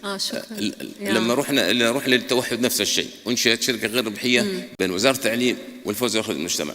اليونسكو نفس الشيء. يعني نرجع نقول الشراكات كانت ناجحة الحمد لله، ولا يمكن تحقيق نتائج إيجابية إلا بشراكات، وتفضل أن تكون الشراكات دولية حتى وداخلية، لأنه هناك يعني المحلي هو عندك نفس خبرتك، لكن لما تروح للدولي عنده خبرة ثانية، هو يستفيد منك وأنت تستفيد منه. هذه بصفة عامة يعني معنى إجابة سؤالك للشراكات. لا شكرا كثير سيد محمود على هاي الأمثلة، والأمثلة اللي وضحت لنا إياها على شراكاتكم في المملكة وكمان خارجيا مع متحدة زي اليونسكو. دكتور حسان، بنحب نسمع من مؤسسة السباعي وإيش نوع الشراكات اللي قدرتوا تحققوها في مجال إطار شغلكم بالمملكة أو خارجا بالمنطقة كمان. جميل. بسم الله الرحمن الرحيم. أحمد إليكم الله وأصلي وأسلم على رسول الله. نحن نعمل مع الإنسان وللإنسان ومن أجل الإنسان، ولذلك هذا العمل أصيل، ومن أصالته لأنه مشترك إنساني الشراكات فيه عالية وذات قيمة، ودائما القطاعات الحية والكيانات الحية تشاركها عالي. ولذلك اسمحي لي يا دكتورة أن أدلف من أننا حتى نصنع شراكات حقيقية نحن نحتاج إلى تشاركية عالية داخل القطاعات المختلفة، سواء القطاع العام أو القطاع الخاص أو القطاع غير الربحي. نحتاج إلى تشاركية بحيث نصبح أكثر شراكة في الموارد، أكثر شراكة في الوعي وصناعة الوعي، أكثر شراكة في بذل الجهود وتنسيق العمل بين جميع الأطراف. ولذلك نحن محتاجين إلى تشاركية تصنع لنا شراكات نوعية، وهذا ما عملت عليه مؤسسات القطاع غير الربحي في ال5 سنوات الأخيرة، حيث سعينا فعلا أن نصنع تشاركية. ولذلك لدينا اليوم منصة لواحدة من مناطق المملكة مثلا، صنعنا تشاركية بين 121 جمعية، جميعها جمعية في القطاع غير الربحي، جميعها تعمل في هذه المنصة وتعرض أعمالها، ويستفيدون من بعضهم مباشرة دون مبالغ مالية، بحيث يستفيدون جميعا ويوفرون مواردهم بدل أن يخرج إلى قطاع آخر. كيف يمكن أن يصنعون التشاركية فيما بينهم؟ وهذا ولد شراكات على مستوى المبادرات وعلى مستوى التكامل في المبادرات. سمينا هذه التجربة، سمينا هذه المبادرة مبادرة مجتمع حيوي. كيف نصنع الحيوية في مجتمع القطاع غير الربحي بحيث يحمل بعضه بعضا ويسد نقصه، يعني زيادته نقص بعض. نحن نؤمن بأن التحديات كبيرة في التشاركية، وأن القطاعات تعودت، وبالذات أن القطاع غير الربحي هو أصل ابن شرعي للقطاع الخاص، ولهذا يأخذ من طبيعة القطاع الخاص التنافسية، يأخذ من طبيعته. لكننا حاولنا في داخل هذا القطاع ومنها مؤسسة السبيع الخيرية أن يكون قطاعنا قطاع يتكامل، قطاع غير ربحي قطاع يتكامل فيما بينه، يتنافس في الجودة ولا يتنافس في النتيجة، لأن النتيجة جميعنا نستهدف مجتمع حيوي حي يحمل الضمير الإنساني الواعي. إذن فأول شراكة كانت بين المؤسسة وبين 121 جمعية أهلية تستطيع أن تصنع التشاركية فيما بينها وتستطيع أن تستفيد من موارد بعضها. لدينا كذلك في الشراكات شراكة في مشروع كبير اسمه الأم الواعية بدورها. كيف في هذا المجتمع اليوم الذي أصبح صناعي وأصبح حياة الشركات يعيشها الإنسان حتى في أسرته، كيف يمكن للأم وهي صانعة الإنسان وصانعة الوعي في داخل الأسرة، كيف يمكن أن تكون الأم واعية بدورها؟ من خلال شراكة بين المؤسسة وبين عدد من الجامعات السعودية، وهذا المشروع انتقل إلى خارج المملكة مع بعض الجهات العاملة خارج المملكة كنقل نموذج. أسسنا نموذج سميناه نموذج الأم الواعية بدورها، حيث دربنا أكثر من 100,000 أم خلال ال4 سنوات الماضية، ولا زال المشروع والمبادرة قائمة، ويمكن أن نتشاركها مع مركز الملك سلمان وجعلها على موقعه بحيث يستفيد منها، وممكن ترجمتها بحيث تستفيد منها أكثر من جهة. لدينا كذلك مبادرة في الشراكة وصناعة التشاركية بين القطاع العام والقطاع الخاص والقطاع غير الربحي. لدينا مشروع مبادرة كبيرة على مستوى الوطن، هي مستفادة ومستقاة من بعض جهات الأمم المتحدة. استقيناها من تجربة في الفلبين، تجربة في فيتنام، ثم طبقت بعد ذلك بنموذج مصغر في الأردن. حاولنا أن نأخذها في مجتمع موجود لدينا، وهي جزيرة مفصولة. هذه الجزيرة لوحدها في وسط الماء، لا يصلهم كل شيء إلا بصعوبة. الدولة تبذل جهد كبير، المملكة العربية تبذل جهد كبير في وصول كل أنواع الحياة الإنسانية إليهم. فقلنا لماذا لا نكون شركاء؟ شراكة بين مؤسستين أهليتين مانحتين بما فيها السبيعي، مع 3 شركات من كبار الشركات في القطاع الخاص في المملكة العربية السعودية، مع جمعيات القطاع غير الربحي في هذه المنطقة، وهي جزيرة فرسان، حيث أسسنا بمبلغ كبير محفظة مع هيئة تطوير منطقة جازان صناعة معالجة الفقر من خلال حل نموذجي شامل. شركة غير ربحية، شركة ربحية شركة ربحية تستهدف صناعة الإنسان الفرساني في جانب التعليم، لأننا نؤمن بأن الفقير بيننا وبينه تضامن متبادل. الفقير قد يكون فقير مال، لكنه ليس فقير شعور، صحيح. ولا فقير قدرة، ولا فقير إنسانية، ولا فقير عطاء، يحمل اليد والعقل والفكر الذي نحمله. ولذلك آمنا بهذه فقلنا لماذا لا نأتيهم بالتعليم الأفضل؟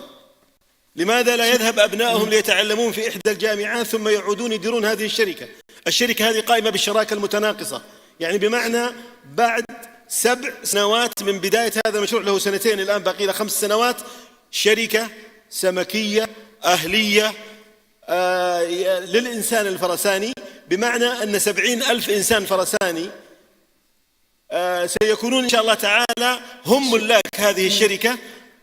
5 من الأبناء بتاعهم ليتعلموا كيف صناعة الثروة السمكية، كيف هذا العمل. هذا نموذج عمل، حل نموذجي للفقر. إذن فنحن نعمل على شراكات، نحاول أن نصنع النموذج العمل الذي يستنسخ ويمكن أن يكون تجربة تستنسخ بعد ذلك. شكرا كثير دكتور حسن على هالأمثلة وعلى هدول المبادرات اللي شاركتها معنا. ويعني عن جد كانت حبيت أنا مبادرة الأم وشغلكم مع القطاع التعليمي ومع الجامعات، يعني هاي كمان شراكة مبتكرة، فيعني عن جد الشركات مشكورة فيها. طبعا أنا بدي أفتح هلأ المجال للجمهور، إذا بس بنقدر ناخذ سؤالين عشان الوقت، مضيقين بالوقت، فإذا في سؤالين لو سمحتوا، وبليز إذا أجوبة بتكون قصيرة وهذا عشان نقدر نرحب بالبانل الثاني. تفضل. السلام عليكم ورحمة الله وبركاته. أرحب بكم وأشكر مركز الملك سلمان على هذا المنتدى الرائع واختياره لنماذج جدا رائعة من المؤسسات الخيرية داخل المملكة والمؤسسات الربحية والغير ربحية. طبعا لا يمكن لأي شراكة أن تنجح بمعزل عن الآخرين، فالشراكات الاستراتيجية هي عنصر أساسي في النمو المستدام لأي مشروع ريادي من خلال الشراكات الصحيحة وتقليل المخاطر، واختيار الشركاء المناسبين يتطلب تفكير استراتيجي وفهم واضح للأهداف المشتركة. وعندي هنا 3 أسئلة. السؤال الأول: ما هي الشراكات؟ لو تقدر الله يخليك تخلي الأسئلة يعني قصيرة، لأنه عن جد حافظ الوقت مهم هلا كثير. أسئلة سريعة إن شاء الله. أوكي، شكرا أخي. ما هي الشراكات الرئيسية؟ هذا كسؤال أول. السؤال الثاني: ما هي أهمية الشراكات الرئيسية للأعمال الناشئة؟ وكيفية اختيار الشركاء المناسبين لتعزيز النمو؟ طبعا معكم الدكتور إسماعيل أبو طالب، المدير التنفيذي للبرنامج العالمي للمسلمين الجدد وعضو مجلس أمناء مؤسسة إحياء الدولية. مين بيحب يجاوب على السؤال؟ أبدأ. تفضل دكتور. أعطيك عينة يعني للشراكات ممكن تكون ناجحة يعني في اختيار الشريك. نحن في الندوة لدينا قوافل طبية جراحية نسير في العام تقريبا 10 قوافل، يعني بمعدل قافلة جراحية في كل شهر. في هذه القضايا يتم التنسيق مع المستشفيات في المملكة، يعني ناخذ أطباء مميزين من مستشفيات المملكة، من وزارة الصحة بموجب مخاطبات معهم، نخاطب وزارة الصحة في الدولة المعنية هناك لتجهيز مستشفى معين لإجراء الجراحات فيه وتجهيزه بالإمكانات الممكنة. يذهب وفد من هنا من الندوة لزيارة المستشفى للتأكد من وجود كل الأجهزة والمعدات، نشتري الأجهزة والأدوية. فإذا راح هناك الفريق الطبي يجري مئات العمليات، يوزع أدوية مجانيا. الأجهزة التي يصطحبها في الغالب نتركها للمستشفى، أجهزة أشعة وأجهزة، وهذه كله بالتنسيق والشراكات مع جهات موثوقة رسمية حكومية في الغالب. شكرا دكتور صلاح. إذا أي حدا تاني بيحب يجاوب؟ لا يمكن معنا دقيقتين وبعدين لازم نفتح الجلسة الثانية. تفضل. هي يعني من أهم الشركاء وزارة التعليم في مركز التوحد، وجامعة الملك فهد للبترول والمعادن في أكاديمية الفوزان لتنمية قيادات القطاع غير الربحي وأيضا اليونسكو. ولكن أنا يمكن ذكرت في لقاء كلمتي أنه أهم شيء في الشراكة يا طول العمر اللي هو تشوف وش نقاط قوة في الشريك تكون أنت نقاط ضعف ليك والعكس، حتى تكون مع بعض تنافس، يعني شراكة قوية تفيد الطرفين. هذا أهم شيء في الشراكة. الله يعطيك العافية. شكرا سيد محمود. لو أستطيع أن أعطيك مثال شراكة بين مؤسسة السبيعي وبين أكاديمية الفوزان وجامعة الملك فهد للبترول والمعادن هي التي صنعت المقياس إدامة، وهو المقياس الوطني اليوم للتطوع. إذن فالعقول المشتركة والأيادي المتصافحة تستطيع أن تصنع ما لا يصنع. شكرا كثير دكتور حسان على هاي الاختتامية، حبيتها كثير. بشكركم كثير على حواركم معنا اليوم. شكرا. جزاكم الله.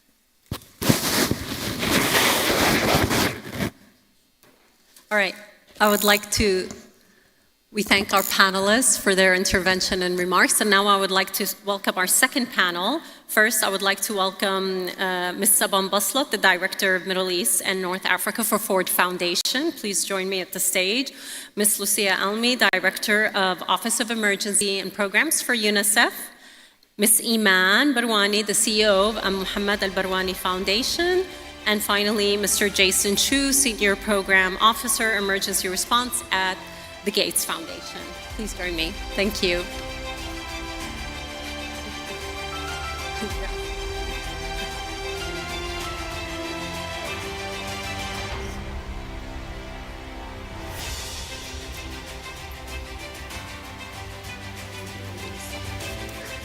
لازم نخلص هلا.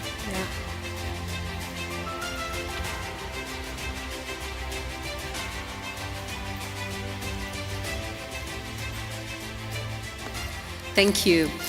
So I'm really looking forward to our conversation in the next 40 minutes because we do need to wrap up for the closing ceremony and clear the stage. But I'm really looking forward to having a conversation and hearing from both the Ford Foundation, the Gates, and hearing from a family foundation that's based in Oman on how the role these foundations are doing into responding to the challenges we are experiencing in the region, and also hearing from from Lucia and how the UN agencies are working with these foundations. So I'll start with my first question, and it's to you, Iman. I would like to hear about, in emergency settings where child protection usually is deprioritized, because usually when crises happen, everybody's thinking of immediate, a health relief response, shelter, but child protection usually gets deprioritized, and it's not at the forefront in responding to crises and needs. How do foundations advocate for and fund a comprehensive child protection approach, intervention in times of crisis? During crisis, child protection and education are sidelined. It's not a priority. Foundations can choose for their funding to go towards child protection, education, and safe spaces as a non-negotiable element. Education creates a sense of normalcy for children, the routine of going to school, getting educated. It's a sense of community, a sense of being safe, and they can heal over there. Safe spaces also have skilled workers which can identify if children are going through trauma or PTSD, and then they could support them with the help they need. Thank you. Yeah. And also these spaces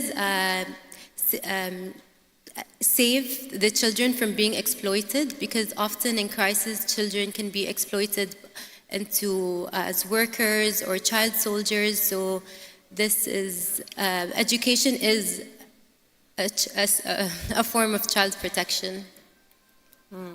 No, thank you, Iman, and thank you for highlighting how foundations can have the flexible of choosing to fund these deprioritized areas of response. Like you mentioned, child protection, the importance of child safety spaces for kids to address the trauma and the mental issues they are facing when they are in crisis areas. Sabah, I wanted to ask you, the Ford Foundation really has a strong track record of supporting inclusive social protection intervention, among many other programs. And social protection measures, including cash assistance, is really critically needed, even in times of crisis and in times of emergencies.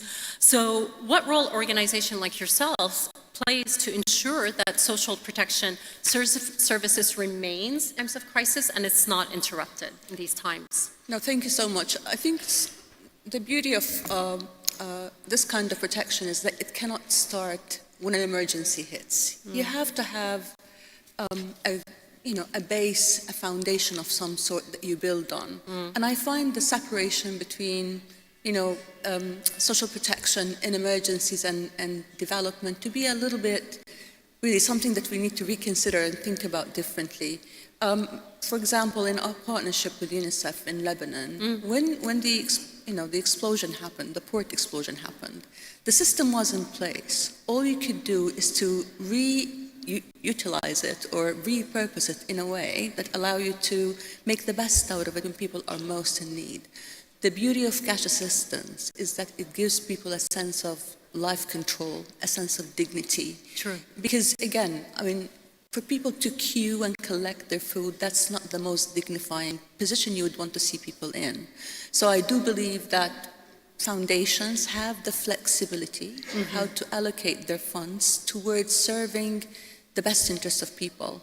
What matters the most is that you have the right partners on the ground through whom or through which you can work with those that are best placed to deliver the service. So in the case of UNICEF, for instance, trusting that partnership and knowing that they have a network of local partners through which you reach the most in need really made the work quite seamless. You could do it with ease if you have the right partner, flexible funding, and local network of people who can deliver that service side by side with an organization like UNICEF. No, thank you, Sabah, for that. And actually, you talked about how we need to stop thinking of silos. There's an emergency response and there's, development work. And this was something that, the previous panel, Mr.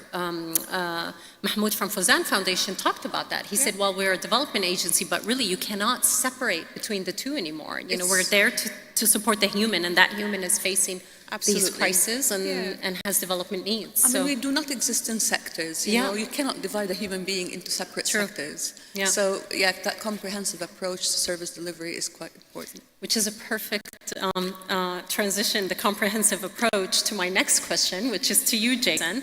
I wanted you to talk to me about the Nexus approach and how can we use the Nexus approach when we do emergency response? And not only addressing the immediate needs, but looking at the long-term development goals. We cannot forget that and leave that behind. And how does the Gate Foundation see the integration of that humanitarian development, peace-building efforts to build resilient communities and promote sustainable recovery? So the Gates Foundation is a development-focused organization that is deeply committed to supporting humanitarian response. And so we believe that robust linkages between our emergency and development programs is essential to ensure that crisis-affected communities can both survive and thrive. And so our aim is to strengthen linkages across that humanitarian development spectrum. From the emergency side, we are integrating a longer-term vision into our programs because we know that emergencies persist.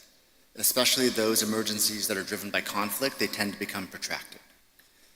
And we are pushing ourselves, but also really pushing our partners to think more strategically from the outset about how we can establish more durable solutions and systems at earlier phases of a response.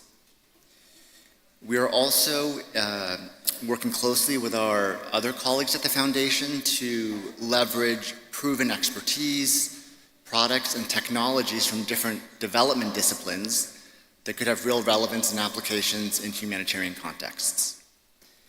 And from the development side, we are focusing more on areas where there is clear overlap with crises such as climate change.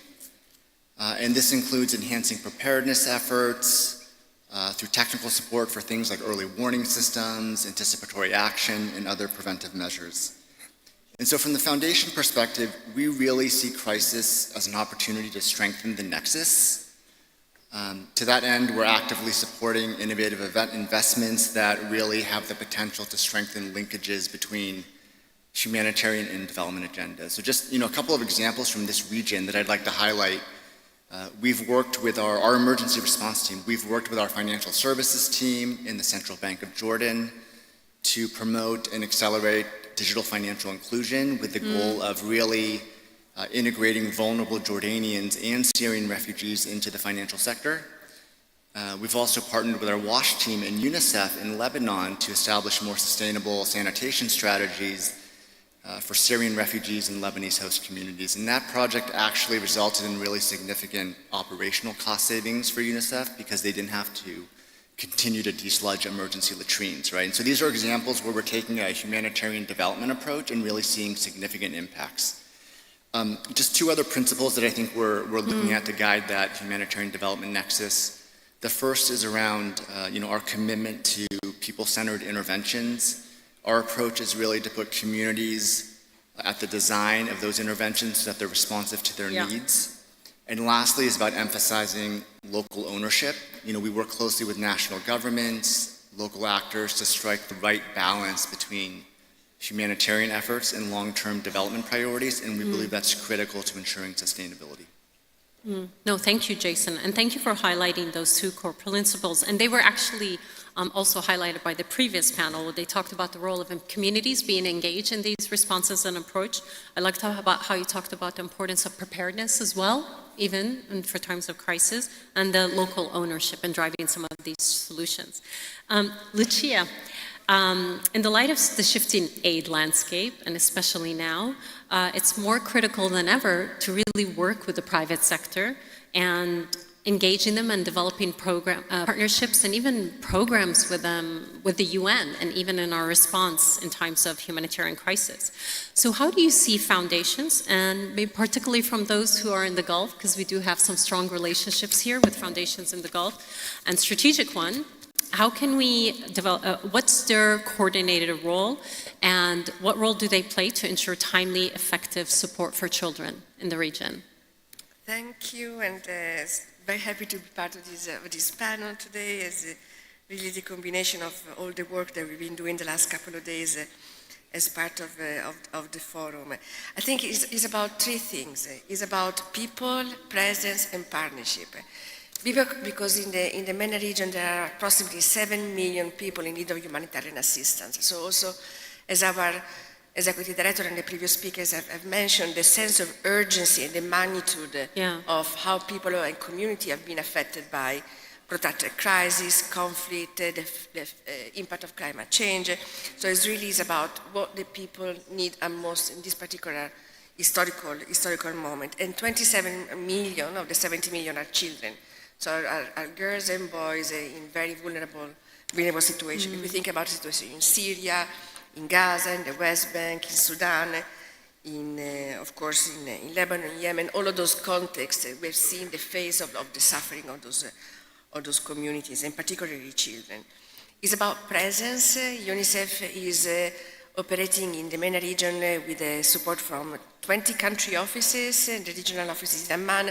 So we have teams not only in the capital city, but deep in the field, in the field offices, in the different locations, from Aleppo to of course, Gaza, to Ramallah, all the different areas. So it's really important to have that presence and that contact with the communities that can give that, inform the programs, as you were saying.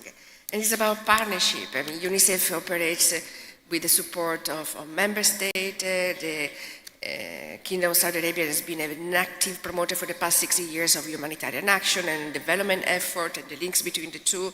And RIHF Relief as well has been, of course, for 10 years engaged in providing that life-critical, life-saving support. And UNICEF also is working in this region with a lot of very robust foundations from the region. And we have a few examples. I had the opportunity to meet some of them this morning. And I just would like to mention some of the areas that is spanning from health to education to child protection. For instance, with the Al-Walid Philanthropies, UNICEF had a long-standing relationship, and together for the past 10 years, in terms of fighting against rubella and measles, we managed to vaccinate together 50 million children. The numbers are just staggering, and it's thanks to the Al Walid philanthropy. With the Muslim World League and the World Assembly of Muslim Youth, we have been partners in Sudan, in Gaza, in Lebanon, in Chad, and Tunisia, so really spanning across a number of different areas of programmatic intervention for children and with children and young people. That is also one of the characteristics. And then finally, with the Royal Humanitarian Foundation of Bahrain, also we've been in partnership for many years for children and young people, including adolescents that also have particular needs. So I think really the important opportunity at this point in time is really the partnership between the public sector, member states, and the private sector, the foundation, and this really partnership of being together in this critical moment. And there are three main reasons why this is so important. One is because together we can advocate for policy and systematic change, so it's not only the immediate life-saving support, but really seizing the opportunity, as also Jason was saying from the Gates Foundation, to build system strengthening, to advocate for change in policy, to make sure that we leave something behind. The second reason, and they're all very good reasons, is to support the capacity building and local empowerment. We discussed about localization, the importance to work with local knowledge, local partners, and again, for the long-term sustainability.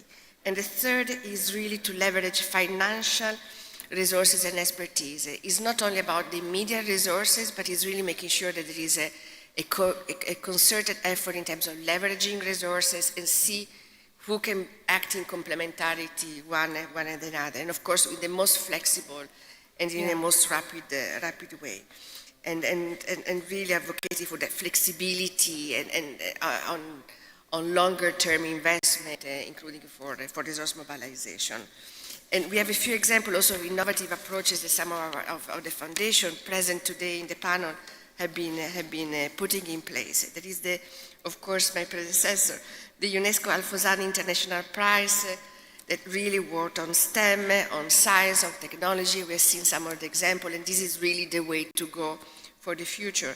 And the MISC Foundation and the Gates Foundation together on innovation in Saudi Arabia. And the learning and innovation is something that we have been discussing also over the past couple of days.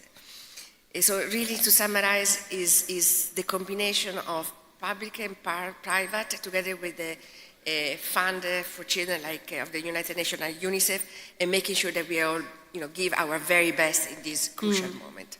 Yeah, no, thank you for that, Lucia, and for those examples. Indeed, I think the partnerships that UNICEF has been able to establish with foundations that are based here in the GCC have been really strategic in nature, have really brought innovative way in how we respond to the crisis, and in a very timely, rapid way. We've really appreciated some of the thought and the investment they put in looking at new ways and approaches in responding. My next question, it's going to be one question I would love to hear from both Ford Foundation and Gates. Given this is looking at the development work and how the development agenda is really being impacted by these emergency crises. I mean, our region has been one crisis after another, and they're not going away, they're staying longer, and so we're addressing the emergency response, and we're looking at the development needs interlinked and even in parallel sometimes, and we have to do this work jointly. So, with these complex emergencies in the region, we're seeing development setbacks significantly. I mean, look at what happened in Gaza and the war in Gaza last year. Because of the war and what was happening in the war, we saw polio reemerge after it was eradicated in our region. So suddenly we had UNICEF, a leading agency in polio vaccination, had to ramp up its polio campaign, and actually there's one going on right now. And then there was a sharp escalation and drop of children out of school. Kids haven't been back to school in Gaza for a year and a half. The same with Sudan. We have the largest number of out-of-school children, 15 million, due to the crisis. And poverty has risen dramatically because of the disruption of livelihoods and the disruption of employment. And because of these conflicts, right, significant global development actors, how do you see the intersection between the humanitarian development priorities really influencing your thinking around program response and your strategies that you're developing today? So who wants to go first? Maybe Saba? Sure. No, I mean, you know, as بالطبع كما قلنا في البداية particularly in our region, to separate humanitarianism from development. We see us moving between both extremes, both ends, all the time. I think what matters the most is for us to safeguard together the national systems so that they do not collapse in a humanitarian context, and to make sure that we have the right partners on the ground to fill in the service gap, because the ones who would be most affected negatively, unfortunately, if the services are to be interrupted, are the most vulnerable, in that case, children and women, for instance. So that kind of ability to look at things from a comprehensive point of view, saying what systems need to be safeguarded and protected, and who can come in and, you know, provide additional support in the absence of a government or the inability of the government to respond to increased needs. I think the thing that we always forget about is not only the very striking, visible emergencies, but the silent emergencies. I'll give you an example, for instance. Poverty is a silent, ongoing, chronic emergency that needs to be addressed. If you look at countries that might be stable from the outset, but delve a bit deeper underneath the skin of the cities and the villages, you will find that poverty is just as devastating as a war or a conflict elsewhere. So I think we need to redefine what we mean by emergencies. We need to break down the siloed approach that donors sometimes encourage between humanitarian funds and development funds. We have to offer all our partners what we call flexible funding, and that's general or core funding. This is the kind of fund that is not geared towards a particular project, but to ensure that the capability and the capacity of our partners does not break down under pressure. Because, you know, as the panelists before us were talking about the fact that we are a business. You know, humanitarianism is a business.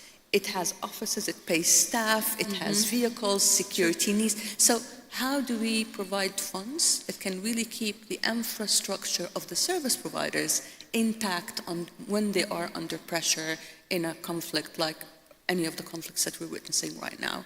And I think my last thing is on long-term funding. We cannot projectize change, and we cannot assume that in 6 to 12 months of fund, you can, you know, change the world. We have to offer our partners and implementing partners long-term funding so that they can help people transform their reality from humanitarian to recovery and then hopefully to development. So that kind of, you know, comprehensive thinking again, without the siloed approach to how we fund and who we fund, is going to be always really something that we as donors have to think creatively about and bring our partners to think with us on how can we be of most benefit to their ongoing service provision. No, thank you, Saba, for that. And thank you for, sharing with us how we need to start thinking of funding vehicles in a different way and how it can really contribute to more innovative solution and not be the cause of the problem. Absolutely. You know? Jason? Sure. As a foundation, we recognize that we have to address humanitarian needs while simultaneously advancing long-term development goals. And so to do that, we're trying to apply a balanced approach. So we provide rapid funding and technical assistance when there's emergencies, but at the same time, we're making investments in long-term system strengthening.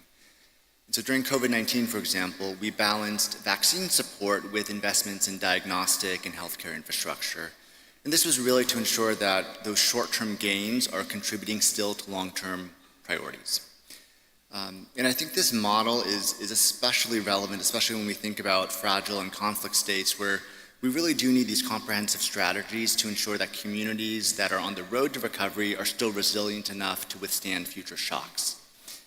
Another part of our approach is that we are enhancing our collaboration with other like-minded partners, especially those who share our interest and concern for addressing the world's most pressing humanitarian and development challenges, right? So we do, coordinate with a diverse set of stakeholders, governments, foundations, private sector, NGO, academia, and it's really to pool resources, share expertise, but to achieve common goals. And there's a number of those partnerships that we're a proud member of that were highlighted this week, like the Polio Legacy Initiative, the Lives and Livelihood Fund, GPEI.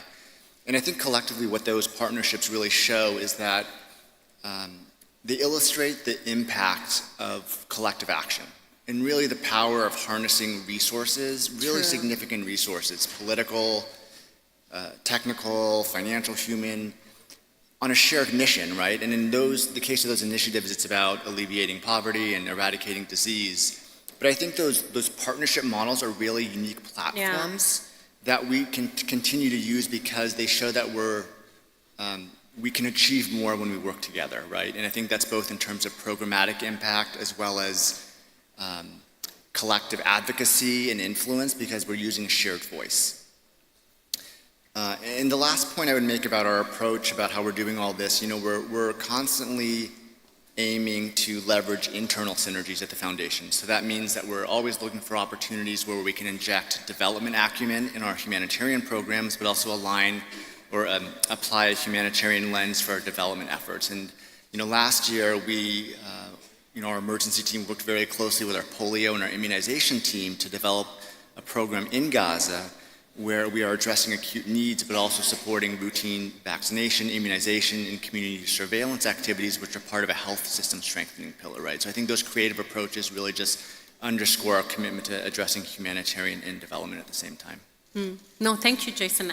And I appreciated the example you brought about different partnerships model, and which really addresses your point, the livelihood fund that you talked about. That's a perfect example of looking at long-term funding and really looking at bringing collective resources and various partners, both from the public and private, with the livelihood fund that I know that was with the Gates and ISDB and many governments. Iman, I really appreciated hearing about the work that your family foundation does in Oman. And I was wondering if you can share with us, how does your family foundation collaborate with the various local actors in Oman to really address the community needs, and how do you look at a community-driven solution to respond to the needs? What we need to understand is nobody understands the community better than people within the community. So by engaging with local actors, empowering them, funding their programs and capacity building, we can empower them to stand on their own 2 feet. So even if foundations decide to put their funding somewhere else, the locals would be independent rather than dependent on funding. An example I could think of from Oman, because okay, so I'll change my example from earlier. An example a good example we have where we work with all partners, private, public, and government, is there is this program we have called Together with Them. Together with them. It's for children, it's for students with disabilities. They're college students, so either looking for jobs or trying to get into the workforce. They go through a 9-month training program where they're trained for a specific job. And then at the end of the 9 months, they go through a graduation program, and then they get hired by the private sector. So the government sector's role is to provide us with the students, because the Ministry of Social Development has identified the students that go through the program. They give them stipends during the 9 months training. They also give us the certificates that it's certified training. And then the private sector, we have students that graduate and go into the banks, like receptionists and call centers. We have some, for example, students with autism are really good with attention to detail, so they get hired by bakers, pastry chefs, gardening, in hotels as bakeries. So that's an example where everybody comes together for a certain cause, as long as our objectives are aligned and as long as our objectives are aligned, we could do so much together. Everybody has something they bring to the table, and together, there is so much that can be done. Yeah, no, thank you, Iman, and thank you for highlighting the importance. You have to have a shared value and a shared purpose when you establish these partnerships, right, to achieve that common goal. So thank you for that example. Lucia, innovative financing modalities is really important. And what do you think are the various innovative financial modalities foundations can explore to ensure, multi-year funding for humanitarian response work in our region, particularly since they're protected in nature and they're going year after year, unfortunately? No, thank you. I think there are plenty of opportunities, and we already seen the engagement in some of them, including in this region. But before we get to opportunity, I think is also the issue of co-creation. How do we co-create a new business model? How do we leverage the opportunity and the power of new technology, including artificial intelligence, blockchain, and all those other tools? So it's really how do we put together the best of the different worlds, let's put it this way, and co-create different ways of approaching financing mechanism and funding mechanism. I heard some of the colleagues in the previous panel talk about also impact bond and other opportunities. So I think it really is looking at that mix of different solutions and co-create something that is tailored to the local needs in the different specific contexts. We have two examples. One is from this region, and again is with the foundation from the UAE. This is RIHF Foundation that has been working on innovative and strategic Islamic philanthropy in terms of investing in education, in terms of investing on young people, and making sure that it's something that is regular, is predictable, but it's also very strategic in the area where they want to intervene. So it's something that definitely something that we can continue to explore in terms of philanthropy. And the second initiative that is starting to get traction also in countries and in regions who are prone to natural disasters like hurricanes and floods and others is the Today and Tomorrow initiative, the TTI, that is looking at pre-financing linked to something that is it's not complicated, but it's called parametric insurance schemes, where actually partners put a number of resources ahead of time, and then based on triggers linked to climate, there is an insurance scheme that kicks in. And we are seeing this as a great opportunity really to invest ahead of time and making sure that we have the resources, predictable, and is linked again to something that is unfortunately starting to have more and more impact on children. So in essence, it's really looking at co-creating new models together, building on what works, and also leveraging new tools, including new technology. Thanks, Lucia, for that, and for highlighting also specifically the role of Islamic financing and philanthropy in responding to the humanitarian needs in our region. One last question, and if I can have a quick response from each one of you so we can give the chance for maybe to take two questions from the floor. Looking ahead, how can actors from both the public space and the private sector, particularly foundation, really work more effectively together to ensure sustainable, innovative, and scalable solution for children in the MENA region? Sabah, I'll start with you and we'll... Again, I think we need to put our heads together and think together. So complementarity rather than competitiveness needs to be really the highlight of how we rethink, how to position ourselves for the best outcome for those most in need. So complementarities, pooling funds is something that we really have to seriously consider. You cannot label a project with the name of the funder anymore. I think field need to drive the agenda of the donors. Okay. So when I know, for instance, that UNICEF has a mega project to do X or Y, it is the responsibility of a group of funders from the private sector, from philanthropy, to come together and co-invest in one mega project. So instead of diluting our efforts and stretching ourselves too thin, I think pooling might be one of the examples that can be given of how to rethink the way we do business. No, thank you, Sabah. Iman? There is no one-size-fits-all solution. We all need to be proactive rather than reactive. Being here on this panel today, having these discussions, being here in Riyadh, discussing, meeting different foundations and networking, even before a crisis happens, we can learn from each other, have workshops, learn from our achievements as well as from our mistakes. Thank you. Lucia? For us, three elements. I think, first of all, is to work with foundation because of their very influential and networked institutions. They can leverage, they can network, they can really make those changes happening.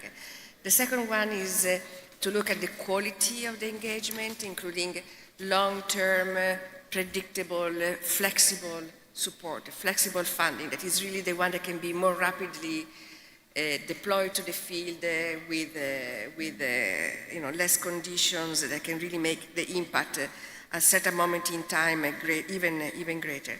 And the third one is really to continue to have an open dialogue, to have a continuous feedback on how we can strengthen that partnership and really be attuned with the priorities of the different foundations and linked to the priorities of the community, of course.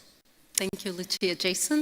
I'll make two quick. So I think number one is around creative partnership models. I think there's going to be a lot more financing and collaborative approaches between foundations, similar to the one that the Gates Foundation and KS Relief entered into last year. But I also think, foundations are uniquely positioned because we deal with private funds. We have tend to have a higher organizational risk tolerance. And so I think that we are uniquely positioned to support creative out-of-the-box programming. And when I think about that delta between global humanitarian needs and global resources, the only way that we're really going to meaningfully shrink that delta is if we have innovation and innovative solutions that we can bring to scale. And so I think we need to continue to double down and support innovations. Thank you, Jason, for that. We have time to take maybe 2 questions from the floor, and then we're going to have to wrap it up. So if anyone has any questions for our panelists.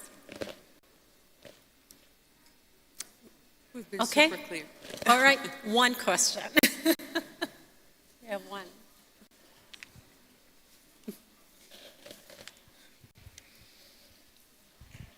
Thank you so much. I'm Anas Muhammad. I think you can see me. So Anas Muhammad from التواصل for Human Development. Integrating funding is the best way so we can reach the needs for the people. So my question, how we can integrate the humanitarian and development funding?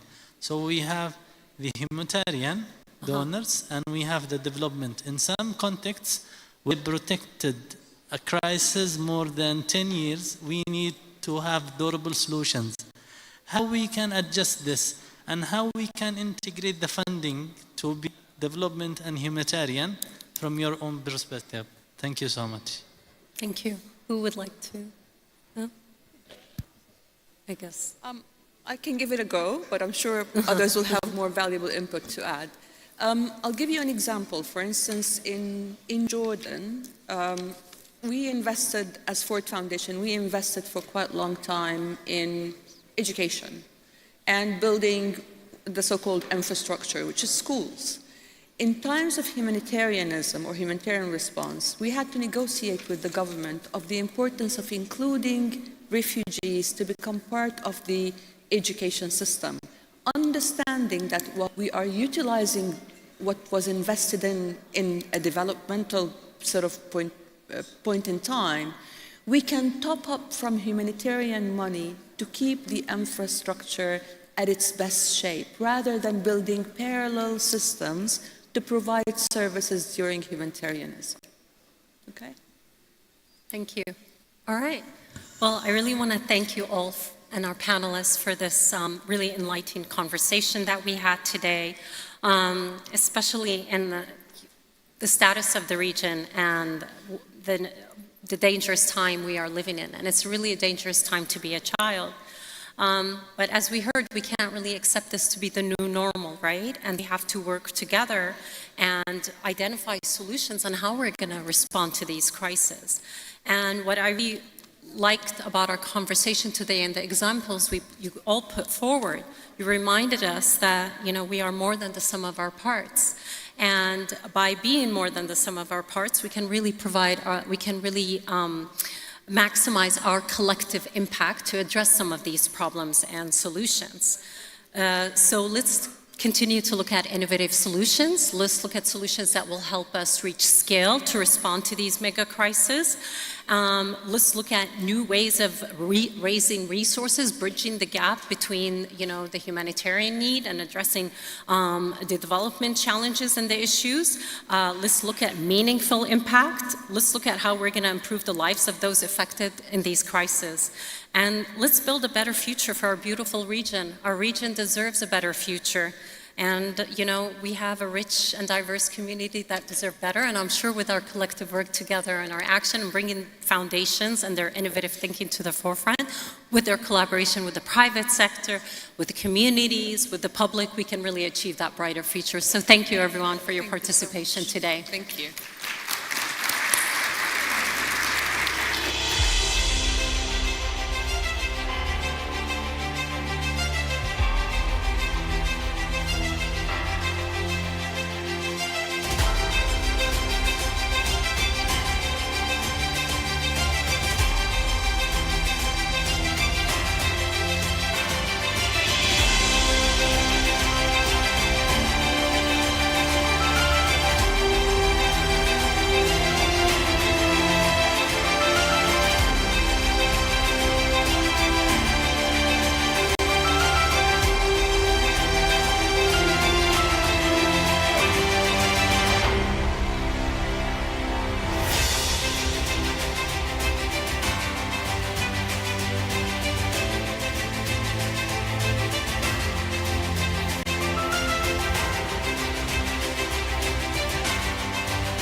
Ladies and gentlemen, we're honored to present a special video message from Her Royal Highness Princess Rima bint Bandar bin Sultan Al Saud, the Kingdom of Saudi Arabia's ambassador to the United States of America.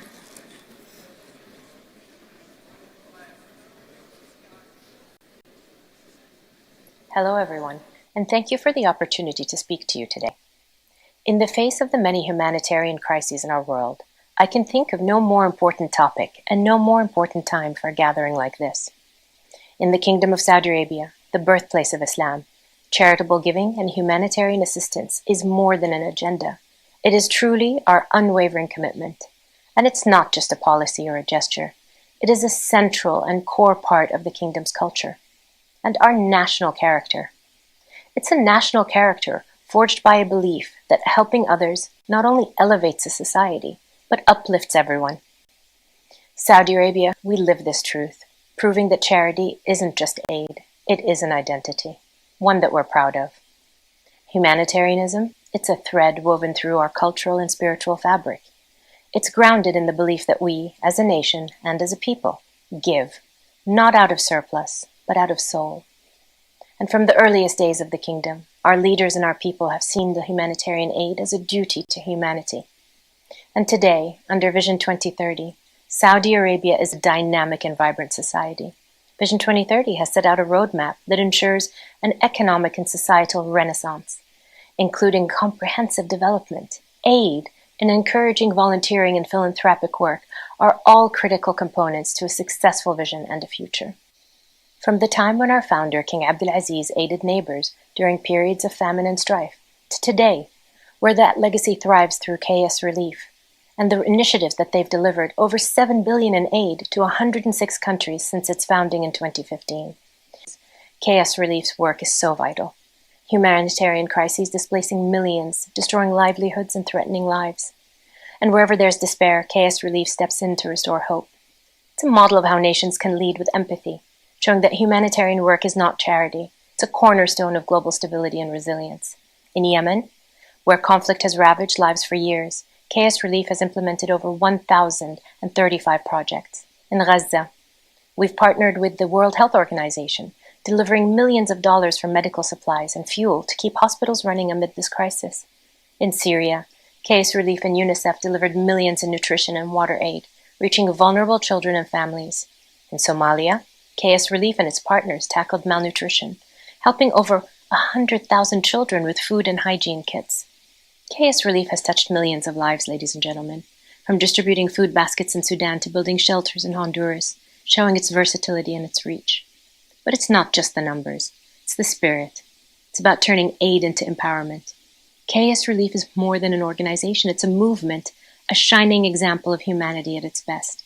And it proves that compassion, backed by action, can heal wounds and build futures. And this is especially true for one of the most serious challenges in resolving humanitarian crises. Whether from war, natural disasters, or climate change, the fact is humanitarian disasters hit women and girls the hardest. The data is chilling. Globally, women in crisis zones face a 70% higher rate of gender-based violence than in stable settings. Unacceptable. Education suffers enormously. Girls in conflict zones are 90% more likely to miss school than boys, and women bear a heavier economic burden in times of crises. And it's not by chance. It's because of deep-rooted inequalities that crises worsen. And when a crisis strikes, women's livelihoods crumble faster. Look at climate disasters.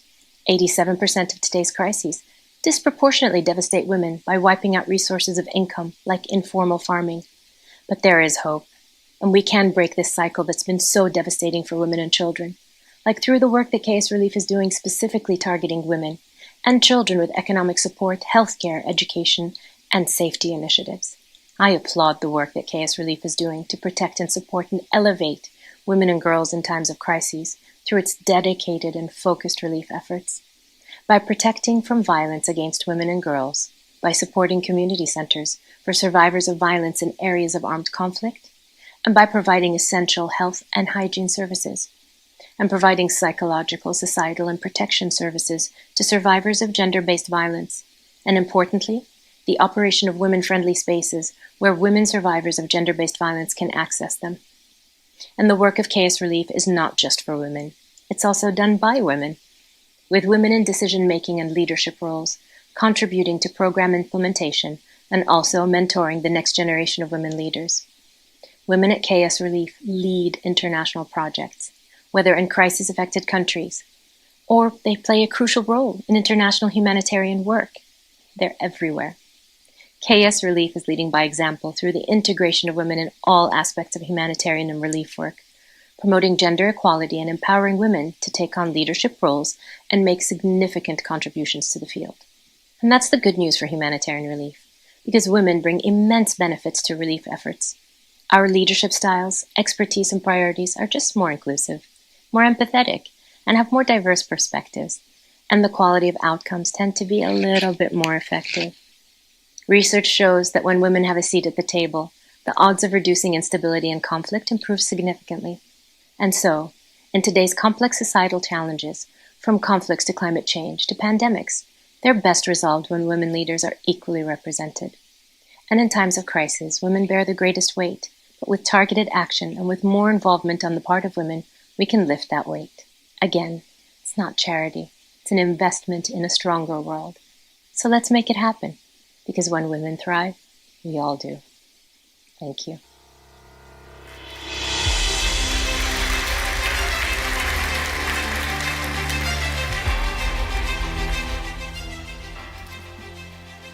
Ladies and gentlemen, we now invite His Excellency Mr. Tom Fletcher, Under-Secretary General for Humanitarian Affairs and Emergency Relief Coordination, to take the stage and deliver his statement.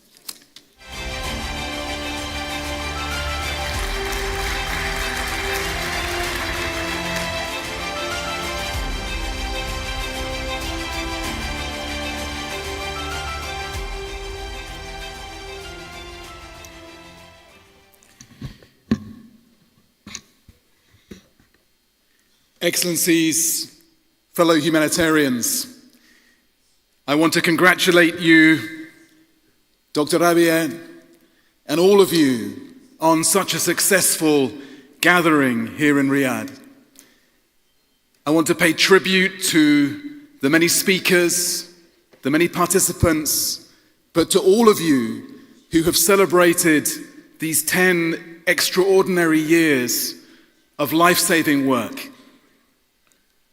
An anniversary measured not in days and weeks and months, but in lives saved. And that is an extraordinary testimony to the leadership that you have of KS Relief and the vision that you have for Saudi Arabia as a beacon of humanity. But the number which is scarred on my mind right now is the number I heard this morning from a colleague, the number 3. 3 children who died overnight in Gaza from cold. 3 children who froze to death.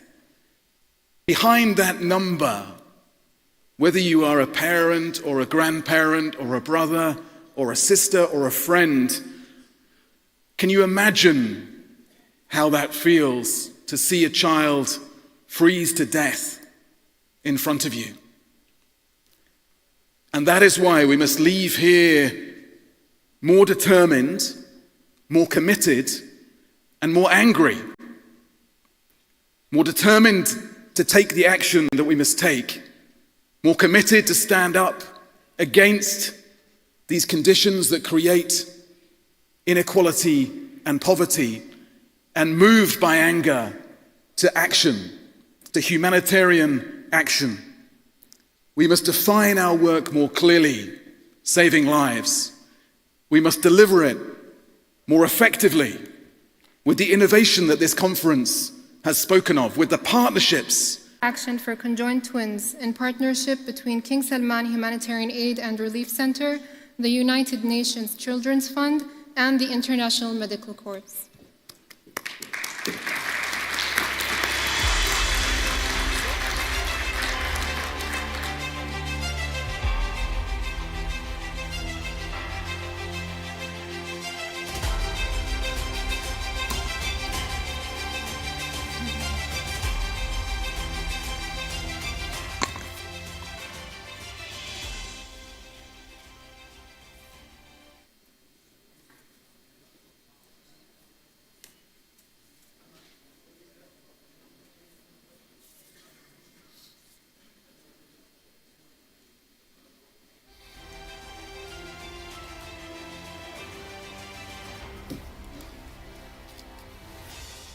And we will now hear from Her Excellency, Executive Director of United Nations Children's Fund, Ms. Catherine Russell.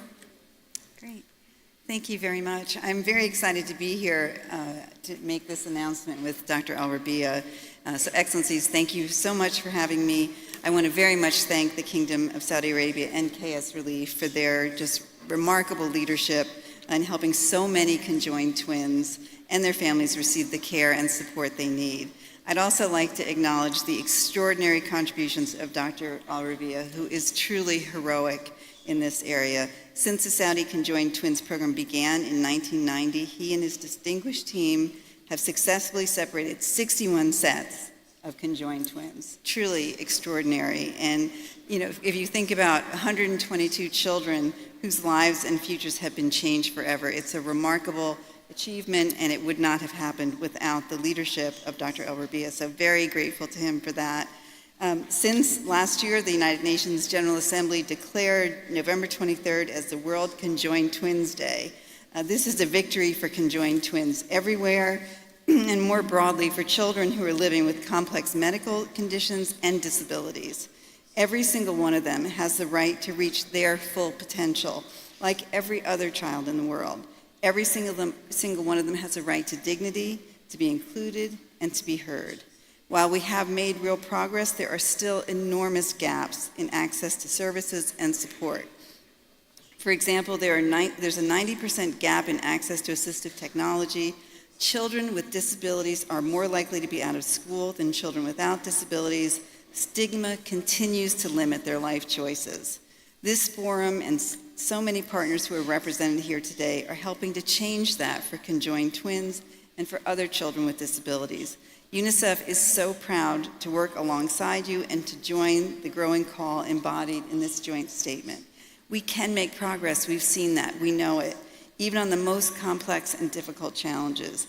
The key is we have to work together. UNICEF stands ready to partner with everyone who shares the vision for equal opportunity and a better future for every single child in the world. Thank you so much.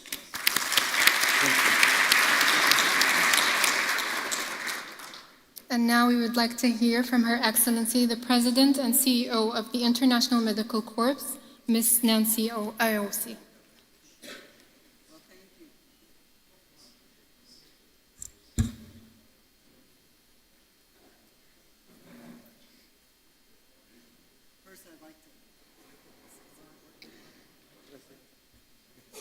Hi, okay. First, I'd like to say it's an honor to be here with, on the stage today, just to have an opportunity to say this has been a wonderful conference and to celebrate KS Relief's great work over the last 10 years, and as well as International Medical Corps' work with KS Relief over the last 10 years. It's been very important, and we're also a partner of UNICEF. I just want to mention I attended the Conjoined Twins conference last fall, and it was one of the most moving and life-changing experiences I've ever had, witnessing the impact of the extraordinary generosity of the kingdom, as well as the pioneering work of His Excellency Dr. Al-Rabia and his team, and the compassion and the care and the interaction with the families and the patients over the many years. And this is, just a great announcement today, because this will bring this important work to, the lives of many people around the world, the learnings, the importance of the work, and just the tremendous knowledge that has been gained over the years from His Excellency's work and the work of his team. So just a big congratulations on such an important initiative with UNICEF, and on the many wonderful things that people around the world will know about, and really be able to help improve the lives of many others as well. So thank you.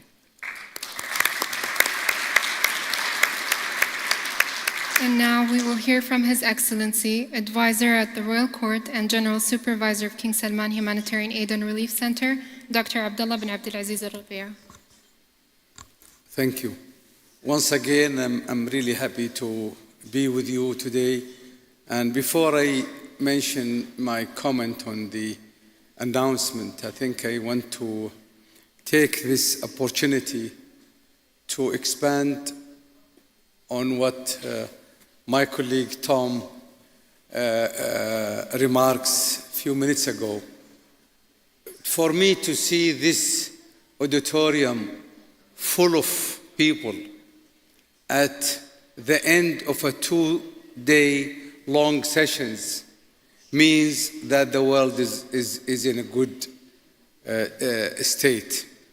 I think I want also to expand that with the dedication of those people here, people who have come from many countries, from partner organizations, from charities, from NGOs, to sit here with the difficult challenges that we are facing today means that there is a hope.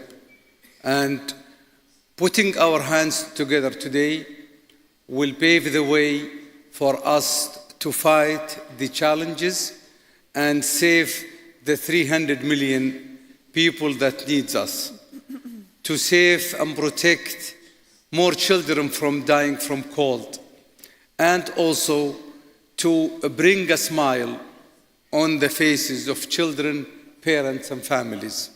Saying that, let's go back to 1990, when the Kingdom of Saudi Arabia decided that they will take also special attention on a very handicapped, very complex clinical medical situation, which is the conjoined twins. Although as a doctor, this is a challenging medical complexity, but if we look at it as a humanitarian, most of those children come from actually underdeveloped countries, families with very limited resources, and those families and children are limited in their mobility and also ability to live a normal life. So if we look at it as a bigger picture, these are handicapped children that needed attention. And if we succeed with them, we have no reason why not to succeed with every other child or adult who is handicapped. And that's why Saudi Arabia decided to work on this. And we have my colleagues who are, most of them are not here, who have spent their lives. Now we're talking about 34 years of dedication to separate those children to a freedom and a new life. And I have witnessed this from the 61 children that we have done. And we have 9 of them to be done in the coming few days and weeks to come. Those children come from 27 countries, which have actually, I would say, it tells us the guidelines of international humanitarian law.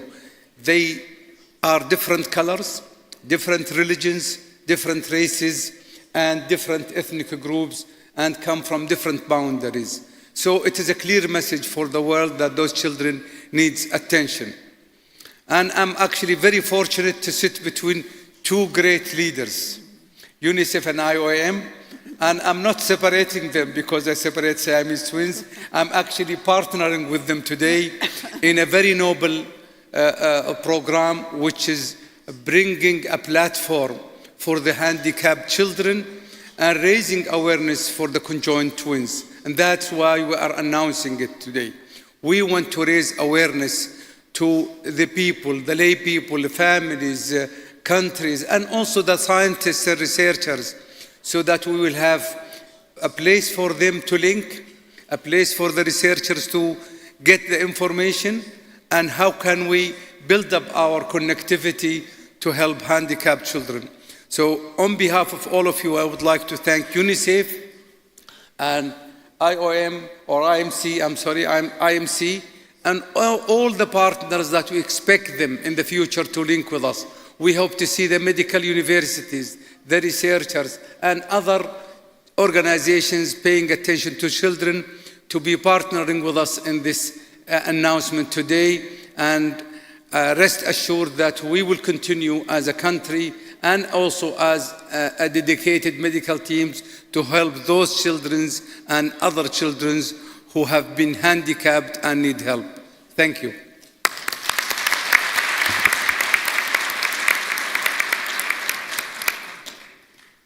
Finally, we invite the advisor to the General Supervisor, Director of the Partnerships and International Relations Department, Dr. Hana Omar, to announce the closing statement of the 4th Riyadh International Humanitarian Forum.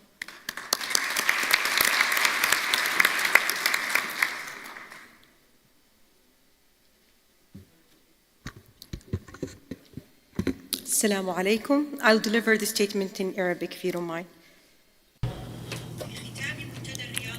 In the closing of the Riyadh International Humanitarian Forum, in its 4th edition, under titled of Navigating the Futures of Humanitarian Response, held in collaboration with the Center, King Salman Center, and we raised the highest heartfelt thanks for the custodian of the two holy mosques, King Salman bin Abdulaziz, for his patronage of this forum, and we express our sincere thank for His Royal Highness the Crown Prince, the head of the Ministries Councils, for their extensive support for the humanitarian work, and we confirm in this opportunity to build an international community that reflects the values of mercy and of resilience and sustainable. And we call here from leaders of the governments, United Nations, and non-governmental organized NGOs as following. We admit our collective duty and shared joint responsibility to face the urgent humanitarian challenges through a humanitarian diplomacy. We commit the main principle and international human law in all our exerted effort around the world. We assert about our commitment in enforcing the collaboration across all critical sectors through developing the chains and enhancing the innovative work, and also enhancing the development and peace. We enhance our support for enforcing partnerships that will contribute to the help of the damaged and internally displaced communities. Once again, we renew our commitment towards finding a sustainable and effective solutions to support the damaged or harmed societies. And we may continue our journey to have a solid belief about the dignity and rights of every individual through ensure that we are have principles of mercy towards a more humane and fair world.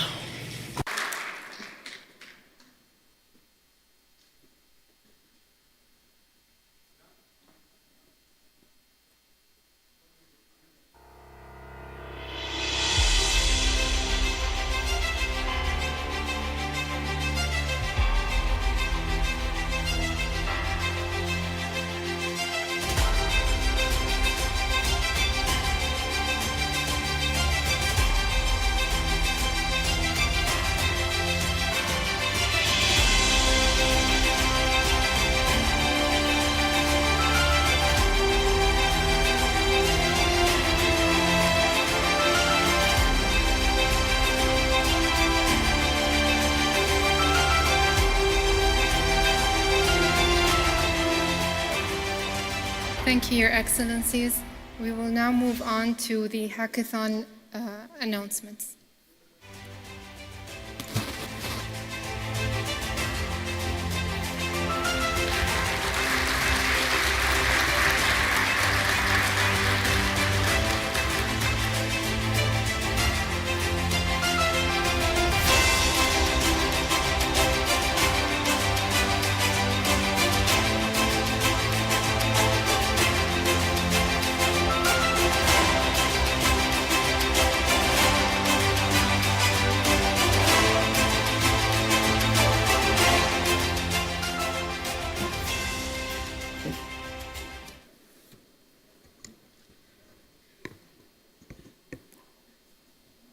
بسم الله الرحمن الرحيم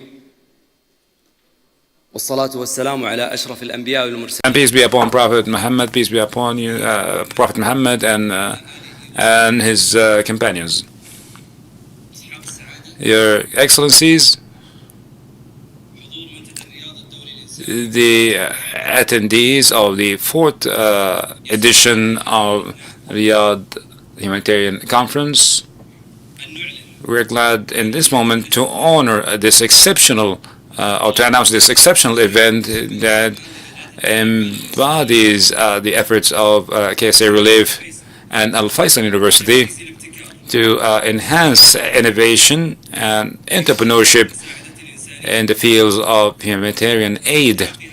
And we witnessed during this conference an inspiring competition between ambitious teams providing qualitative solutions by means of AI for the future of the humanitarian and the medical sectors. And we are glad to honor or to announce the winners of this hackathon. And of course, we call on His Excellency Professor Ziad Maimish to join us on stage.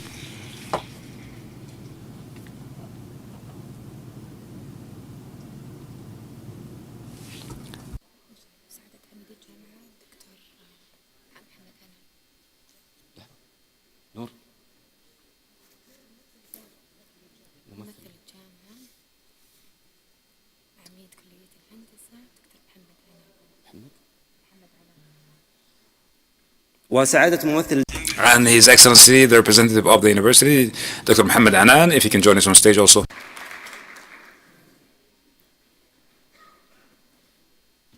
وسنعلن في هذه And we'll announce simultaneously the winners of the hackathon.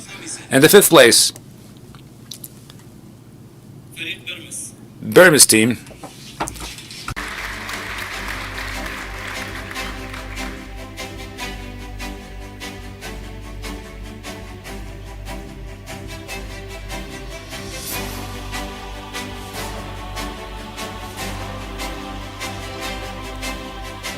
ندعو الفريق للتفضل إلى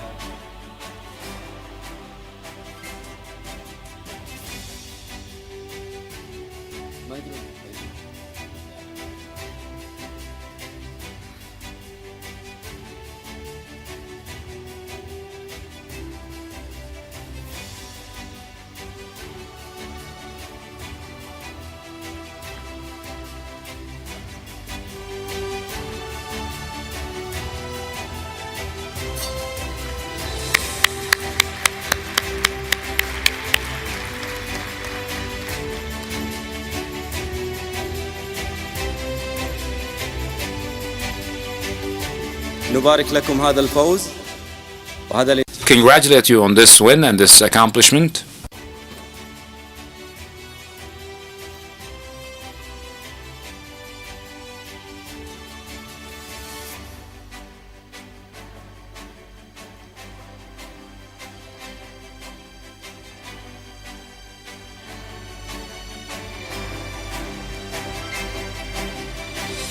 المرتبة الرابعة فريق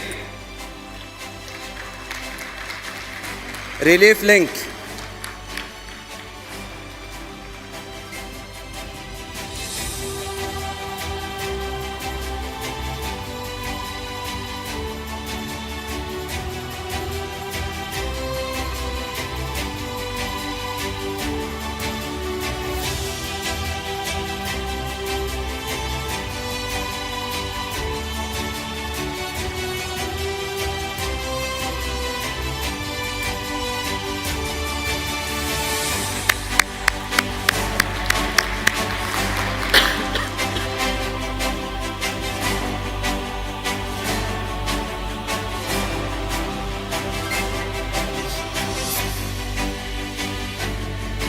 المرتبة الثالثة And the third place for the most impactful eight-state team.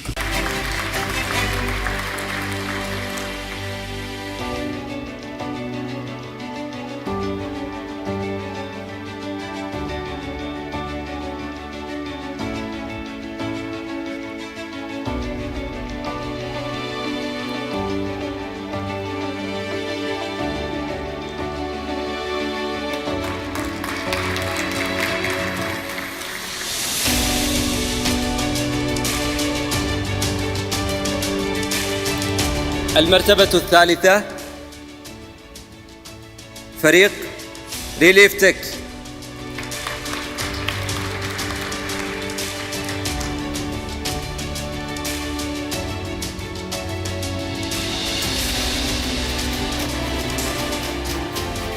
وقد فاز الفريق المرتبة الثالثة ب3,000 ريال سعودي، والمرتبة الثانية ب5,000،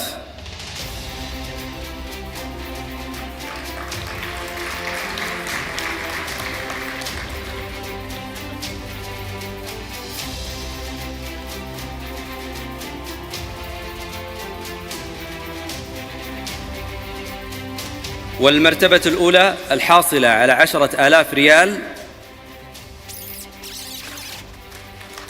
والأكثر تأثيراً فريق هوبلس.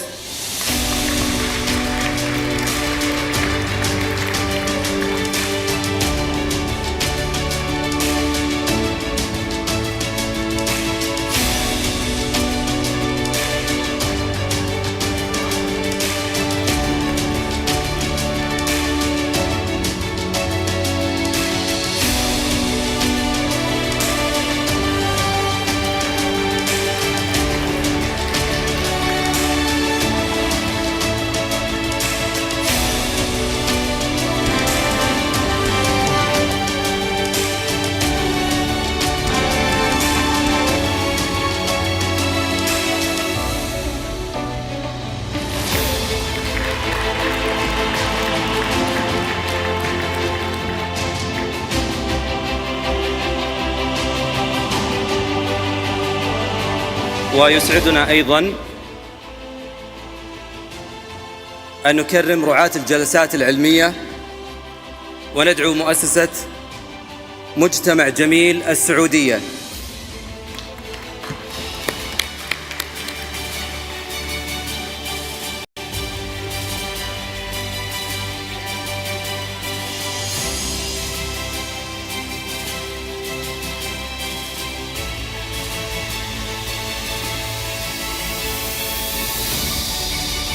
ومؤسسة سليمان بن صالح العليان الخيرية. شكرا لكم ولجهودكم.